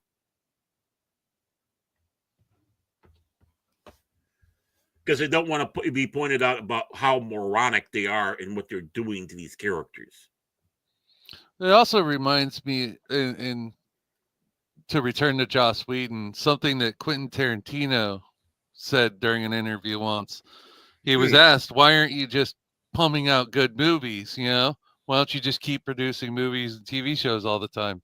Quentin Tarantino was like, the reason I only make a film every couple of years is because you want to keep your audience craving even your bad stuff. If you're inundating your audience with, everything you have, then they're going to eventually get tired of it. My films are fresh. My films come out every 6-7 years. Well, yeah, it's basically leave them wanting more. Yeah. Too much Joss Whedon, too much Pascal, too much of all this California stupid thunk. And too much glorifying mediocrity at best. You understand these movies are the best written movies of all time. These TV shows that are out now are the best written TV shows of all time. If you can detect the sarcasm, thank you very much. Yeah, I know that sarcasm. Trust me, because I do the same thing. And and there's no diversity to messaging whatsoever. All the movies the past 10 years have had the same message, and it's all negative towards a large part of the audience. Right, and it's not even intelligently delivered. No, these people aren't taught to deep think. They aren't taught. They're taught to create and pump out critically and fast, but not actually understand the things. Half these writers don't even read books anymore. They just watch other movies for inspiration. You're right. Absolutely. You can tell because when they're trying to do a quote unquote adaptation of something, they're looking at the movie that was done before. Yeah. They probably had a ton of errors already on the source material. Right. And by the way, Mike, he passed the cash test. Did you hear that? Shane passed the cash test. He said, these people. So, congrats. What? Now, cash test always say, these people. Yeah. We tease him on that. It is a joke. It's a joke. But, yeah, I mean, you're absolutely right. I mean, let's make a Count of Monte Cristo film. Okay, let's watch the Richard Chamberlain one, and we can work off of that. Why did you go to the book? Paul, Starship Troopers. Well, what is book? It's got a front cover, it's got a back cover, and in between the front cover and back cover, there's pages that you turn. And again, that's my disdain to Verhoeven with Starship Troopers is because, again, it's like, what book? Because the whole thing with Starship Troopers was supposed to be a different film. Yeah. And then they say, hey, no, we're going to do this. And here's the book. And Verhoeven says, screw that. He took some elements out of that, but it's like, screw that. That's why I say it's a good film, but it's a bad adaptation of Starship Troopers. And that's the factor. Now, that's the norm. Forget the source. They didn't know what they were writing. I know more about this than the original writer. Heck, let's go back to Star Trek. There is a source material, the original series. It was added on to by the Next Generation. More was added on by DS9. More was added on by Voyager. More was added on by Enterprise. Despite what you might think of Enterprise, it still added some things to it. And they completely ignore all that. Well, I mean, look at all the reference books we have. I'm not talking about necessarily novels because, those aren't official, but damn, some of those novels are effing. Lady, but do you want me to whip out one of my technical manuals? Right. I mean, of course, the granddaddy of all, and by the way, not George, but Gene Roddenberry said it was official until he had a whim saying, no, it's not. It was so official that ships that were in the technical manual were mentioned during the Epsilon 9 scene, name and hull number, including a dreadnought, the Entente, or how you pronounce it. Attende. It's like, why did you just go with the Star Legion or something like that? Make it easier. So, that was official for at least up to Star Trek the Motion Picture before the whims of Roddenberry went away. But we're talking about, the Next Generation technical manual, the DS9 tech manual, the concordances, and compendiums, and behind the scenes. All the way going back to the original series where the making of Star Trek and the making of Troubles with Tribbles. Mm-hmm. I mean, the source of materials, I'm not even talking about, like I said, the fandom stuff. I'm not even talking about the novels. I'm just talking what is look in every edition of Star Trek the Encyclopedia. All the information that's in there, including the warp scale. Yep. Yeah. It's there. You got the formula, but you're not opening the book. Same thing with Star Wars. Knowledge is key when it comes to writing stories. The same can be said about Star Wars and Doctor Who. Doctor Who's always been a chaotic beast, but it comes down to one basic, a couple of different elements. First of all, no hanky-panky in the TARDIS. No romantic relationships with the Doctor and other his companions. It's supposed to be innocent. All that stuff. But it's like, how many times do you have to see Atlantis sink in the original series? Well, about 2-3 times. It's like, wait a moment, didn't it go down during the second Doctor? Now it's going down in the third Doctor. And it's like, well, you can pass that away because time and relative dimension in space. It's like, well, if things sometimes change. But, neither here nor there on that one. In all the Target novels off of those stories that are around, it gives you that full sense. And, of course, again, their versions of behind the scenes. The one that came out from Virgin, where they take every era of the Doctor and dissect it down. The fourth Doctor handbook, the fifth Doctor handbook, and so on and so forth. I mean, the stuff is there to know what you're doing. And I do not count anything. I mean, as much as I'm a fan of Christopher Eccleston's performance as the Doctor, and, I didn't watch much of it, but I approve of Peter Capaldi. I think the rest sucked. Yes, David Tennant, Matt Smith, and definitely the other two, which will be nameless. I don't count the War Doctor because that's an absolute ridiculous piece of bullshit they had in there. And there is full first Doctor. Doctor in name only pretending to be the first Doctor. They all suck. Yeah. Right? New Who does not exist to me. But I'd like to sit back and think that, well, maybe the next regeneration after Paul McGann was Christopher Eccleston in the sane, normal universe. But they're, them bringing in John Hurt, it doesn't make sense. No, we're supposed to get all emotional over this pseudo doctor, the war doctor, and we've only, the big reveal. He turns and it's John Hurt. It's like, what's that supposed to be? It should have been Paul McGann.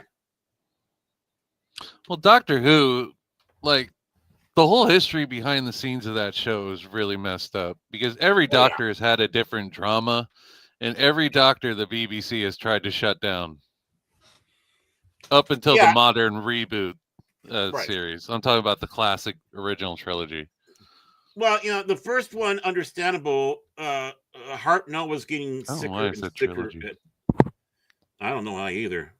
I'm gonna slap you now. But understanding that about William Hartnell, he was getting sicker and sicker. He was unable to remember his lines. He was getting more and more difficult to work with on the set because of what he was suffering from. And they knew that they had to get rid of it. What are we going to do? Are we going to end the show? Are we going to try to do something? Regeneration came up. Brilliant. They didn't call it that. Really, Patrick Troughton, he went out on his own terms. Mm-hmm. As did John Pertwee. But yeah, they were working. Well, it was kind of a mixed thing. That was one of the things where the BBC didn't want to get rid of Tom Baker. He wanted to go. He was too much of a draw. You were getting, of course, in John Nathan Turner, who wanted to take the show in a different direction. That Tom Baker didn't approve of either. I mean, the later Tom Baker was a bitter, angry man who fought with every one of his co-stars and was a raging alcoholic. He hated playing Doctor Who until later. I think he liked it at first. I mean, he had no problems, and it shows to the fact that how he talked. He had no problem with Ian Marter or Elizabeth Liz.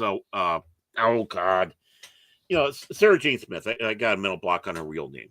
He didn't really ever have much of a problem with those. They worked and meshed well. But he thought the stories for most of his reign were rubbish, and he thought he was to have more input. That's when the show, as the show started getting later and later with the show, you can definitely see his influence coming more in, especially after, Barry Letts helped out with the first season. And then was it the Hinchcliffe era, which was that early part? When his era came and they brought in another producer. Names escape me right now. It's been so long since I talked about who in that area. But that's when he started getting there. And of course, I don't think his relationship with Leela, I mean, I wouldn't call it necessarily strained, but I wouldn't call it as buddy. But Lala Ward, definitely, he and her clashed. And pretty much it was him that was clashing with her. He didn't like the fact that there was a companion that was as smart as the doctor. Just the whole list goes on. And I think it might have been one of the things, the catalyst that she left the show, sadly, because I loved Romana 1. Then, of course, Romana 2 came in, and we all know that turbulent relationship. Lovers, marriage, divorce. Yeah. I mean, I don't even know if they even really talk today. And then you started throwing in the last batch, because it's the end of his career doing that. And that was, of course, the core that would become Peter Davison's. And that was, of course, Tegan. It was, of course, Adric. And then, of course, Nyssa. And, there wasn't much chance for stuff to go happening on with that. Tom was more than happy to leave. He was not being listened to. In fact, he had to fight to keep the scarf. Yeah. I mean, John Nathan Turner did not want the scarf, and Tom Baker said, no, I want to keep it. Then he put in that big, huge drab coat. I mean, basically taking the elements of what, Tom Baker's doctor was. And then it's like he was more than happy to leave and not come back. Probably one of the reasons why he didn't come back for the 20th anniversary is because of John Nathan Turner. Just like the reason why Christopher Eccleston didn't come back because of what's his name? I got no block on it. but the one that gave us New Who because he's a real shit. He is a shit. And Chris Wilkinson was coming out there saying, no, I did not hate playing Doctor Who. I love being Doctor Who. He wasn't a fan of the show, didn't really know much of it, but he still loved it, but except for when it came down to why do I have a mental? Because he's beneath contempt, especially what he did late and when he came back to the show. Russell T. Davies. Yeah, Russell Davies. I mean, that guy is truly a horrible human being. He is a horrible human being, and how he was treating people on the sets and all that, which is why Christopher Eccleston left. That's why we didn't get the second another series with him, which is a shame, because I think it would have gone better for Doctor Who. But no, we had to get Pretty Boy in there, David Tennant, and I never could get into David Tennant. Peter Davison. I mean, really, there wasn't much with the turbulence. Oh, this guy. Yeah, I had to see his face, Davies. He went on a bunch of internet tours talking about, this is my message. This is my Who. I'm like, right. Mm-hmm. Yeah, it's like you're forgetting what the basics of Doctor Who is. There is still a basics of Doctor Who. And, for all his fault, John Nathan Turner, by the way, I'm going to point out here, right? Russell T. Davies, loud and proud gay, right? But John Nathan Turner was gay also. He's passed away since then. And of course, doing the very end of Baker, Davison, Colin Baker, and Sylvester McCoy, right? That long period there. What message did he ever get from him? His main goal was to make Doctor Who Doctor Who. And he does get flack for some of the things he did going on there, particularly that you're bringing back too much of the classic monsters. At the time, we didn't care because we hadn't seen them, and this is a 20th anniversary, folks. But the thing is his main goal was to keep the tenets of Doctor Who. No pun intended for David. No hanky-panky. He wanted to make everything look as innocent as possible, so people didn't get any wrong ideas what was going on inside the TARDIS. And of course, then you had the big bugger. Again, Peter Davison went out on his own terms. He was following what Patrick Troughton said: don't do more than 3 series. Yeah, that's the unwritten rule. Never do more than 3. The few that have broken it have gone to crap. Well, the thing is in some ways, William Hartnell kind of did, because he went into the 4th season for a couple stories. Patrick Troughton didn't have 3 full series. Yeah, McCoy didn't either. Yeah, he had 3. Did McCoy have 3? Yep, he had 3, but they were shortened down. They were basically 14 episodes a season, 14 half-hour episodes. So he didn't have the long, long storytelling where you had like 22. John Pertwee, he had 5. He quit when the mastermind guy died, didn't he? Yeah, basically the Roger Delgado's death really affected him. And a lot of people on the set, to be honest, that worked with him. I think it was kind of also one of the things that Joel Grant decided to go, because it was like that family, that machine that they had on there for his era is just coming apart, and finally for him, that's the case. Him and Pertwee had that connection, and they were the perfect villain and hero. It was a very weird time for Who, though. Yeah, it was, because they were trying new things, and it wasn't horrible. I mean, the first basic half of John Pertwee was him imprisoned on Earth, and then he gets his freedom. And unfortunate about that time is when Delgado passed away. He did his last appearance in Frontier in Space, and they were planning on for a last story for the 3rd Doctor, and doing battle with the Master, a la Rickenbacker Bridge, or whatever they called it, with Sherlock Holmes, between Sherlock Holmes and Moriarty, type of thing. Mixed in with 70s flair, and James Bond. Yeah, and that's what they wanted that action James Bond thing, which Sean Pertwee was more than happy to do. But you would have had where the Master died and the Doctor regenerated. But with Delgado's death, that really took the wind out of a lot of people's sails, including Pertwee, and that was his decision to leave. Of course, then Baker, he did 7 years. Peter Davison almost made it to 3 because the last story of season 22, last story of season 21, my apologies, the 4 episodes was Colin Baker's introduction, where they brought him in, since the Pertwee Hartnell change, it was all done in the same season where you had 2 different stories from 2 different doctors. So, Peter Davison left out, jumped out, and Baker came in for those last 4 stories. You then seem Baker, to know Hugh. Sorry to interrupt. What's the story with that one doctor that only got the movie? Like, he was supposed to kickstart the series, and that was a turbulent time for Doctor Who. There was a lot of people that were jostling to try to get Doctor Who going again, including Steven Spielberg. A lot of this is just to let you know, documented in the book The Nth Doctor and also Regeneration book. So you can try to look and see if you can find that, because they go into details of the lost years of Doctor Who. Now, of course, we talked last Wednesday, Mike? We talked about Nirvana. And okay. And of course, they were in the very early 90s as well, trying to do that animated Doctor Who. But yeah, it was supposed to jumpstart a new series. The things all started with Steven Spielberg wanting to do it. Thank God he didn't. Because he wanted to restart it from fresh, completely, utterly fresh.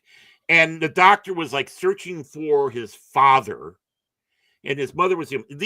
Some of these elements making it into the 97. Was it 97? Yeah, the movie, 97 movie that with Paul McGann, who I thought was a brilliant Doctor. He got shorted big time. He was shorted. He would have been a great Doctor. So, but that was going, and then it starts doing flip and flop. Then there was also talk of doing Doctor Who the movie, which was again horrible. I got the script. I read the script. Of course, matches up with synopsis that's in the Nth Doctor. So I know this isn't a bullshit script. Back in the days when you could get scripts at conventions. And, it opens up with the Doctor in drag trying to catch Jack the Ripper, which he does. And he's working for the Time Lords as sort of an agent. And it goes downhill from there. It's like, no. This sucks. I've been watching through the classics. There's oh yeah. Tubi, you can watch them on Tubi. It's very discombobulated timeline, but that's what you expect from Doctor Who. Mm-hmm. But when it came to the 97 movie, it was actually at that time the most expensive film Fox Television did. Right. And across the way, it got very respectable ratings. But they opted not to continue on with the show and make it into a show. And it was a combination effort between the BBC and Fox. Back then, just like they did with Disney recently, they were looking for an outside source to be able to help them. They didn't want to do it fully themselves, but they wanted somebody like another studio to do it for them. And Fox was more than willing to come on board. And I thought it was respectable. I mean, obviously, there's a lot of flaws in it. Like I said, and those came from leftovers from Spielberg's ideas. So hence the half human part of it. His mother was a human, which has been obliterated out of the lore and was absolutely stupid. I know, and the thing is I thought the Master Patrol was actually pretty good in there. The desperate Master trying to get the proper body, because the human body he's in cannot survive. He needs a Time Lord body. And kind of going back to the basics of what Doctor Who was, at least I'll get more regeneration. Also, the same thing the Valyard wanted to do in the Trial of the Time Lord. So, I mean, it's stuck to at least canon that way. But that's basically what the mess was. It was. It took a lot to get there. They did it. They had that magnificent council room. The story was middling though, for many reasons. Again, interferences, and it was shot in Canada.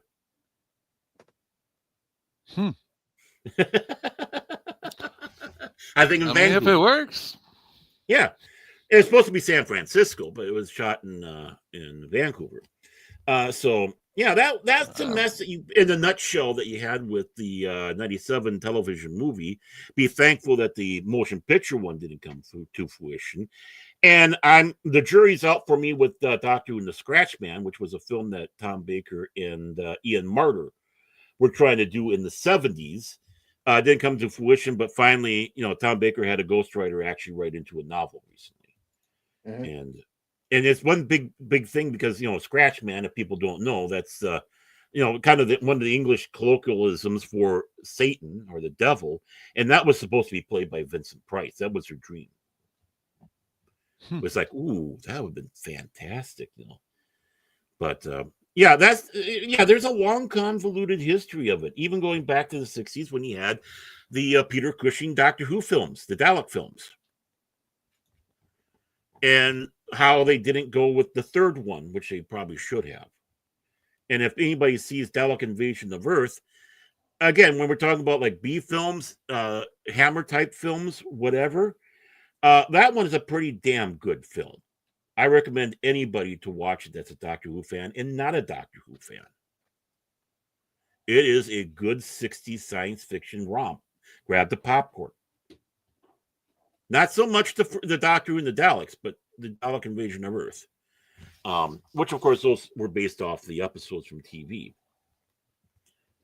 What else do you want to know? Yes, I know a lot about Doctor Who. That's cool. I like it. He's a nerd. Yeah.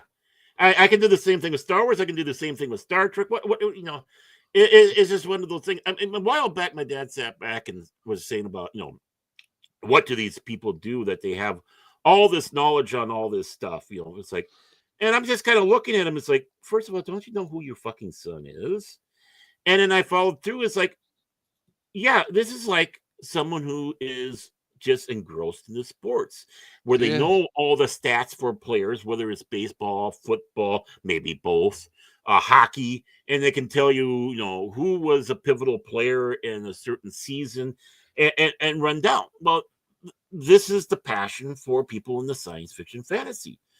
They're putting that free time effort into the stories in universe, or down the line, going and delving into history about the mafia, like my uncle did. Or it doesn't matter. I mean, he can tell you things about the people in the mafia that would go, whoa, where do you get that? It was here, here, here, and here. And that's just it. When you love something, sometimes you get engrossed. You want to know more.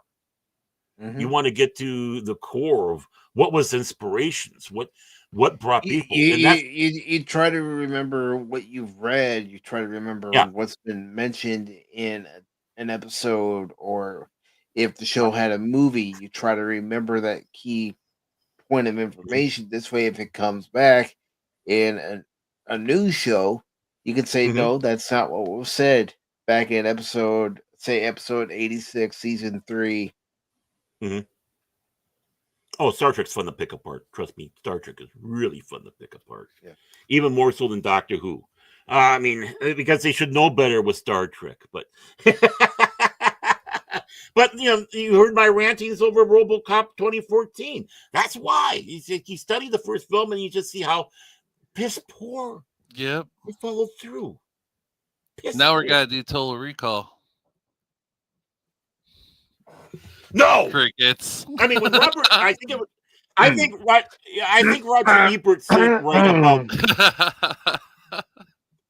Yeah, you're out with him. No, I think Roger Ebert. I think was still alive. About that offer to replace Cash as the new co-host. I'm rescinding that offer. You got to do a lot of these people to get back into his good graces again. It's not even on the moon or the Mars. Total Recall takes place. The new one, the new remake takes place on Earth. There's no Mars. Okay. I'll get into Total Recall. You don't want to watch it, Barrett. You don't. Watch it. You don't. I was joking. Now, no, I know you were, but you know what? Interesting enough. Let me get into Total Recall in just a second, yeah, that's why I was, with the frothing with the Robocop and such like that, when you know what's going on. Total Recall is an interesting animal, though, and the fact that it was taking place totally on Earth. Oh yeah, Roger Ebert or Roper, I can't remember. I think Ebert was still alive, and this is his quote. He was lamenting that how this film made the Arnold Schwarzenegger film look like a philosophical, brilliant film, right? Oh, yeah. But again, you had Paul Verhoeven in it. Of course you're going to have that, right?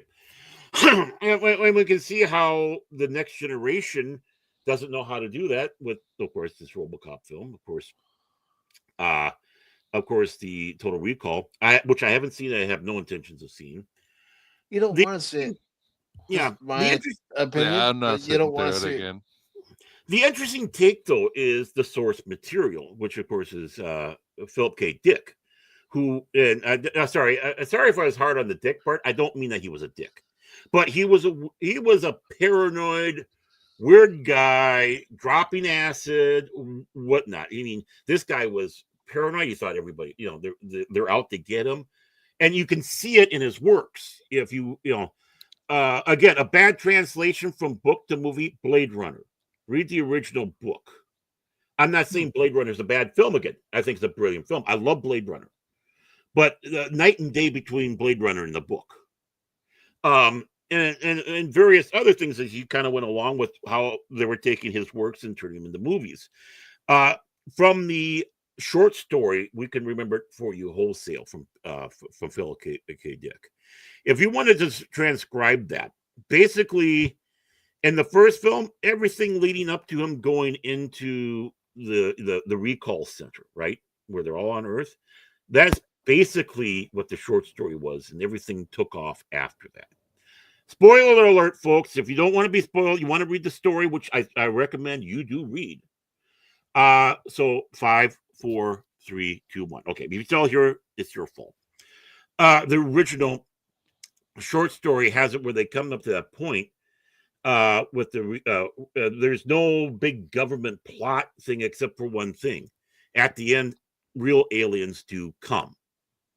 And here we are. Right. And of course, the character is centered around that with recall and things like that. Now, obviously, some of those elements that they had went with Verhoeven, where they find the stuff on Mars. He never goes to Mars in the short story, by the way. Never. And because that everything where after that, where he takes off, goes to Mars, all that conspiratorial stuff, which is great because again, we're talking about Philip K. Dick, was not in the book, but Verhoeven did an excellent job bringing that point home. So the fact that this other Total Recall, again, haven't seen it, hadn't will, to being totally on Earth. Okay, I can see that if you're wanting to go with the original tone of the original short story. But if you're going to do that, you're going to have to do it good. Which I'm not against. Going back to the return source, even if it does not mesh with the movie, that first came out beforehand. I'm for that. I want to see as pure as possible storytelling like that. So that's the interesting story with that. Again, I recommend, please read We Can Remember It for you wholesale. And while we're at it, read Do Androids Dream of Electric Sheep, the novel, which Blade Runner is based off of. Brilliant books and short story. So, again, I'm always looking for a good book to read. Yeah. And what a great name. Do Androids Dream of Electric Sheep? Just sit back and just off the name, it gets you thinking about what the hell here? What am I getting into? Or We Can Remember It for you wholesale. It's like, whoa.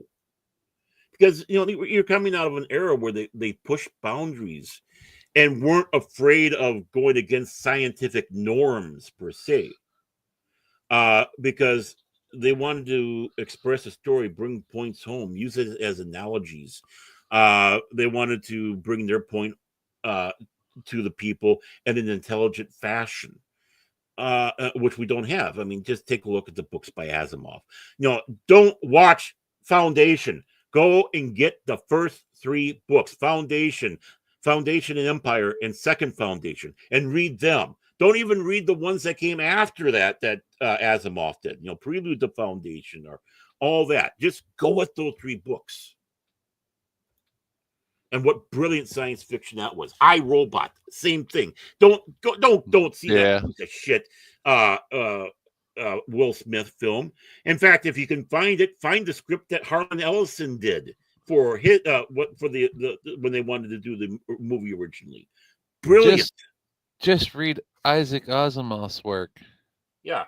Well, the reason why I'm saying read the Harlan Ellison script is because Isaac was involved and approved everything in there. So it's like, okay, what was things that Harlan was doing in there that Asimov was more than happy. So showing, okay, how to transcribe from the book into a movie, how it should be done. I think if you're a filmmaker, read iRobot and then read the script and see, what they did to do the change to make it fit more into a motion picture, which is basically translating and not destroying it, but make it work in harmony. I mean, read Highline, read Starship Troopers. If you're really daring, go read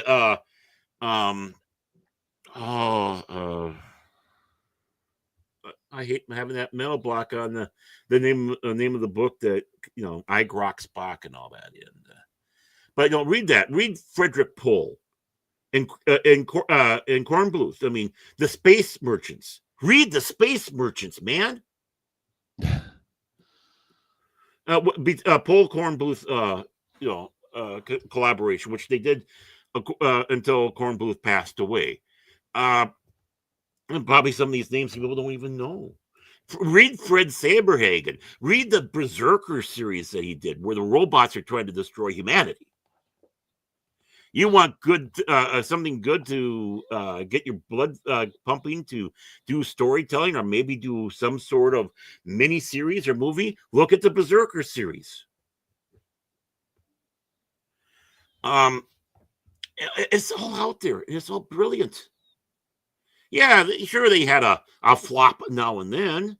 No one's 100% perfect. Like I said, I think Asimov in his later years was not as good as he was in his golden years before that. When he took that big, giant break from science fiction, I don't think he was able to get back into it as well. That's my humble opinion. Look for books by Ted Sturgeon, Robert Bloch. I mean, people should probably Enders, Enders series. Orson Scott Card, yeah. Orson Scott Card. And just to let you know, Orson Scott Card wrote a book on how to write. I got it.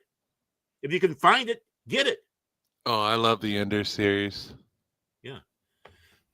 But yeah, if you want to see how it ticked and what Orson Scott Card looks at for how to be a good writer, get his book on writing, and you'll probably enjoy the Ender series even more. I write a lot of fan fiction. Mm-hmm. None I'd say on stream, but I write a lot of fan fiction. Well, everyone gets to start with fan fiction. It's just that they're not writers. They produce fan fiction, even though some of the fan fiction you get should be put between covers and sent out there. Yeah. Not mine. Yeah. Oh, you mean you suck? Yeah. No, I think I'm pretty good at writing. It's always been a hobby of mine. Fred Hoyle. Right there, A for Andromeda and his follow-up. Nothing to do with the Andromeda strain, by the way. but Sir Fred Hoyle, the Fifth Planet, the was the Black Cloud, because the term Big Bang came about because of him, and the reason why is unproven, by the way. Yeah, well, and to follow through, he didn't believe in he was using Big Bang, mocking it. Now, he wasn't religious. This was not a religious thing. He just thought that things were more fluid than this big, huge bang. So again, that's why they were calling him a maverick. So he's bringing a different take into the science fiction realm with his scientific thoughts and ideas, which nobody wants to do now. No one's brave enough. And of course, you have an audience that's too sheep-ridden to even accept the fact that someone might have a different idea or thought and wanting to pass it on to you, or just wants to have a story of a different way things are done. Right? Of course, you have C.S. Lewis with his science fiction series. Look at Lewis if you want to go a little bit more into a theological science fiction. Well, I mean, I'm not a fan of H.G. Wells. I like a lot of his work, but him personally, he's a scumbag. Oh, yeah. But he said the job of any science fiction is to make the ordinary extraordinary and believable to the viewer. Well, yeah, and what did he predict? I mean, he predicted chemical warfare and using off of history about how, again, everyone goes, oh my God, you brought all these diseases to the North American continent. That's because we didn't really know the nature of diseases. And a lot of people at that time thought that diseases were only in one spot. And if you could get out of that area, you weren't going to get the disease, not realizing that the germs were following because of you. Yeah, okay, great. Hindsight is 20/20. Okay, go away and suck your thumb in the corner. Yeah. But he brought into that science fiction realm because what took out the Martians? Yeah. Diseases that they had no immunity to. And that's even more so of a warning for us. If we do go out there and meet other species on their planet, that's something that we have to keep in mind. Right? If human history is any proof, when two cultures meet and they have no prior, engagement with each other, it always ends badly. Mm-hmm. Yeah. It just takes a simple act that, Babylon 5 did it the best. Well, you can't communicate, you can't relate. Mm-hmm. Yeah, Babylon 5 did it best with that. The Minbari, their way of showing that they're harmless is by showing all their gun ports to you, and that way you can see that they're armed, but they're not doing anything. They're not hiding anything, which on the human side took that as a threat. Yeah. Open fire. A simple thing like that. All it takes is just that one little thing that seems off or not so off, and misconstruing it to cause disaster. Star Trek, I think, needs to get more into that myself. I mean, if we get back to real Star Trek, that is. They need a reboot or something because they ruined it. Mm-hmm. But I mean, with H.G. Wells, he was brilliant. Things to come and stuff like that. What came to life since then. Hugo Gernsback with his single novel, because he's more known for doing the pulp stuff and cheating writers out of their money than anything else. But he had that Ralph. Oh, just a second. Let me turn the light on. I want to make sure I got the name right here. Where are you? Maybe I got that on another shelf somewhere. But yeah, Ralph, and there's a bunch of numbers after it, was his way of doing. No, there it is. Ralph 124C 41 Plus was the name of the novel, and basically it was science. Never gonna remember that, bro. Just look up Gernsback. Just Hugo Gernsback. It's his only book he wrote. Put it in a private chat for him, Baron. This way you can copy it. Yeah, why not? I'm smart. You're smarter than me. He says he carries the show. I'm the one that has to tell put in the private chat so it's What- easier what- to see- remember. How pathetic it is that the show's on my shoulders, but he has these brilliant moments. You think he would be able to handle it? Oh, fuck off. Okay. Well, you know what? I'm not going to even put it in the private chat. There's people in the audience. I'm sure they're curious, right? Share it with them too. Share with the world, Baron. With the world. I am. Children of the Directive by okay, that's going on my list too. Mm-hmm. Okay, where are you? Oh, there you are. Is it? Nope, that's the wrong one. There we go. And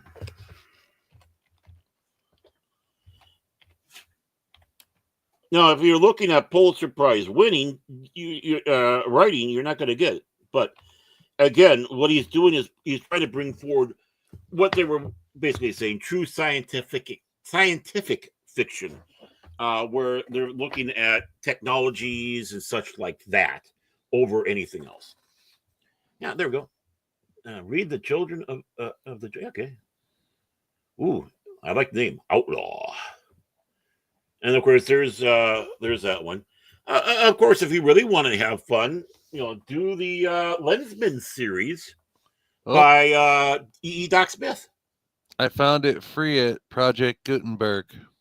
Oh yeah, okay, yeah, great. That I should have thought that it would have been there. I forgot about Gutenberg, and you'll probably find some of E. Doc Smith works in there. Who's another one?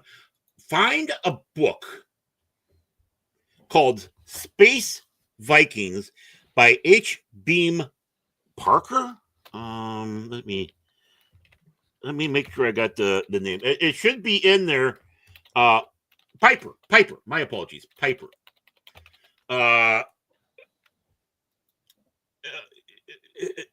Even though it's got that silly name, Space Vikings, this is a brilliant book on empire building.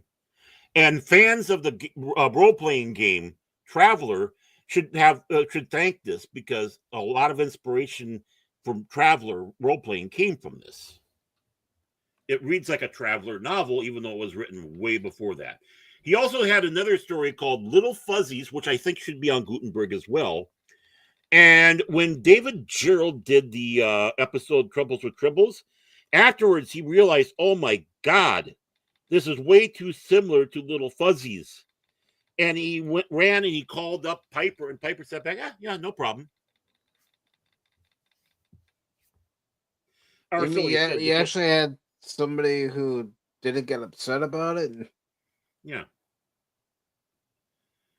Which is interesting because it was 1964 that he died.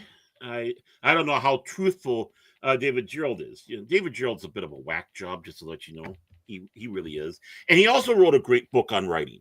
So, which I also have. Never got it autographed though when I met him.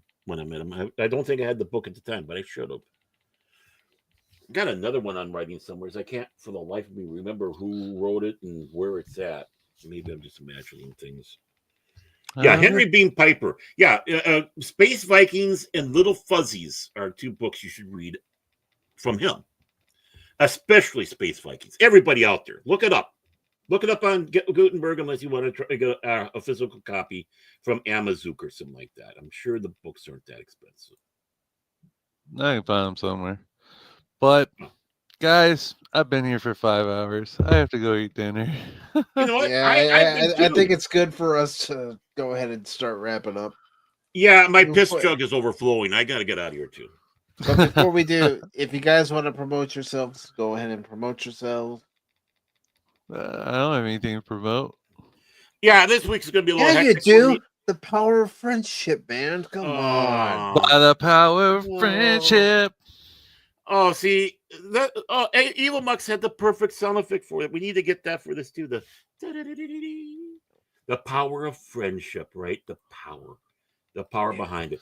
So basically, the thing I should do by your powers combined. No.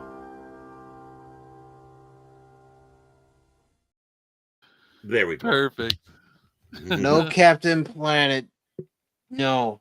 No. What Captain Planet? That wasn't Captain Planet. But Captain No. Planet, he's a Jane hero.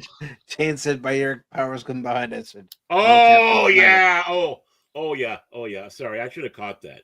It's like, where's that one coming from again? Oh, that's right. I try to ignore Captain Planet as much as possible. For me, this week is a little hectic, so I'm not doing anything tomorrow because I was wrangled in to do something tomorrow. So I'll be doing that. Of course, with you, Mike, but you can say that, say what it is, because, even though it's on my shoulders, it's still your show. And then on Thursday. how many times do I have to tell you to fuck off today? Oh, I missed it. So I'm just making sure I get my dose of it, because we've been so fucking serious these last few, almost weeks, that I need.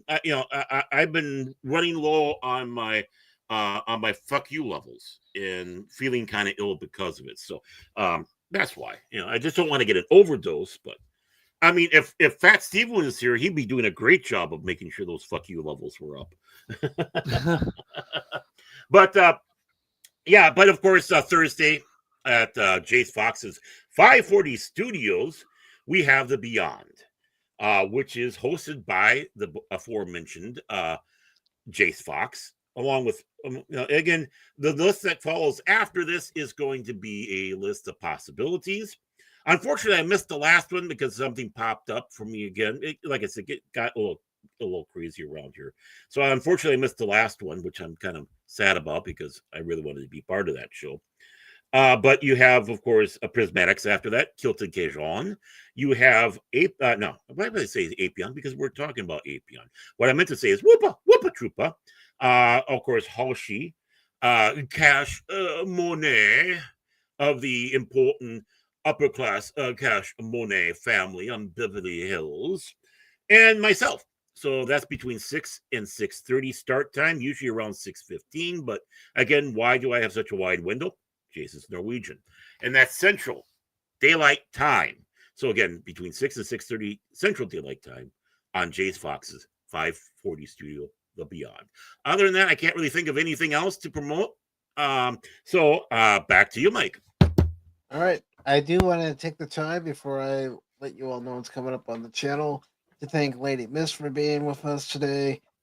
Also, I want to thank Wolvie for being here today. I want to thank The Long Suffering for being here today. I also want to thank Tommy and the Guinea Pig Collective for being here today. Don't forget, they're Robo Guinea Pigs now. They're Robo Guinea Pigs. Got it. Had a wannabe. Thank you very much. Da da da da da da da da da. Dun, dun, dun. Of course, Freedom Fighter 76, thank you very much for being on the YouTube side. Yeah, freedom! Also, Pops, thank you for popping over. Really appreciate it, brother.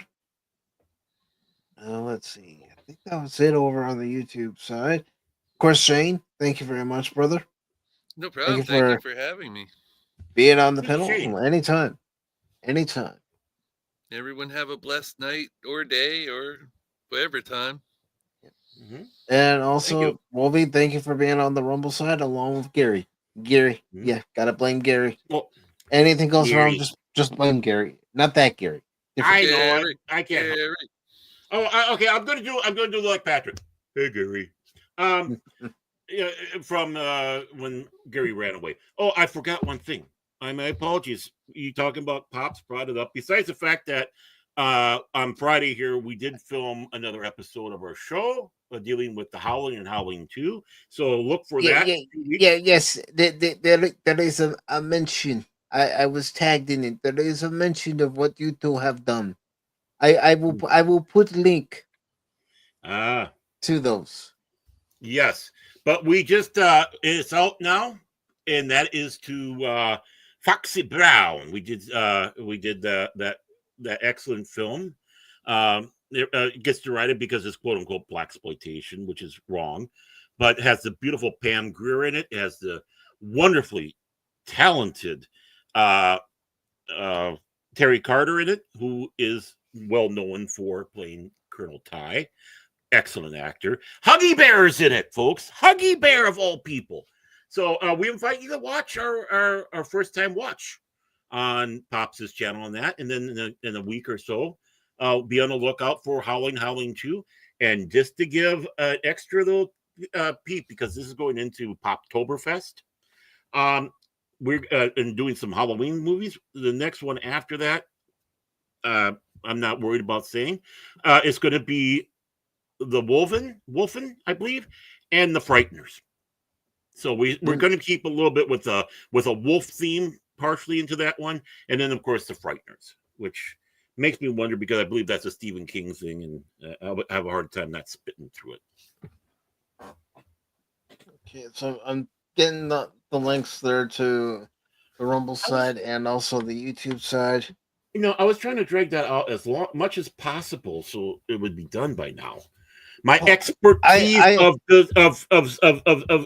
of confusing people out there and keeping them entertained so you can get the work done and making sure it didn't do too long. And it's like, no, my efforts have been crushed. Oh, quit your bitching.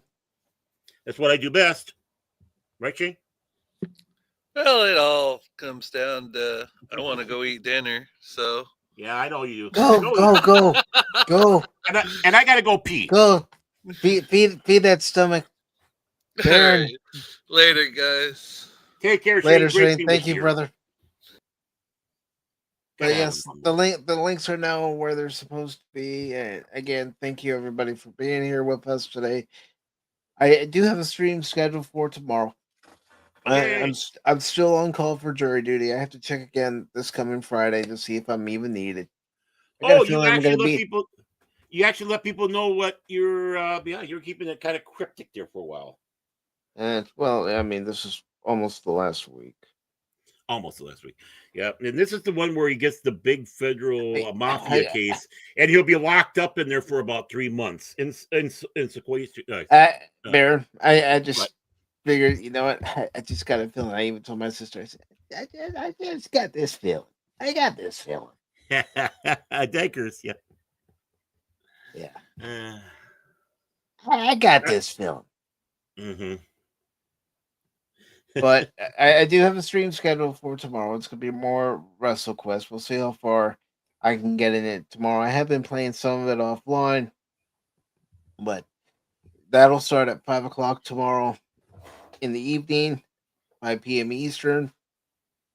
So we have that. I don't know if I'm going to schedule anything for Tuesday. I'm kind of leaving that open. But this Wednesday, we are going to have our Mad Max double feature. Yeah!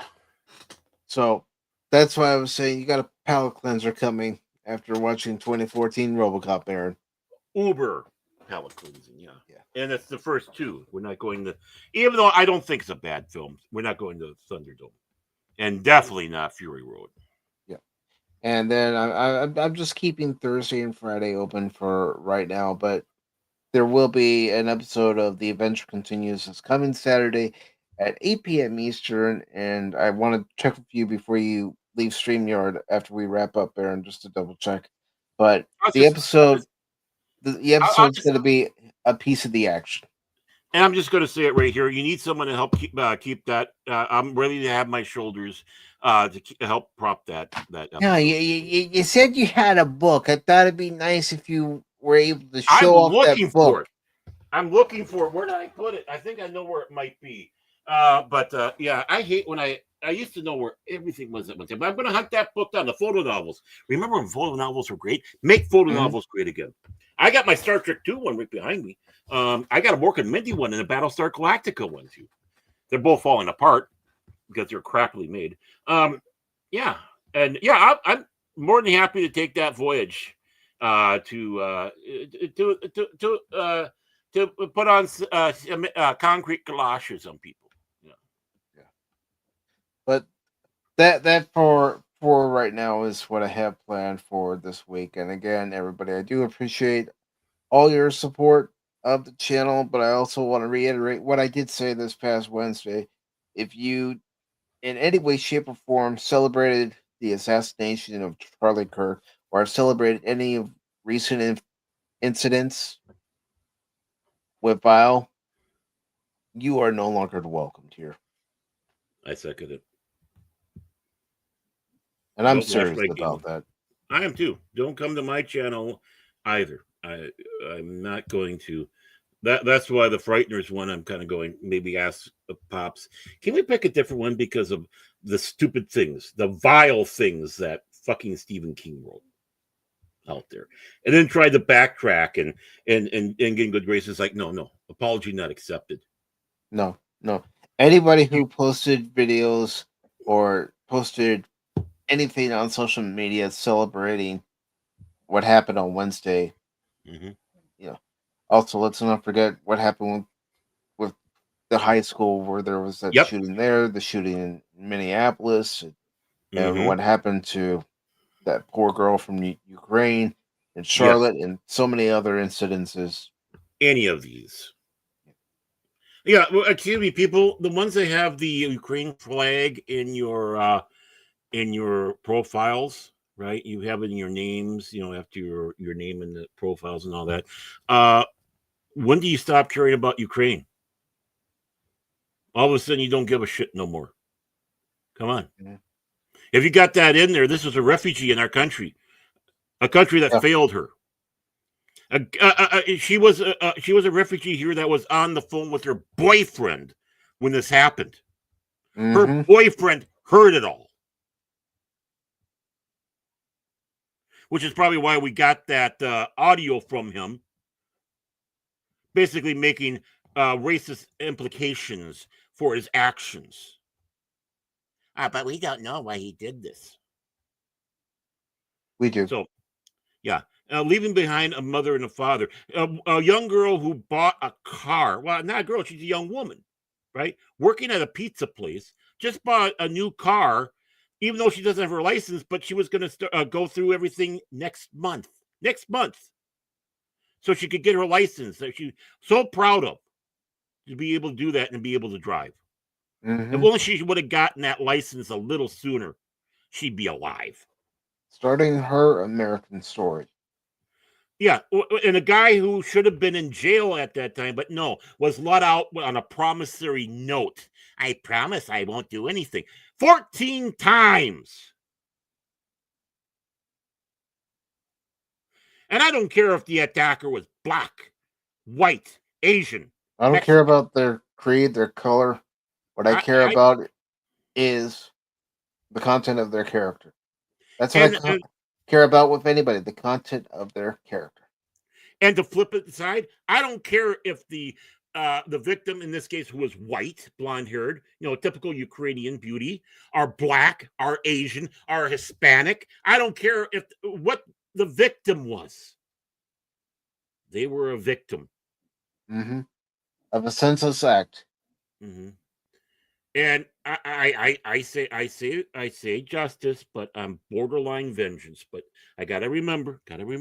So I'm keeping it to justice, proper justice. The guy never sees the sunlight or touch the grass again in his life. In fact, he needs an injection. Let's just put it that way, an injection. Just like with the Charlie Kirk killer. Yep. I wanted to serve the rest of his life behind bars. I wanted him to rot. Right. That we've been lied to about by, again, the same lunatics out there. No, his family might have been MAGA. His family might have been right of center. His family, his father was a retired sheriff. I can't remember, but his mother was something to do with the county, I believe, as well, or state. From what I had heard, I don't know if it's true. So if it's not true, somebody please correct me, and I can look it up too. Yeah. She worked with people with disabilities. Is what I know that she worked with something with the state or the county or whatnot, and of course, obviously they were religious, so they brought the minister in, right? So I mean, this kid was shit. He had all the Antifa crap around. He had all this stuff about killing Trump. Why did the parents notice? He wasn't living there. He was with his boyfriend. Male to female transgender who, let's give this person props. Let's give this person huge props. When he told him, her, whatever. When he told that individual what he had done. That person had the courage to say, yeah, I want to let you guys know. Yeah. He called, or they called. Let's just go with they, because I don't want to insult this person. They called the father. The father confronted. The father made sure that this guy, this maniac, wasn't going to off himself because he said he wanted to, and he brought the pastor him to make sure they were well distracted enough until the Johnny Law came.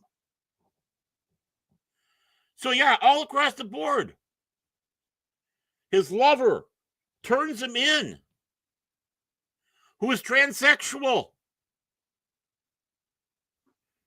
And he does this out of hatred because Charlie Kirk dared criticize transsexuals. Just criticized. And then you got Stephen King out there lying, saying that Kirk was advocating stoning of homosexuals, which is a lie. No. Yes, it is a quote from him, but that's just a little thing. He was quoting something out and making comparisons, just like we do. But if we take one little segment, it's easy to change it. And the media, who you do not hate enough, was more than willing to run with it.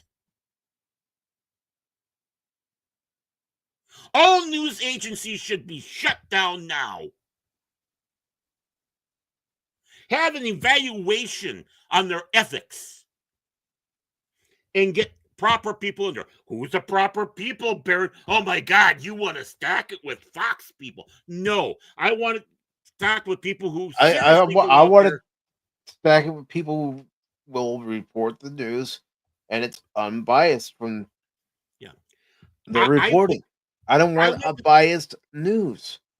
I want the persons going out there with the basic laws of journalism. Who, what, where, when, and why. The 5 W's. Who, what, where, and why. Okay, 4 W's. Maybe when.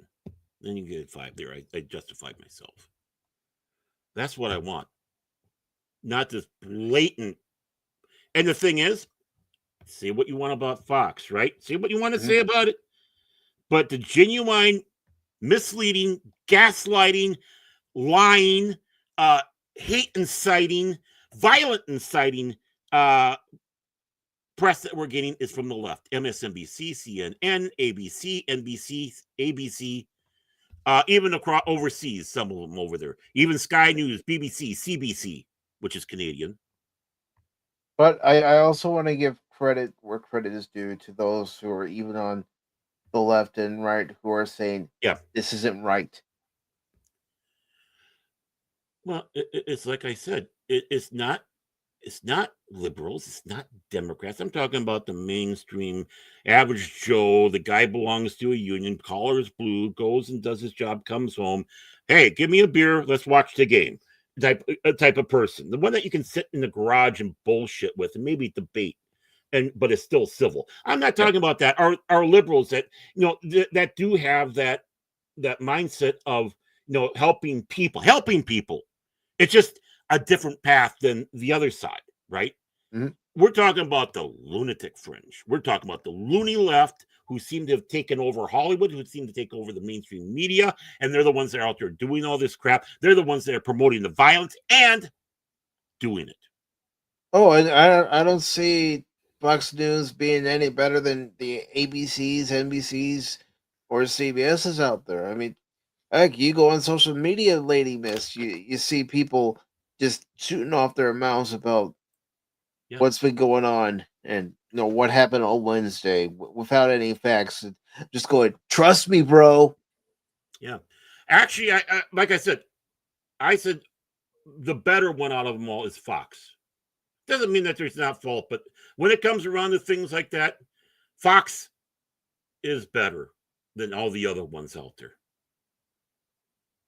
I'm sorry, I'm standing on a hill. Mm-hmm. I haven't heard anybody over there inciting let's go out there and kill people. I'm not hearing them send back saying destroy. Oh, you're causing cancel culture. Well, there's a big, huge difference. When the left attacked the conservative, it's just because we had an opinion on something. We were more than happy to say the opinion, and then they go out there and made sure people were fired because their fifis were hurt. The cancel culture that's happening on the other side is a groundswell movement. We not having to be done and prodded by anybody. Because why? Because what they're doing is celebrating death. They're showing graphic images and celebrating death, watching the blood spew forth from his neck. You're having these people putting the stuff out there and saying, "Oh my God, I feel sorry for the bullet. It touched him." Or there was a catering place or a restaurant that got kicked out because the guy was saying stupid things about celebrating the death, the murder of somebody. See, that's the big difference between the two cancels. And the thing is, on the right now, that's an organic movement, not the machine that we get with the lunatic fringe that's over there. And you haven't heard from the clan in a while. You're right on one fact there, and there are those on the right and left who aren't different from each other, but there are people on the right and left who are just like the rest of us, still in shock, still in mourning, and they know right from wrong and say, no, this is unacceptable. You do not do this. But the funny thing is, on the far right, when people want to sit back and say, the Klan and the neo-Nazis, they sure seem pretty quiet. It's like they're sitting back going, okay, we're going to sit this one out and eat our popcorn.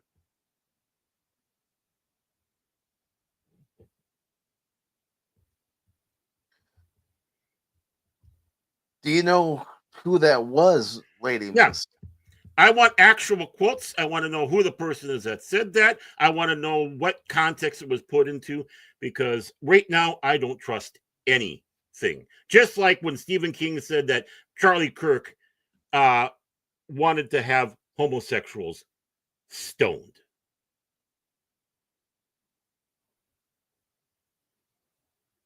Because I'm with Baron on this one. Right now, I don't believe anything coming out of the media. Anywheres. And you know what? There's too much anger and hate. Well, right now, like I said, warning, beware the martyr. We saw an innocent man who has done nothing, except be brave enough to engage in debate and discussion. And I want the full context of what he's saying, too, not just the moment he started talking. Yeah, but I don't want the quote right as he's saying it. I want the full context from beginning to end. Because this is how we need to see the news. You hear something, you got to see the whole context. Yeah, and that's for everybody. I want to see it what frame of mind it was where he said it, how he said it, what was asked of him, to have him answer it in a specific way. Right. I give leeway on the left when there's some crazy stuff that comes out. It's like, okay, what's the meaning? What's the context in this? Because I believe in that philosophy: damn for what they do and damn what they don't. Plus, you're just going with one incident here. We have on the right for the last, well, we started saying 2014. I'd say going back to 2008. We have been called Nazis. We've been called fascists constantly, sexist, homophobic. All the names there are in the book, constantly, in the news, in the media, in the films. We have been doing that, and we hardly have done a damn fucking thing. And now a man is murdered because of it. Now, yes, we are mad. We are pissed. Beware the martyr. Thank you for look at the trying to find it for us, Lady Miss. Yeah, appreciate please. That. Yeah, please. But the thing is we have been slandered and lied about for years. Or automatically thrown in, oh, you're a right winger because you don't agree with me. No, I'm looking at it from a different perspective, different point of view. It doesn't mean I side with one political party or the other political party. I'm trying to have an open mind so I can see it with more clarity. And the thing is we get it now. We fully understand it. These lunatics want us dead. And that's not hyperbole. You have one guy go out. There was one person who posted on social media. She wanted people to go after all the conservatives. And you're wrong, Lady Miss. There is anger from me. Don't put us in that game. Again, that's the media. We don't want people dead. When someone on the left dies, it hurts us too. Like I said during Wednesday's show, I don't care if it was somebody on the left. I would have been just as upset because, like I said, Wednesday, it is uncalled for. It shouldn't be happening in the year 2025 in the United States of America. Period. To anyone. Thank God that he wasn't, but if Biden was assassinated, I would be royally pissed. Just as pissed as I am now. That's not how you do it. You debate, which is what Charlie Kirk and others tried to do. And but there are those who are threatened by what they say and think that they automatically need to be taken care of. And unfortunately, it happened to Charlie Kirk. Yeah. And Wolvie, thank you so much. Yeah. Where is the burning of the cities? Where is the violence? Where is the fights? We have prayer. Well, maybe you just weren't looking for it or listening for it.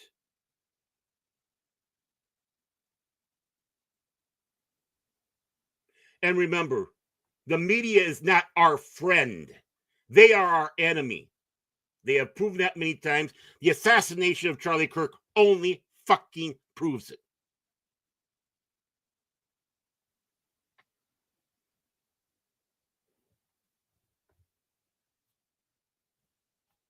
Only proves it. You don't hear us going out there wishing that everybody was dead. They are. Look at some of these fucking posts with their celebration. You know what they want to do to bad people. You know what I was saying when Biden was president? He needs to resign. Yeah. Oh yeah. I mean, right across the board. Yeah. That's not killing anybody though, is it? No. No. He needs to resign from his position. What about Newsom? Yeah. What about him? Yeah. He needs to resign, and someone else needs to take over as governor of California until they have their next election. I mean, they even tried to have their recall election, and that didn't work. Yeah. Oh my, how violent that is. Oh my God. But the thing is, some people view that as violence. Words are violence to some of these people. And it's pathetic.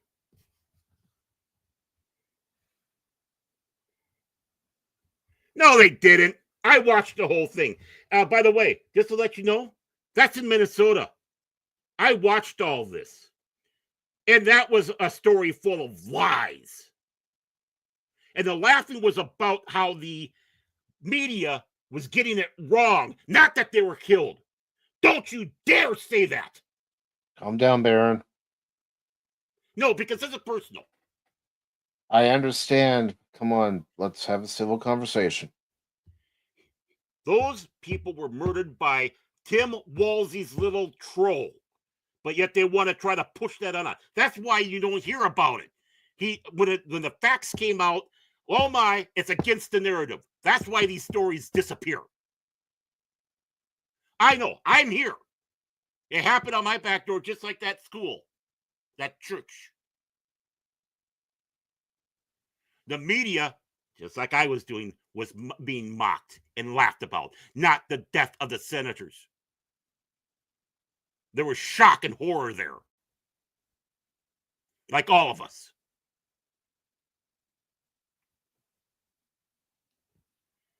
There was no mocking of those people being shot. Let's not forget also, there was a guy and his wife that got shot but lived, thank God. Mm-hmm. And you want to know what? You want to know something? The lady you're talking about was put on a hit list. Yes, really, honestly. She was put on a hit list because she didn't vote with her party on something. The man who shot her had all sorts of leftist propaganda, even though they wanted to try to sit back. He had all these flyers in his car. He was appointed to positions by Timmy Walz. But yet, wait a moment. No, he's a MAGA guy. it started falling apart, and there was too many holes going in there. That's why we don't see it no more. That's why the press needs to be destroyed and rebuilt.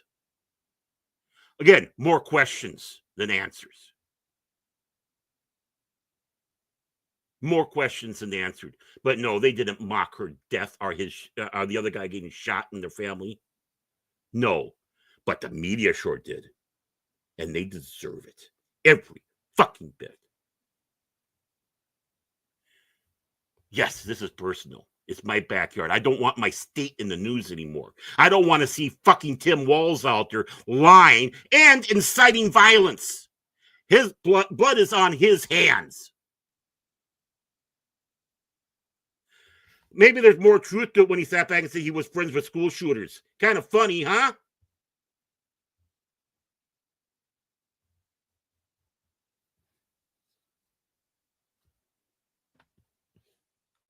Oh, The Independent. Yeah, I know them.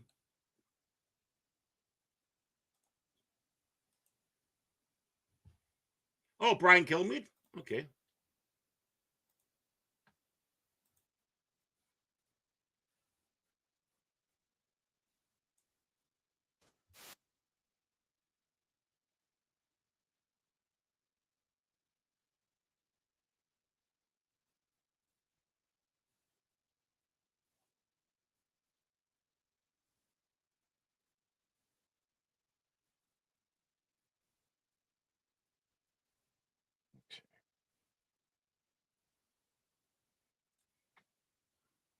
Okay, there was that one. I didn't see anything there.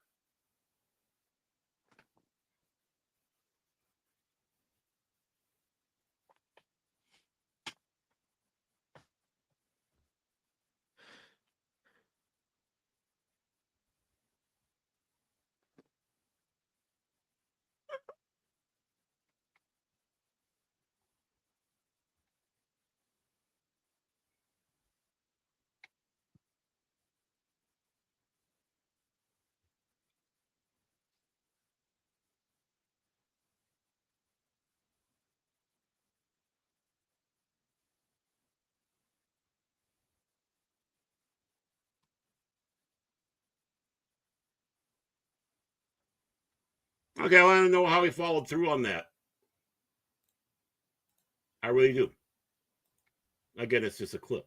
I'd like to see more about that one. Honestly, do. I'm not kidding. I'm trying to see if I can find one. Mm-hmm. And the thing is not that I don't trust or anything on that one, but it's the same thing on the left. Did this person truly say anything? Like, you know, sometimes Joe Biden said some stuff on there and their fingers were pointed about his dementia. It's like, no, that was a joke. And he did it, you know, for whatever reason, it wasn't delivered right.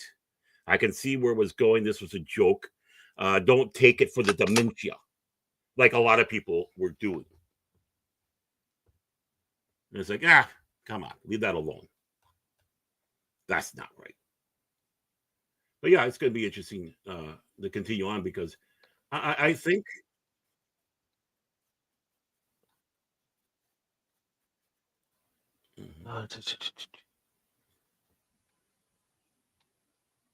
Okay, so I'm seeing something from Deadline, Fox News. Brian Kilmeade apologizes for just kill them comments about mentally ill homeless people. I'm going to put the link to that article. Okay, yeah, it's in regards to the stabbing. Yeah, that's what it's in regards to. And even on air, he was chided by the others. So you got one person, singular. And he was chided there along with also with that one. What Kilmeade said was wrong. Absolutely. I can understand why he said it because it was in response to that stabbing, that guy should not have been out. What was he doing out? Why was he on that promissory note? Right? I can understand it. What he said was wrong. You want me to say it? I say it, and I'm more than happy to. But the thing is one guy saying one thing like that is not a history. No. Anybody who says something like that, even on the left, if it was only one time they said something like that, especially for people that speak ours, right? I don't care who it is. I don't care was back in the day it was Larry King, who I've said was a fan. I'm a fan of, and who was left. I didn't like him on CNN. I loved him when he was on radio. He was great on radio, a master. And many others people is on the left. And I hear him do a flub, something like that. I give a pass because of the passion of the moments, the anger that they have. And it's like one time, okay, you shouldn't have done it. Wrong place, wrong time. But one time does not condemn everybody. And that don't let it happen again. But you're stern on that. Don't let it happen again. Yeah, right. And the thing is that's not what I'm hearing on the other side. I'm sorry. Ever since Kirk died, even before that, it's a constant drone. Morning Joe, listen to the vile piss that they come up with.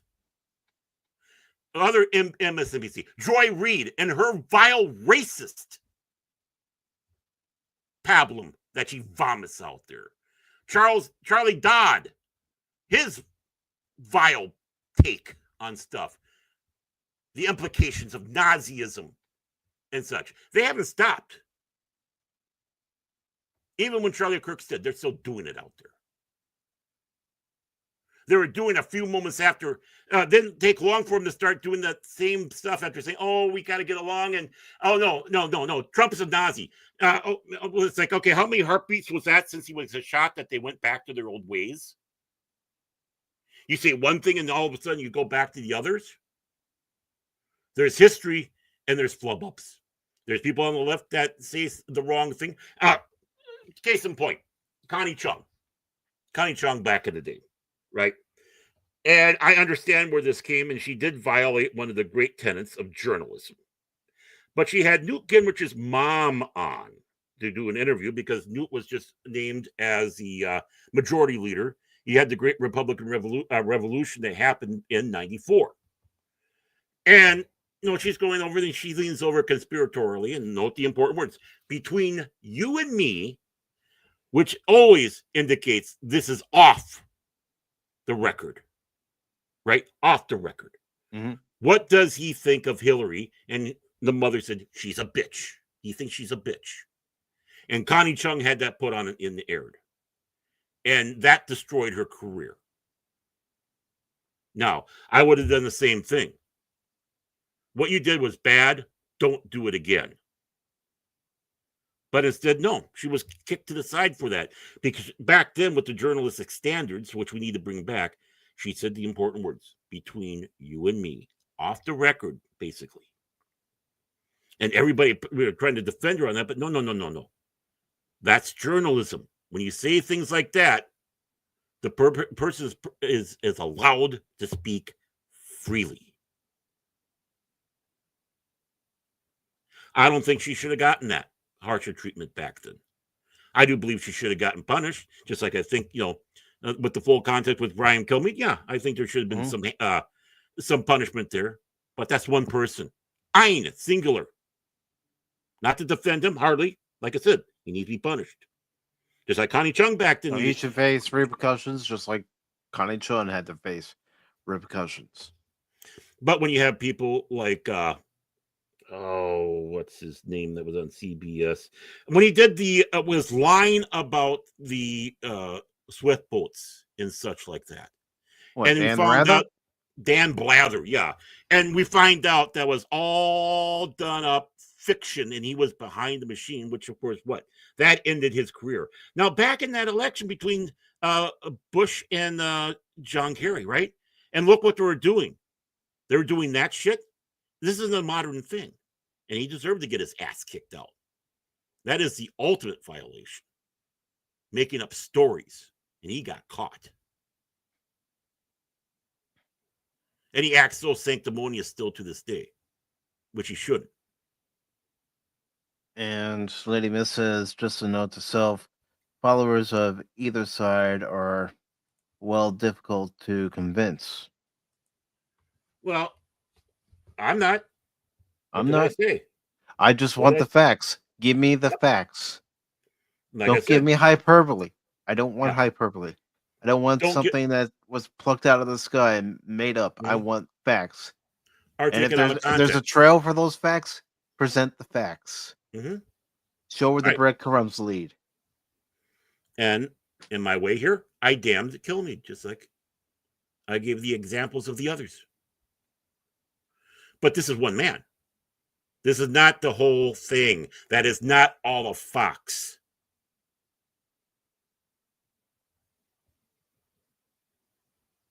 Greg Gutfeld wouldn't have done that. Tyrus definitely wouldn't have done that.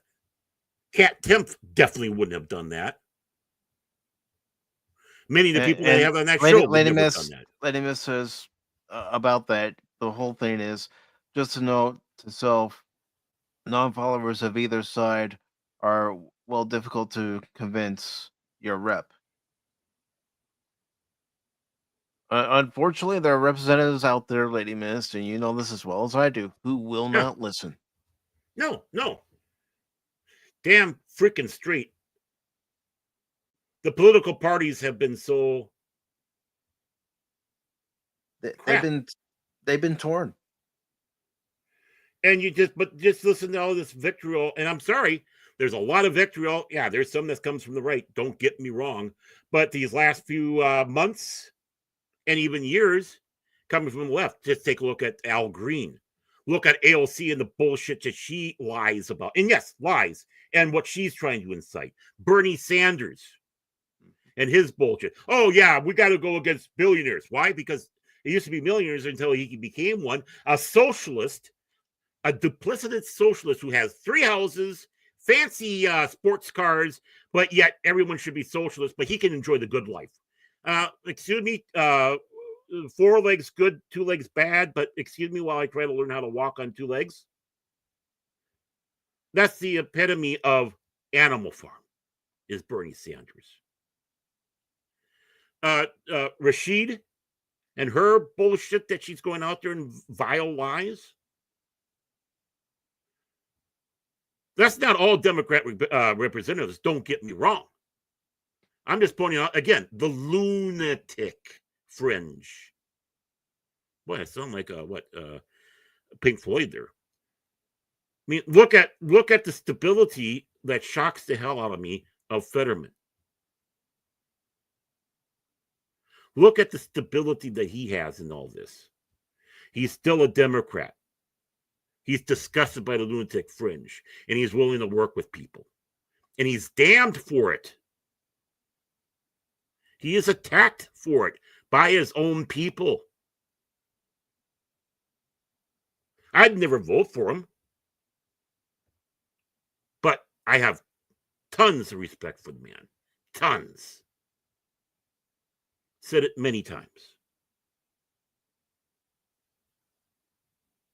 He's a good man.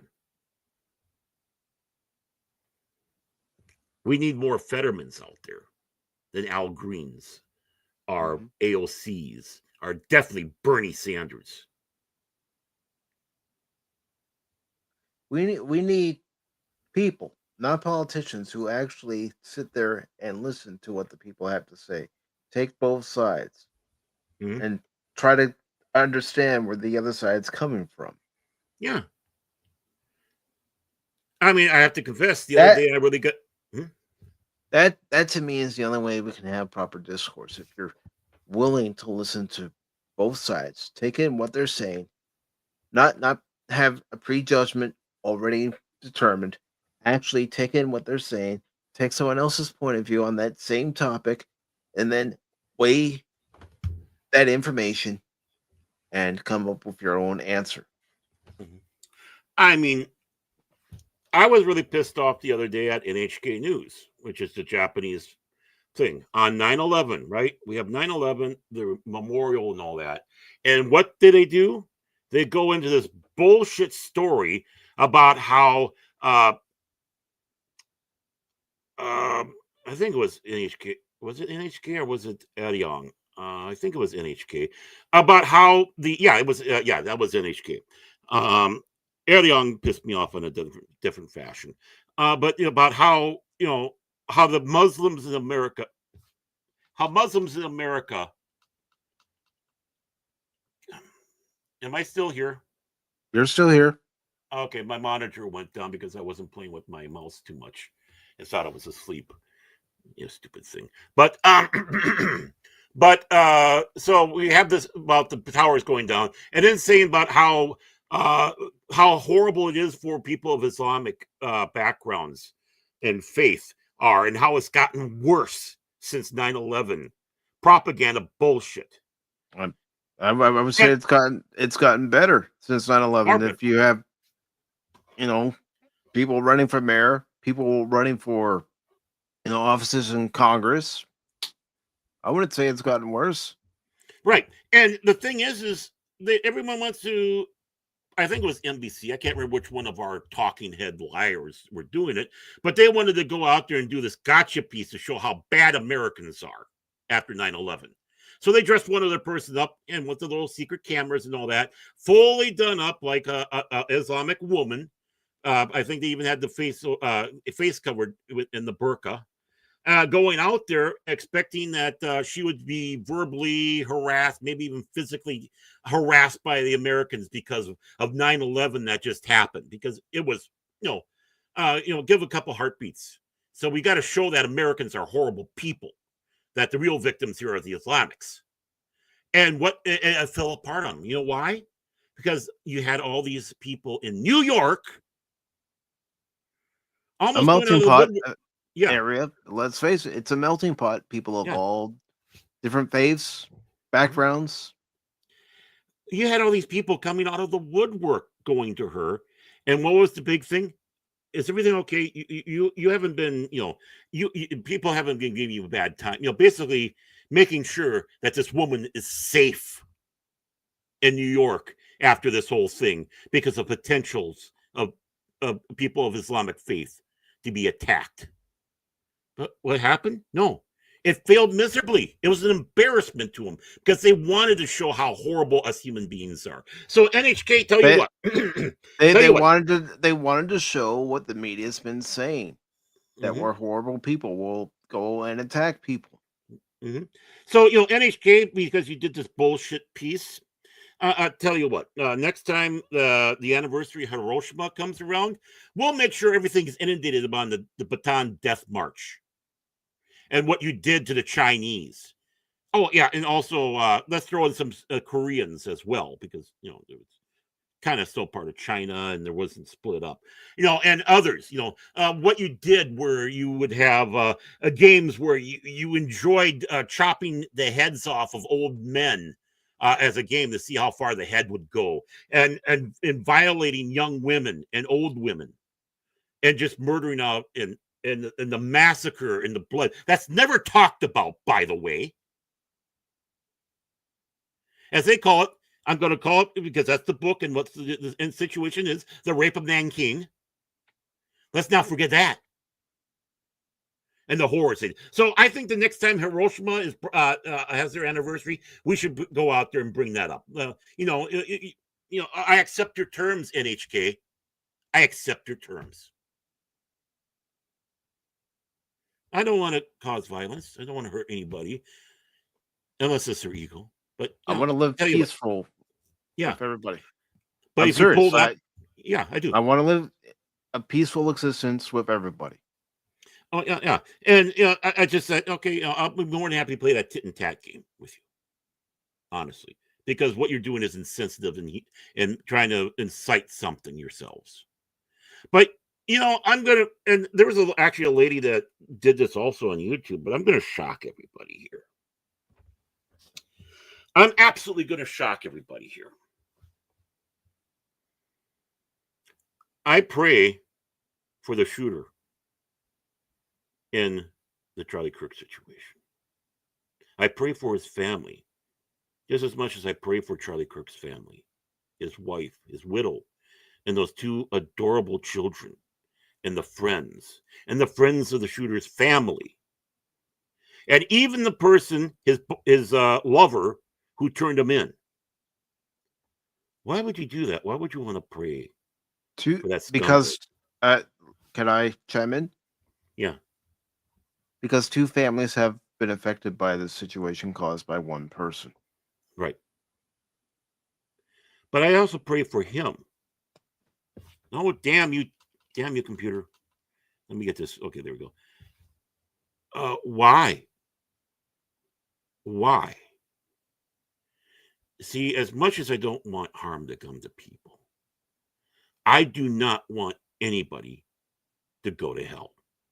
My faith. It does not mean I don't want a temporal hell.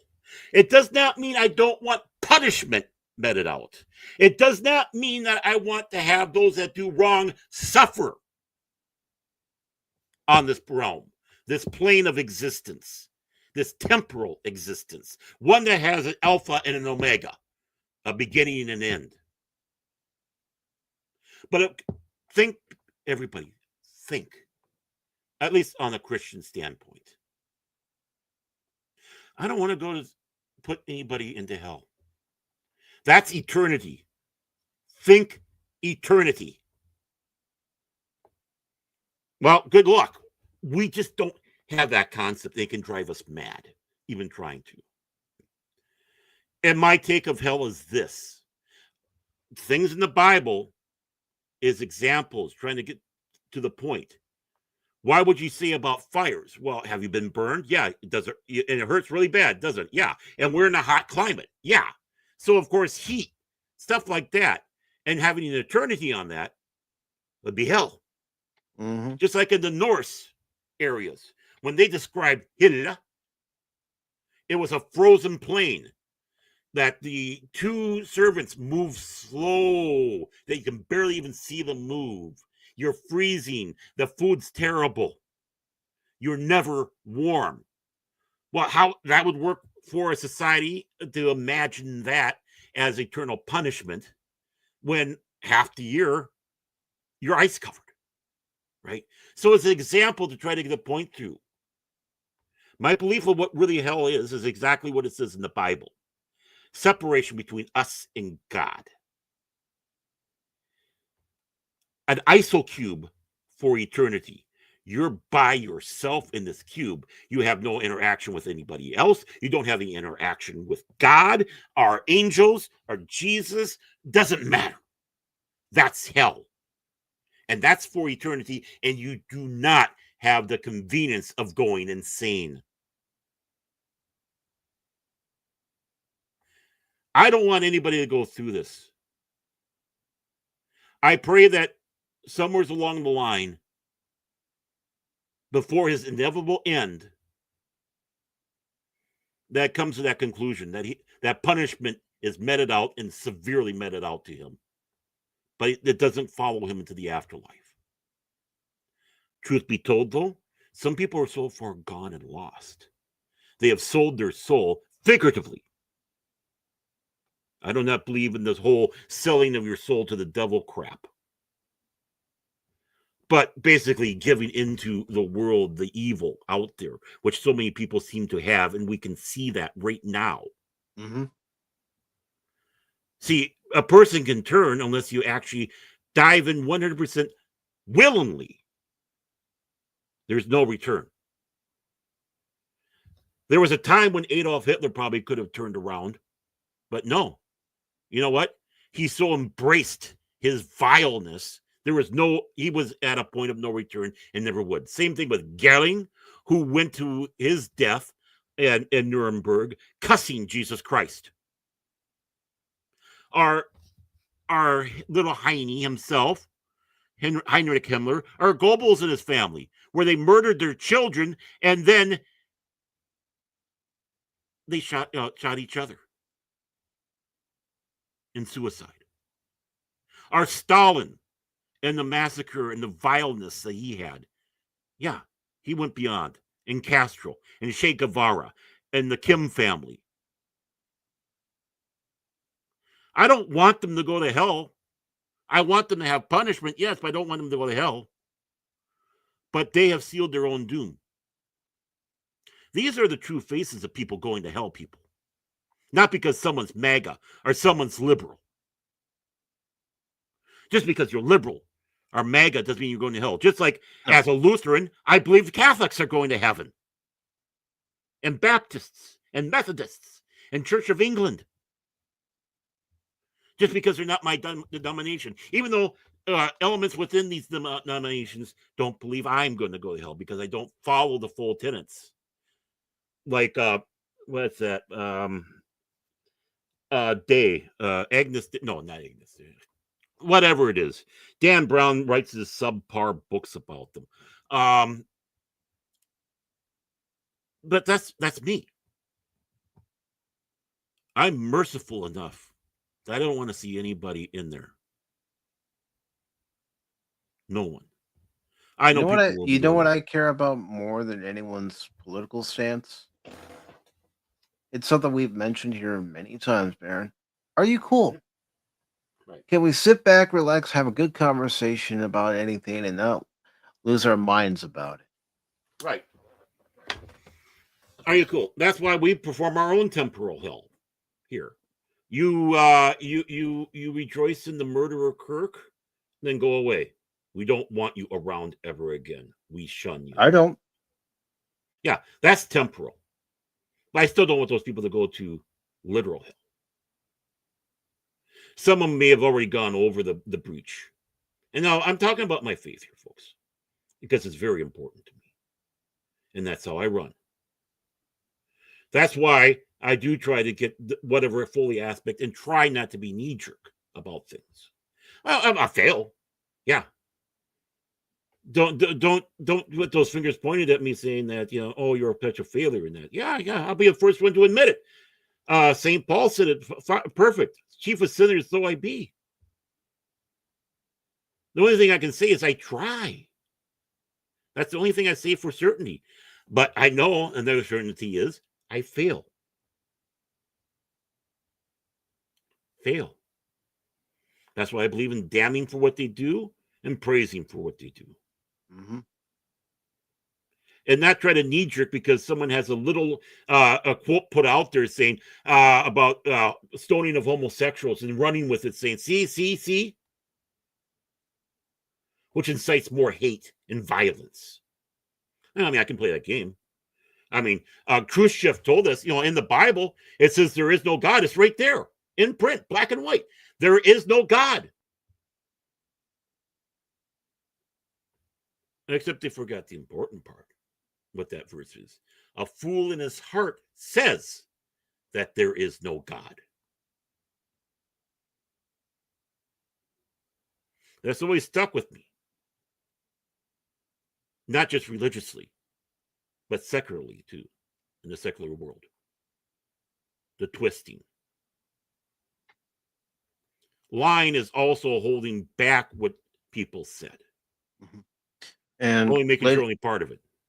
And Lady Miss says we all are evil and have a dark side. Yep. It's how we live our lives, and not letting that part of us out tells what kind of person we are. Right. He also says because what his friend did was so wrong, he had to be able to live with himself. I mean, what would any of us do if someone came to us with that information and they were our roommate or our significant other, whatever kind of relationship they had with us? I mean, I think everybody would do what his significant other did and do the right thing. Right. That's the human soul. That's the kindness that's inside our hearts. That's why I'm praising this person. I'm praising this person. And Lady Miss says, I asked my fundamentalist friends, what would they do if when they got to the gates of heaven and Hitler was inside heaven? What would they do? Okay, as a fundamentalist, because I consider myself a fundamental, because I follow the fundamental principles of the Bible. As much as I'm an evangelical, a Protestant, a Lutheran, Missouri Synod Lutheran, conservative Lutheran. It wouldn't matter at that time. It wouldn't matter at that time. We had a parable about the workers. And it was a farmer needed to have workers to bring in the vines, the grapes, the harvest. So he goes out in the beginning of the day and he hires on a bunch of people and offer them this amount, right? Well, the day's going on and getting to the midday, and he needs more. So he goes out there and gathers up some more people to pay them the same amount. And at the end of the day, he needs some cleanup act. And this is all paraphrased, by the way, but it's not paraphrased it off of the message. Goes to get the cleanup guys, right? And offers to pay them the same amount. So the day is over and the payment's being done. And those that were there in the beginning saw that the ones that came at the end were getting paid the same amount. And needless to say, understandably, the ones that were there all day started griping and complaining and saying, what's this about? What's fair? And it's like, first of all, I'm the one that did the hiring. I said everybody would get the same amount. The parable on that would be, that's like the Christian who's been a Christian for all their life, right? Yeah. Finding out that someone finds God shortly before their death and is still allowed in heaven. You do not bitch about it. You do not understand the full implications of what's happening. I am sure that Hitler is not in heaven and will not be in heaven. But when the time comes, and I go there, and he's in there, I wouldn't care. And I know that sounds absolutely horrid. But the thing is we've gone into another universe. Heaven's not in this universe. God is technically an alien. And I'm not talking about Eric Van Daniken, Paul Wallace, or any of those guys out there trying to say it's Anunnaki and lizard people. No. God's in a different dimension. When he created this realm, it was for us. It's not God's domain. It's our domain that we screwed up. He comes and visits us and watches over us. But his realm is another dimension. And we know that there are other dimensions out there. We don't know the nature of God. So if Hitler was sitting there and Stalin and Che Guevara, because I'll expand it even beyond that, Che Guevara, the Kims, Castro, Pol Pot, let's just go through Henry VIII. I don't care. King John. I don't care who it is. At that time, it doesn't matter. It is all done and over with. And it's not my decision to make.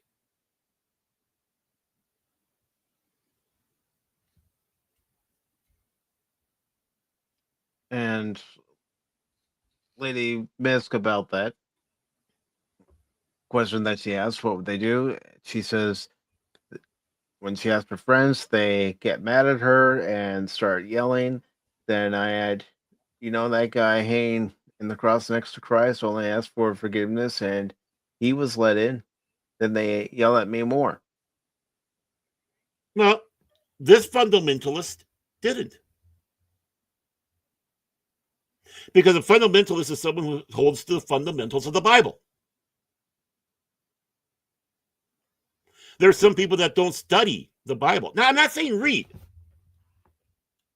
Study. You can read the Bible front and back, but you have to actually study it to understand it. Yeah, and it's not easy.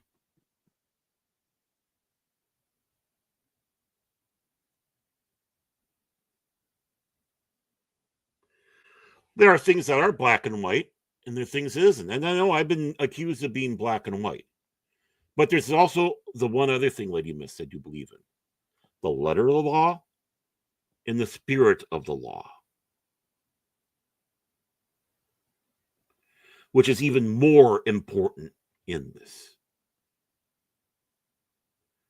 Why was something done? Should we come down on the letter?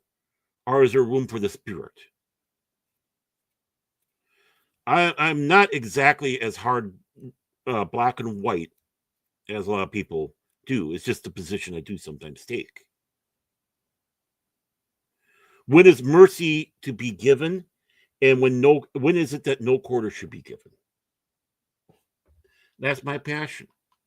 Mm-hmm.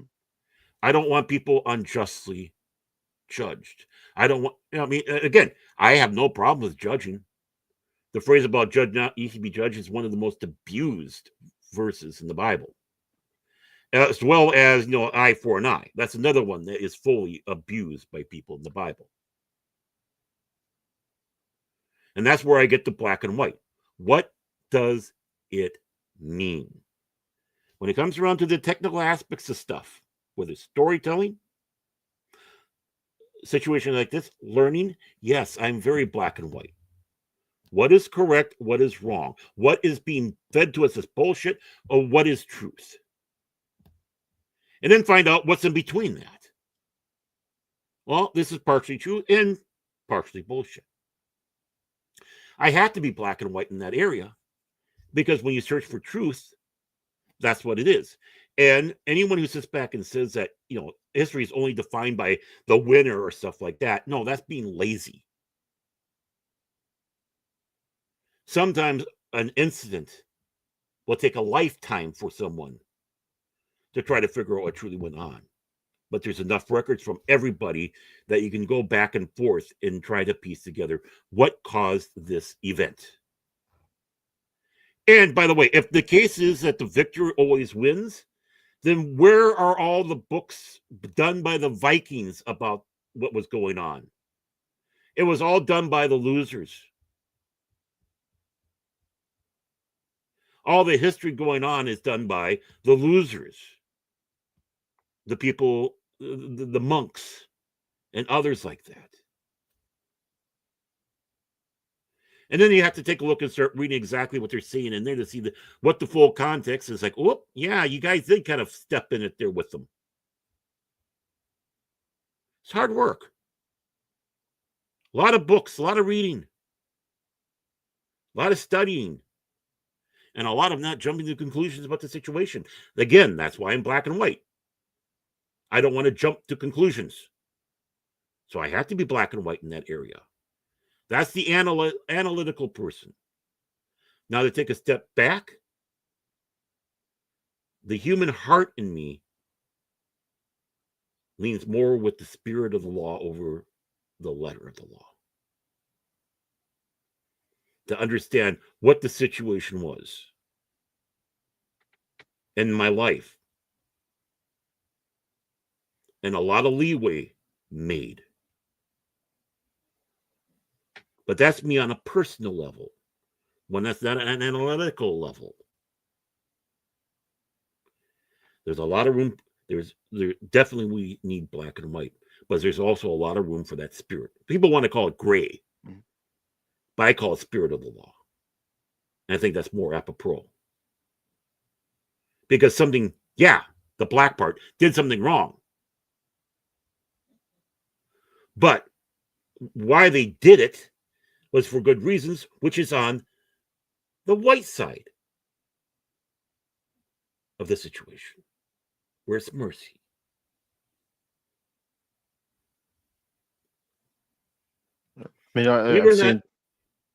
I've seen posts on social media where people are jumping to conclusions, saying these are the facts about what happened. Those are the facts about what happened. And I haven't responded to any of it because I don't know what's the truth and what's hyperbole. Yeah. I mean, there's some truths that come out, but still, we don't, just like rumors, right? We don't do rumors no more, except for that last week, and it was kind of more jokingly. I mean, you know how I feel about rumors. Unless there's actually concrete fact behind it, we're not talking about it. Are a real, true, solid source. Mm-hmm. Not a friend of mine who knows a guy Hey Baron, I was talking to the grocery clerk at the store who was talking to the bread vendor who heard from his electrician, who heard from his accountant, who heard from this executive at this office in town that this is going to happen. No, nothing like that. I mean, it's just like Spaceballs. What does that make us? Absolutely nothing. Mm-hmm.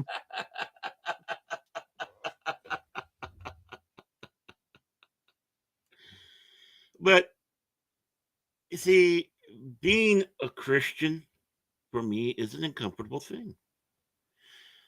That's one of the things, and I know these things are some people don't like because it forces us to look into our frailties, our faults, our problems. And for a Lutheran, the important thing for a sermon is not just the pastor go up there and flap his gums and maybe even start talking about social issues, which is not the place because that's the wrong kingdom he should be preaching about. His job is to talk about his kingdom. And I mean his, God's kingdom, not the world, right? And with that, he needs to start off with the law. Again, the black, right? Again, part of my black and white thinking that I have when it comes around analyzing stuff. But he's got to come forward with that law. In this situation, whatever, why we are damned. What is, why this, this thing that is what is making us sinful people. That part should make you squirm in your pew, not for cruelty or meanness. It's to remind us so we're not haughty. Like the one man who came, I obeyed all the laws, Lord.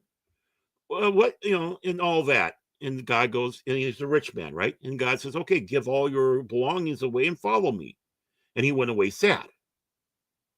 And this wasn't God, Jesus being snarky at him. But the thing is he knew what the guy's true God is. It's not wealth. He was not condemning wealth. He was condemning the man's love for wealth in many ways. Himself was his egotism. I have not broken any laws, Lord.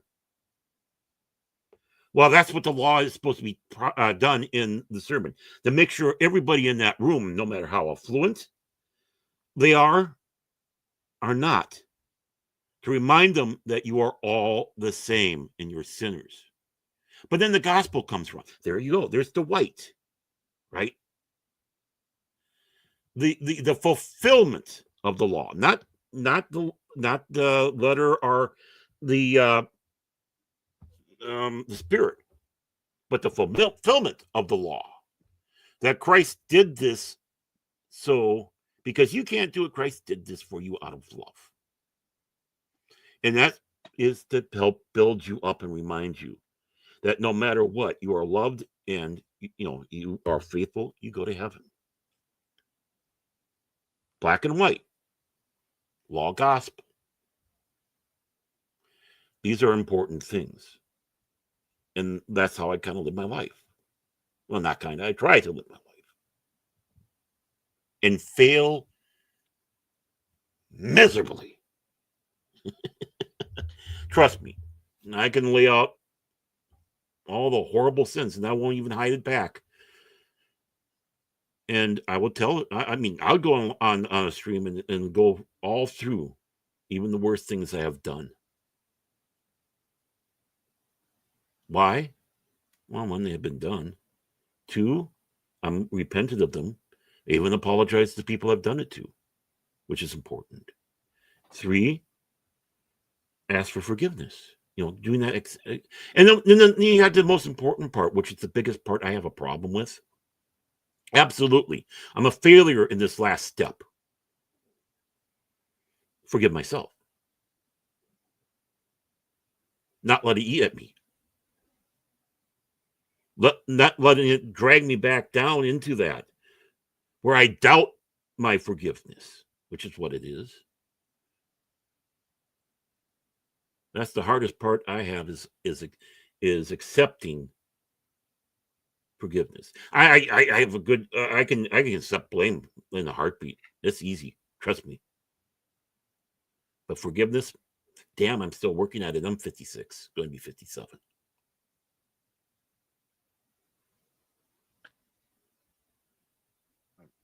There are things I get mad at myself about. Lack of knowledge on certain things, lack of skills on certain things. Mm-hmm. How many times have I called myself a dumb fuck? More times than I can keep track of. Well, more importantly, how many times have I called you that?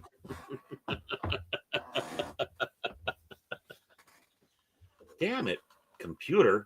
How many times? And this is a bit of a personal thing, but I want to share it with you all. How many times I blame myself for being born premature and putting my mother and father through all the stress that they went through when I was born. Blaming myself. If I hadn't been born early, they wouldn't have had to go through all that. Mm-hmm.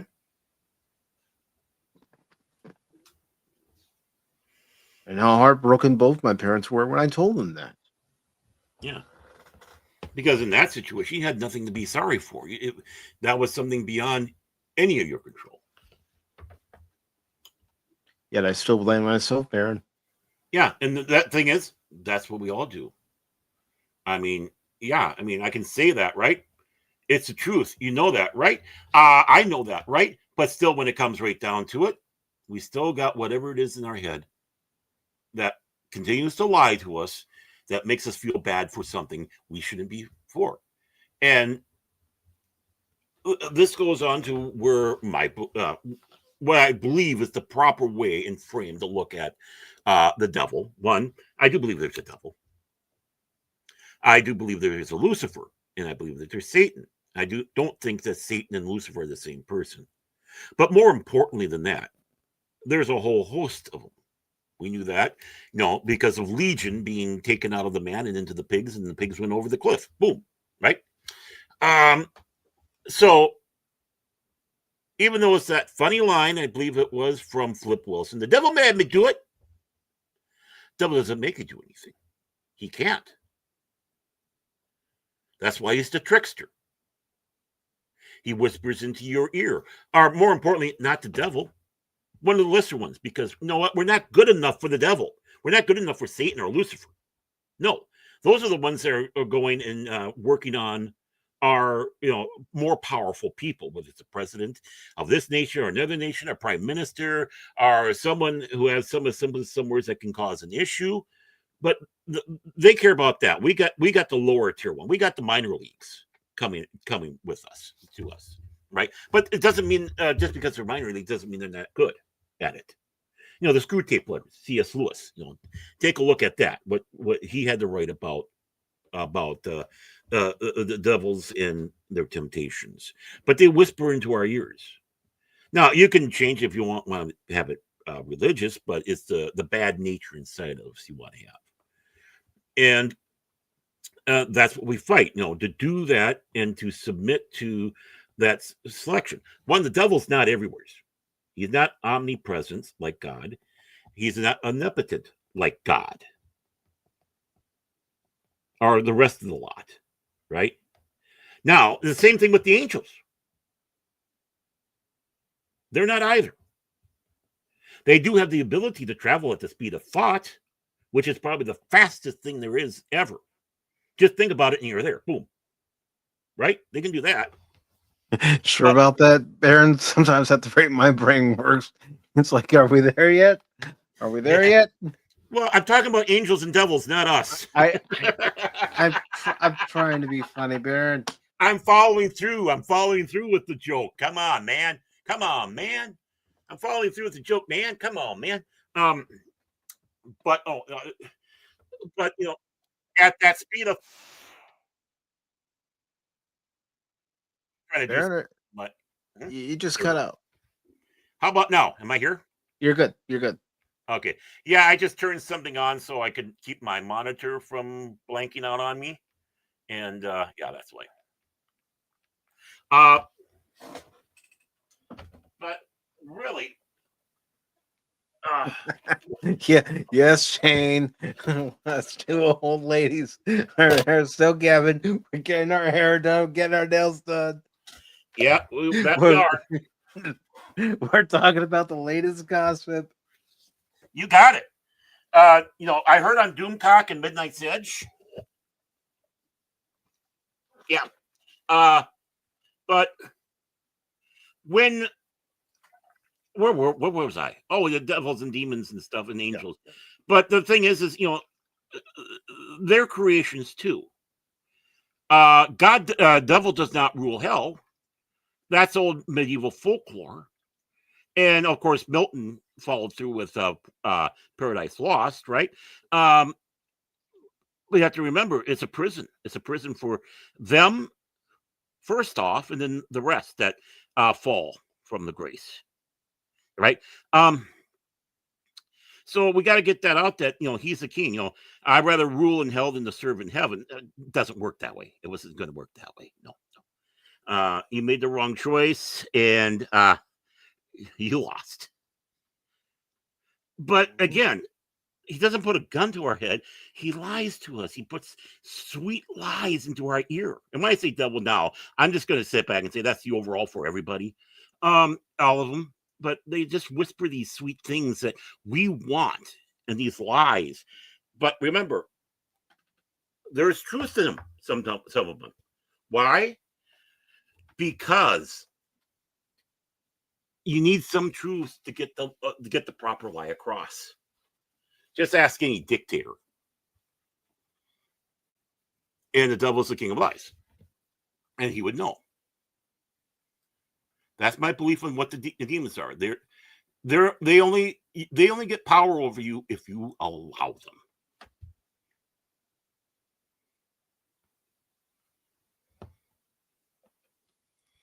Yeah, Lady Mist. It's all Lady Mist's fault. There, you're wrong. Yeah. Shame on you, Lady Mist. Shame. I'm kidding. Don't sick the dragons on me, please. See, this is her way. This is her way of doing a Minnesota goodbye. I mean, I was having the same problem with Pops the other day. It's like, oh, we gotta get going, and then we start talking. Okay, gotta get going, and then we start talking. Oh, gotta get going, and then we, talking. Lady Mist just did the proper Minnesota goodbye. I'm proud of you, Lady Mist. You get the gold star today. Yeah, you're out having dinner with friends. You're about to leave. Then you want to go get some ice cream?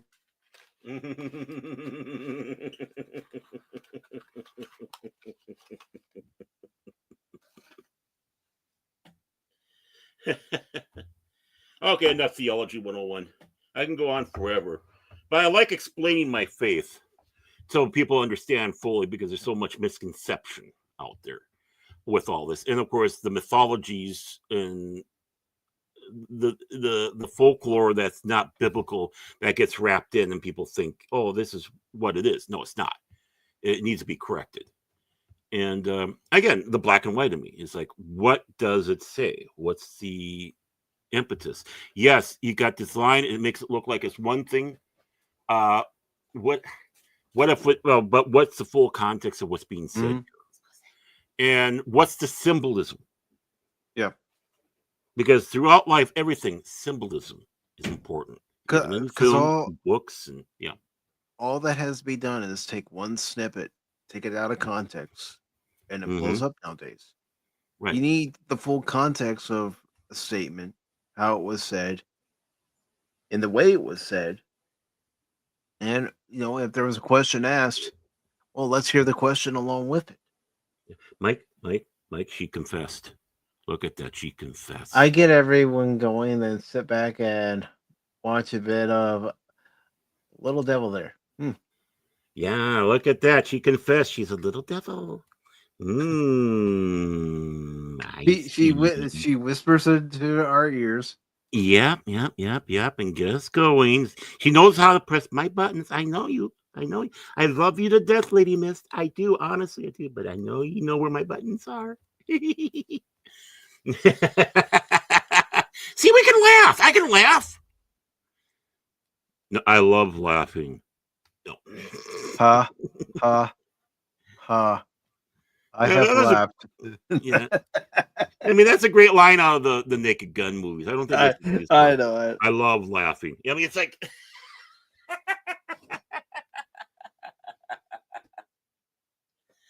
oh, just myself here. I mean, here's the thing.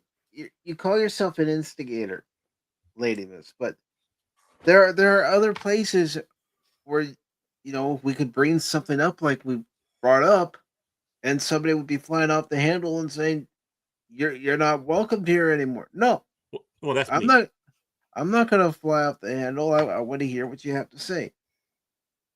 if I stand by what I believe, wanting to hear the whole context of something, then I want to hear it. Yeah. I'd be a hypocrite if I didn't. Well, I am a hypocrite. I admit that. It's one of my many flaws. But then again, we all are. Yeah. I mean, Cash asked me about the new character in Marvel Rivals. Apparently, in new comics, she's supposed to be transgender, or or the LGBTQ community. Mm-hmm. And I said to Cash, I said, "Oh, I'll probably play her once or twice, and if I don't like the character, I won't play her again." I've been playing the character. Why? Because I like how the character plays. So when are we going to get the full announcement? What full announcement? What are you looking for? What are you searching for? Well, what's your angle here? What's your angle here? That closet's got to be pretty tight and small. Oh, I mean, God, Barry, are you in there with John Travolta and Tom Cruise? you know, Lady Miss, I don't think you're the instigator. I don't think you're the instigator at all. We all know who the true instigator is. What? Me? Baron. Well, again, you should know me by now because I mentioned it to you before when we watched Robocop the first time for a watch party. How attractive I found Nancy Allen in that movie. Yeah, he said she has those boyish good looks to her. Oh, she's a gorgeous tomboy in that I movie. know she is. She is oh yeah, and not just that movie either. But yeah, I know what you mean. I know what you mean. Well, I mean, it just maybe you're a a trisexual. You try anything. I don't know where he's going with this, folks. I don't either. Except I'm just trying to get his goat. That's all I'm trying to do. You're trying to push my buttons. You're trying to get me to start yelling like I did. Here's the difference. I blame it on Lady Mist. Wednesday, that was passion. That was not Pop Talk Mike. That was not streaming Mike. That was Mike, because I am tired of the bullshit. Me too. And I made it clear. Mm-hmm. I mean, let's face it. You get the real me either way. Yeah. It's just, do we get the happy-go-lucky, or do we get the hell's coming tombstone one? But I blame Lady Miss. She pushes my buttons, and then I push your buttons. But Cash isn't here, so you can't push his buttons. Except he usually pushes your buttons too. You've forgotten our unwritten rule. When one of us isn't here, we push the other's buttons. Oh yeah, because Cash, he'll find out about it. I'll listen to that, goobers. Or we'll let him know. We'll say, yeah, we talked about you. Oh yeah, we don't talk behind his back. We say we do, and then we go and tell him. I mean, and we're not going to waste that good material. If he doesn't hear it, it's a waste. Really, honestly. But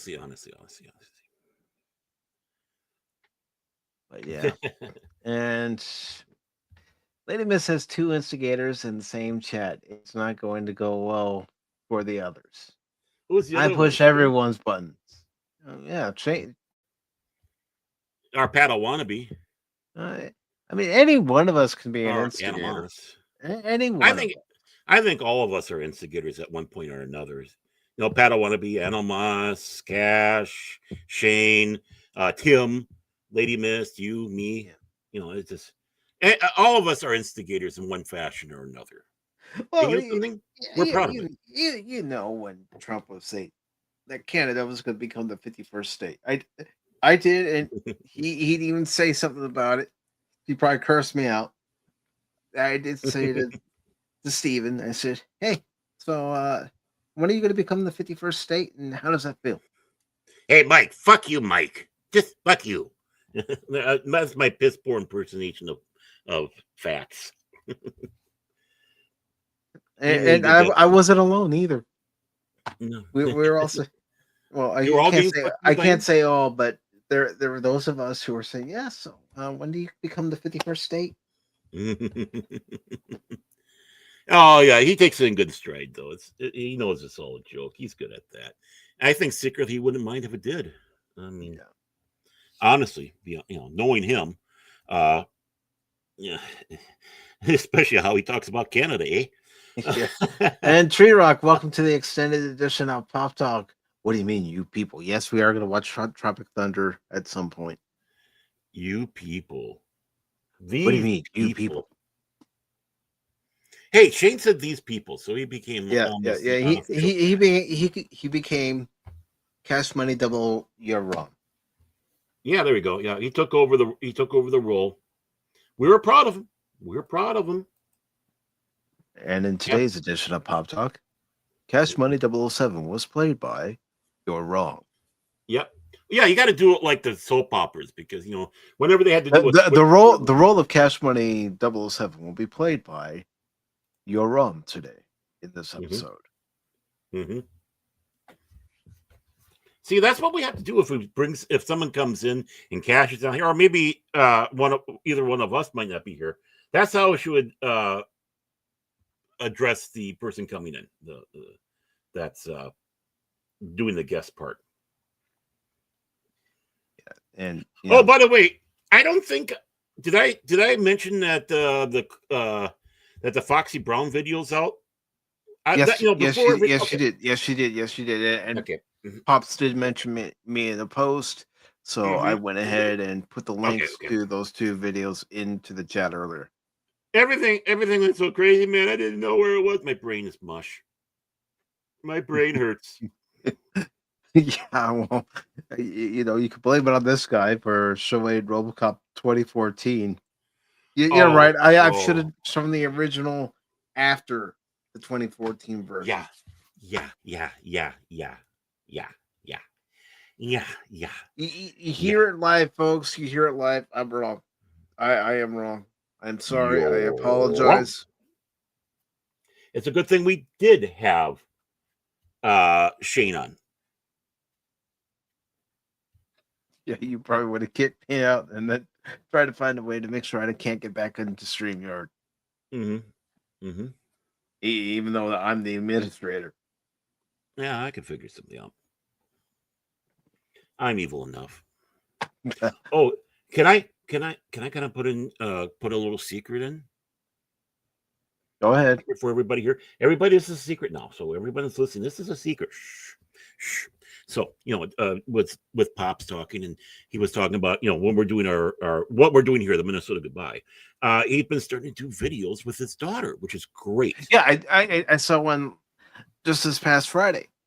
Right. Exactly. And of course, when we Pops and I recorded, he was talking about that. So, we're talking back and forth, and I said, well, if she ever wants help or whatever on something, or obviously working with her dad is great, but outside of that, to get a little bit more experience, I'd be more than happy to help. So he gave, just as the show was going, he gave the number to her because of whatnot, and let me know, and then she contacted me. I haven't really, I responded, but no conversations because of we on the show. But looks like we're going to work something out to work together on a project, her and I. So nice. I think she'd think about coming to my show, but I'm going to propose to her, hey, why not do it to your channel? I mean, you only got 2 viewers, no videos. I mean, I haven't said this yet, but this is what I'm planning on. And it's like, have you thought about maybe being yours? If she and Pops catch this part of the live stream, they'll know it. Yeah.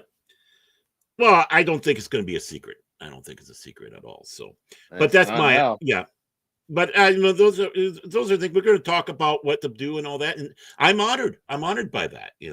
That Pops thinks so highly of me that he doesn't have any problems with his daughter working with me. Because there's some people that do this stuff that's assholes. He wouldn't trust that. You don't have to remind me of that, Baron.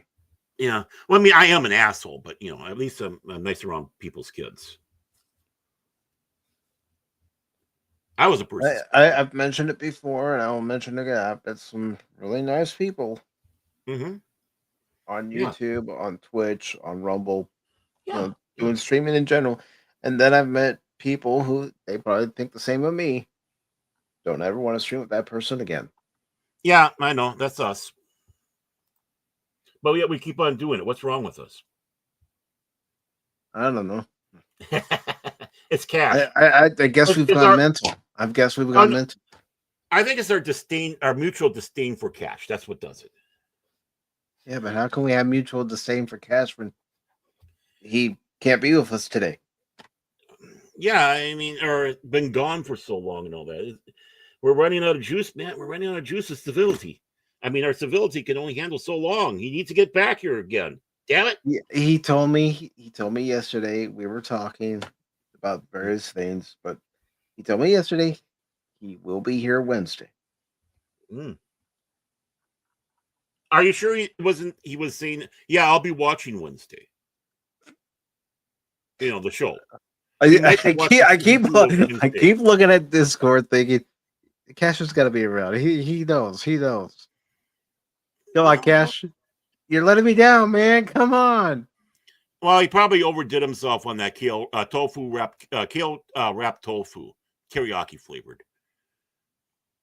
Hey, Tim. What's up? Welcome to the extra long Sunday edition of Pop Talk. Tim Horton is here? Oh. Oh. Tim I was Horton. looking for a donut. I wanted a donut. Well, yeah, get the donuts, although I've heard that their food and drinks aren't very good anymore, although I've never had them, so I never had them either. That's just hearsay, so I shouldn't even really go by it. Yeah, I don't know. I never, when they were here, I never got to one, and when I was going to, because I was going to training that was right next door to one, they were closed already because of the little scandal that was happening in the United States. So yeah, it's like, okay, I guess I got cheated there. I guess I got to go up to Canada, eh? But yeah, Tim, we're having this extra long edition of Pop Talk because Baron needed some therapy after he saw Robocop 2014. Oh, God, amen. Amen. Oh, God. That was just horrible. And the thing is, I wouldn't be surprised if Baron gets a screenshot of my face and starts throwing darts at it. Already doing it. I was going to do Shane, but I realized he was meaning the original one. You took it wrong. But I can understand. I misunderstood. It's my fault. My fault. Like you heard that, folks. Well, I take full responsibility. I look at this in the same way as Godzilla fans do. This Robocop was our version of the Emmerich Zilla with Matthew Broderick. Yes. The same thing. And I know the Zilla fans out there, or the Godzilla fans, because they don't call Roland Emmerich's film with the first part, they just call it Zilla because of the disdain. They're looking at me going, first time? Yeah, they're looking at all of us who watched the 2014 Robocop and going, oh, how does it feel? Yeah. Mm-hmm. Fun, wasn't it? Yeah. Yeah, we know that some Godzilla sequels weren't that good. Mm-hmm. Yeah, we understand that, just like Robocop had that. And the TV show and the animated show, yeah, we understand that. We had that in the Godzilla world. But yeah, now you know how we feel about Emmerich. Mm-hmm. And poor Tree Rock had to see it in theaters. Well, did you bring a pillow and blanket with you with all the talking? So you can catch a nap.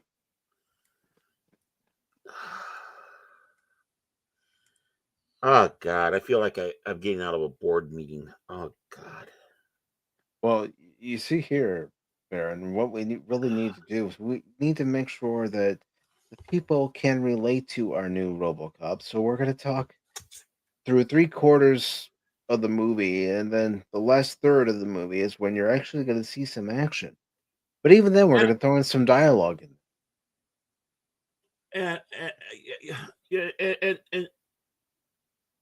and trying to figure out the motive. I mean, Michael Keaton's character is like, what are you doing here?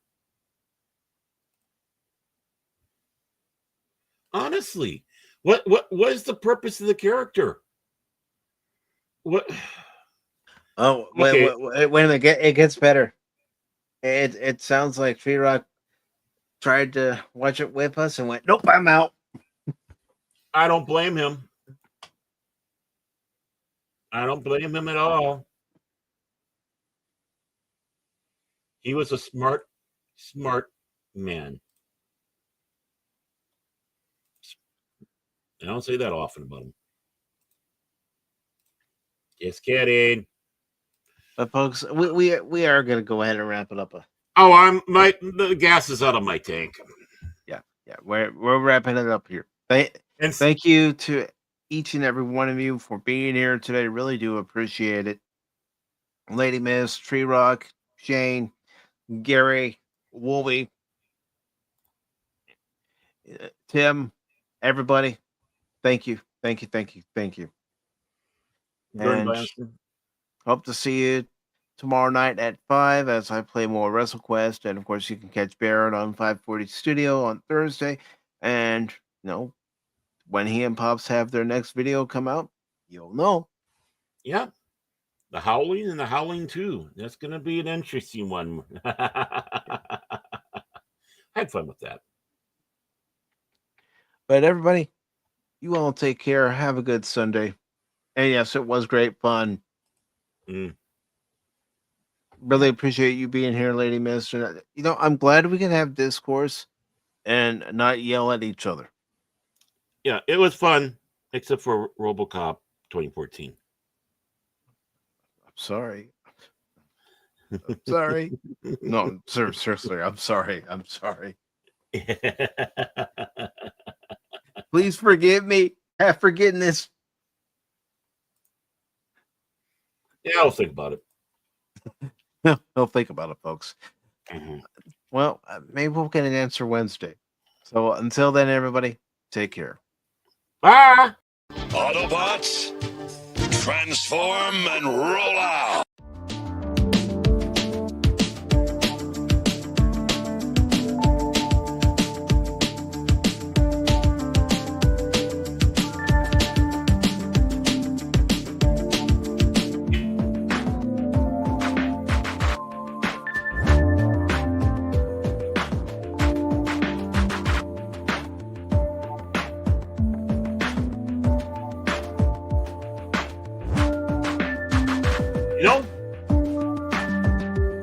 Conquest by committee.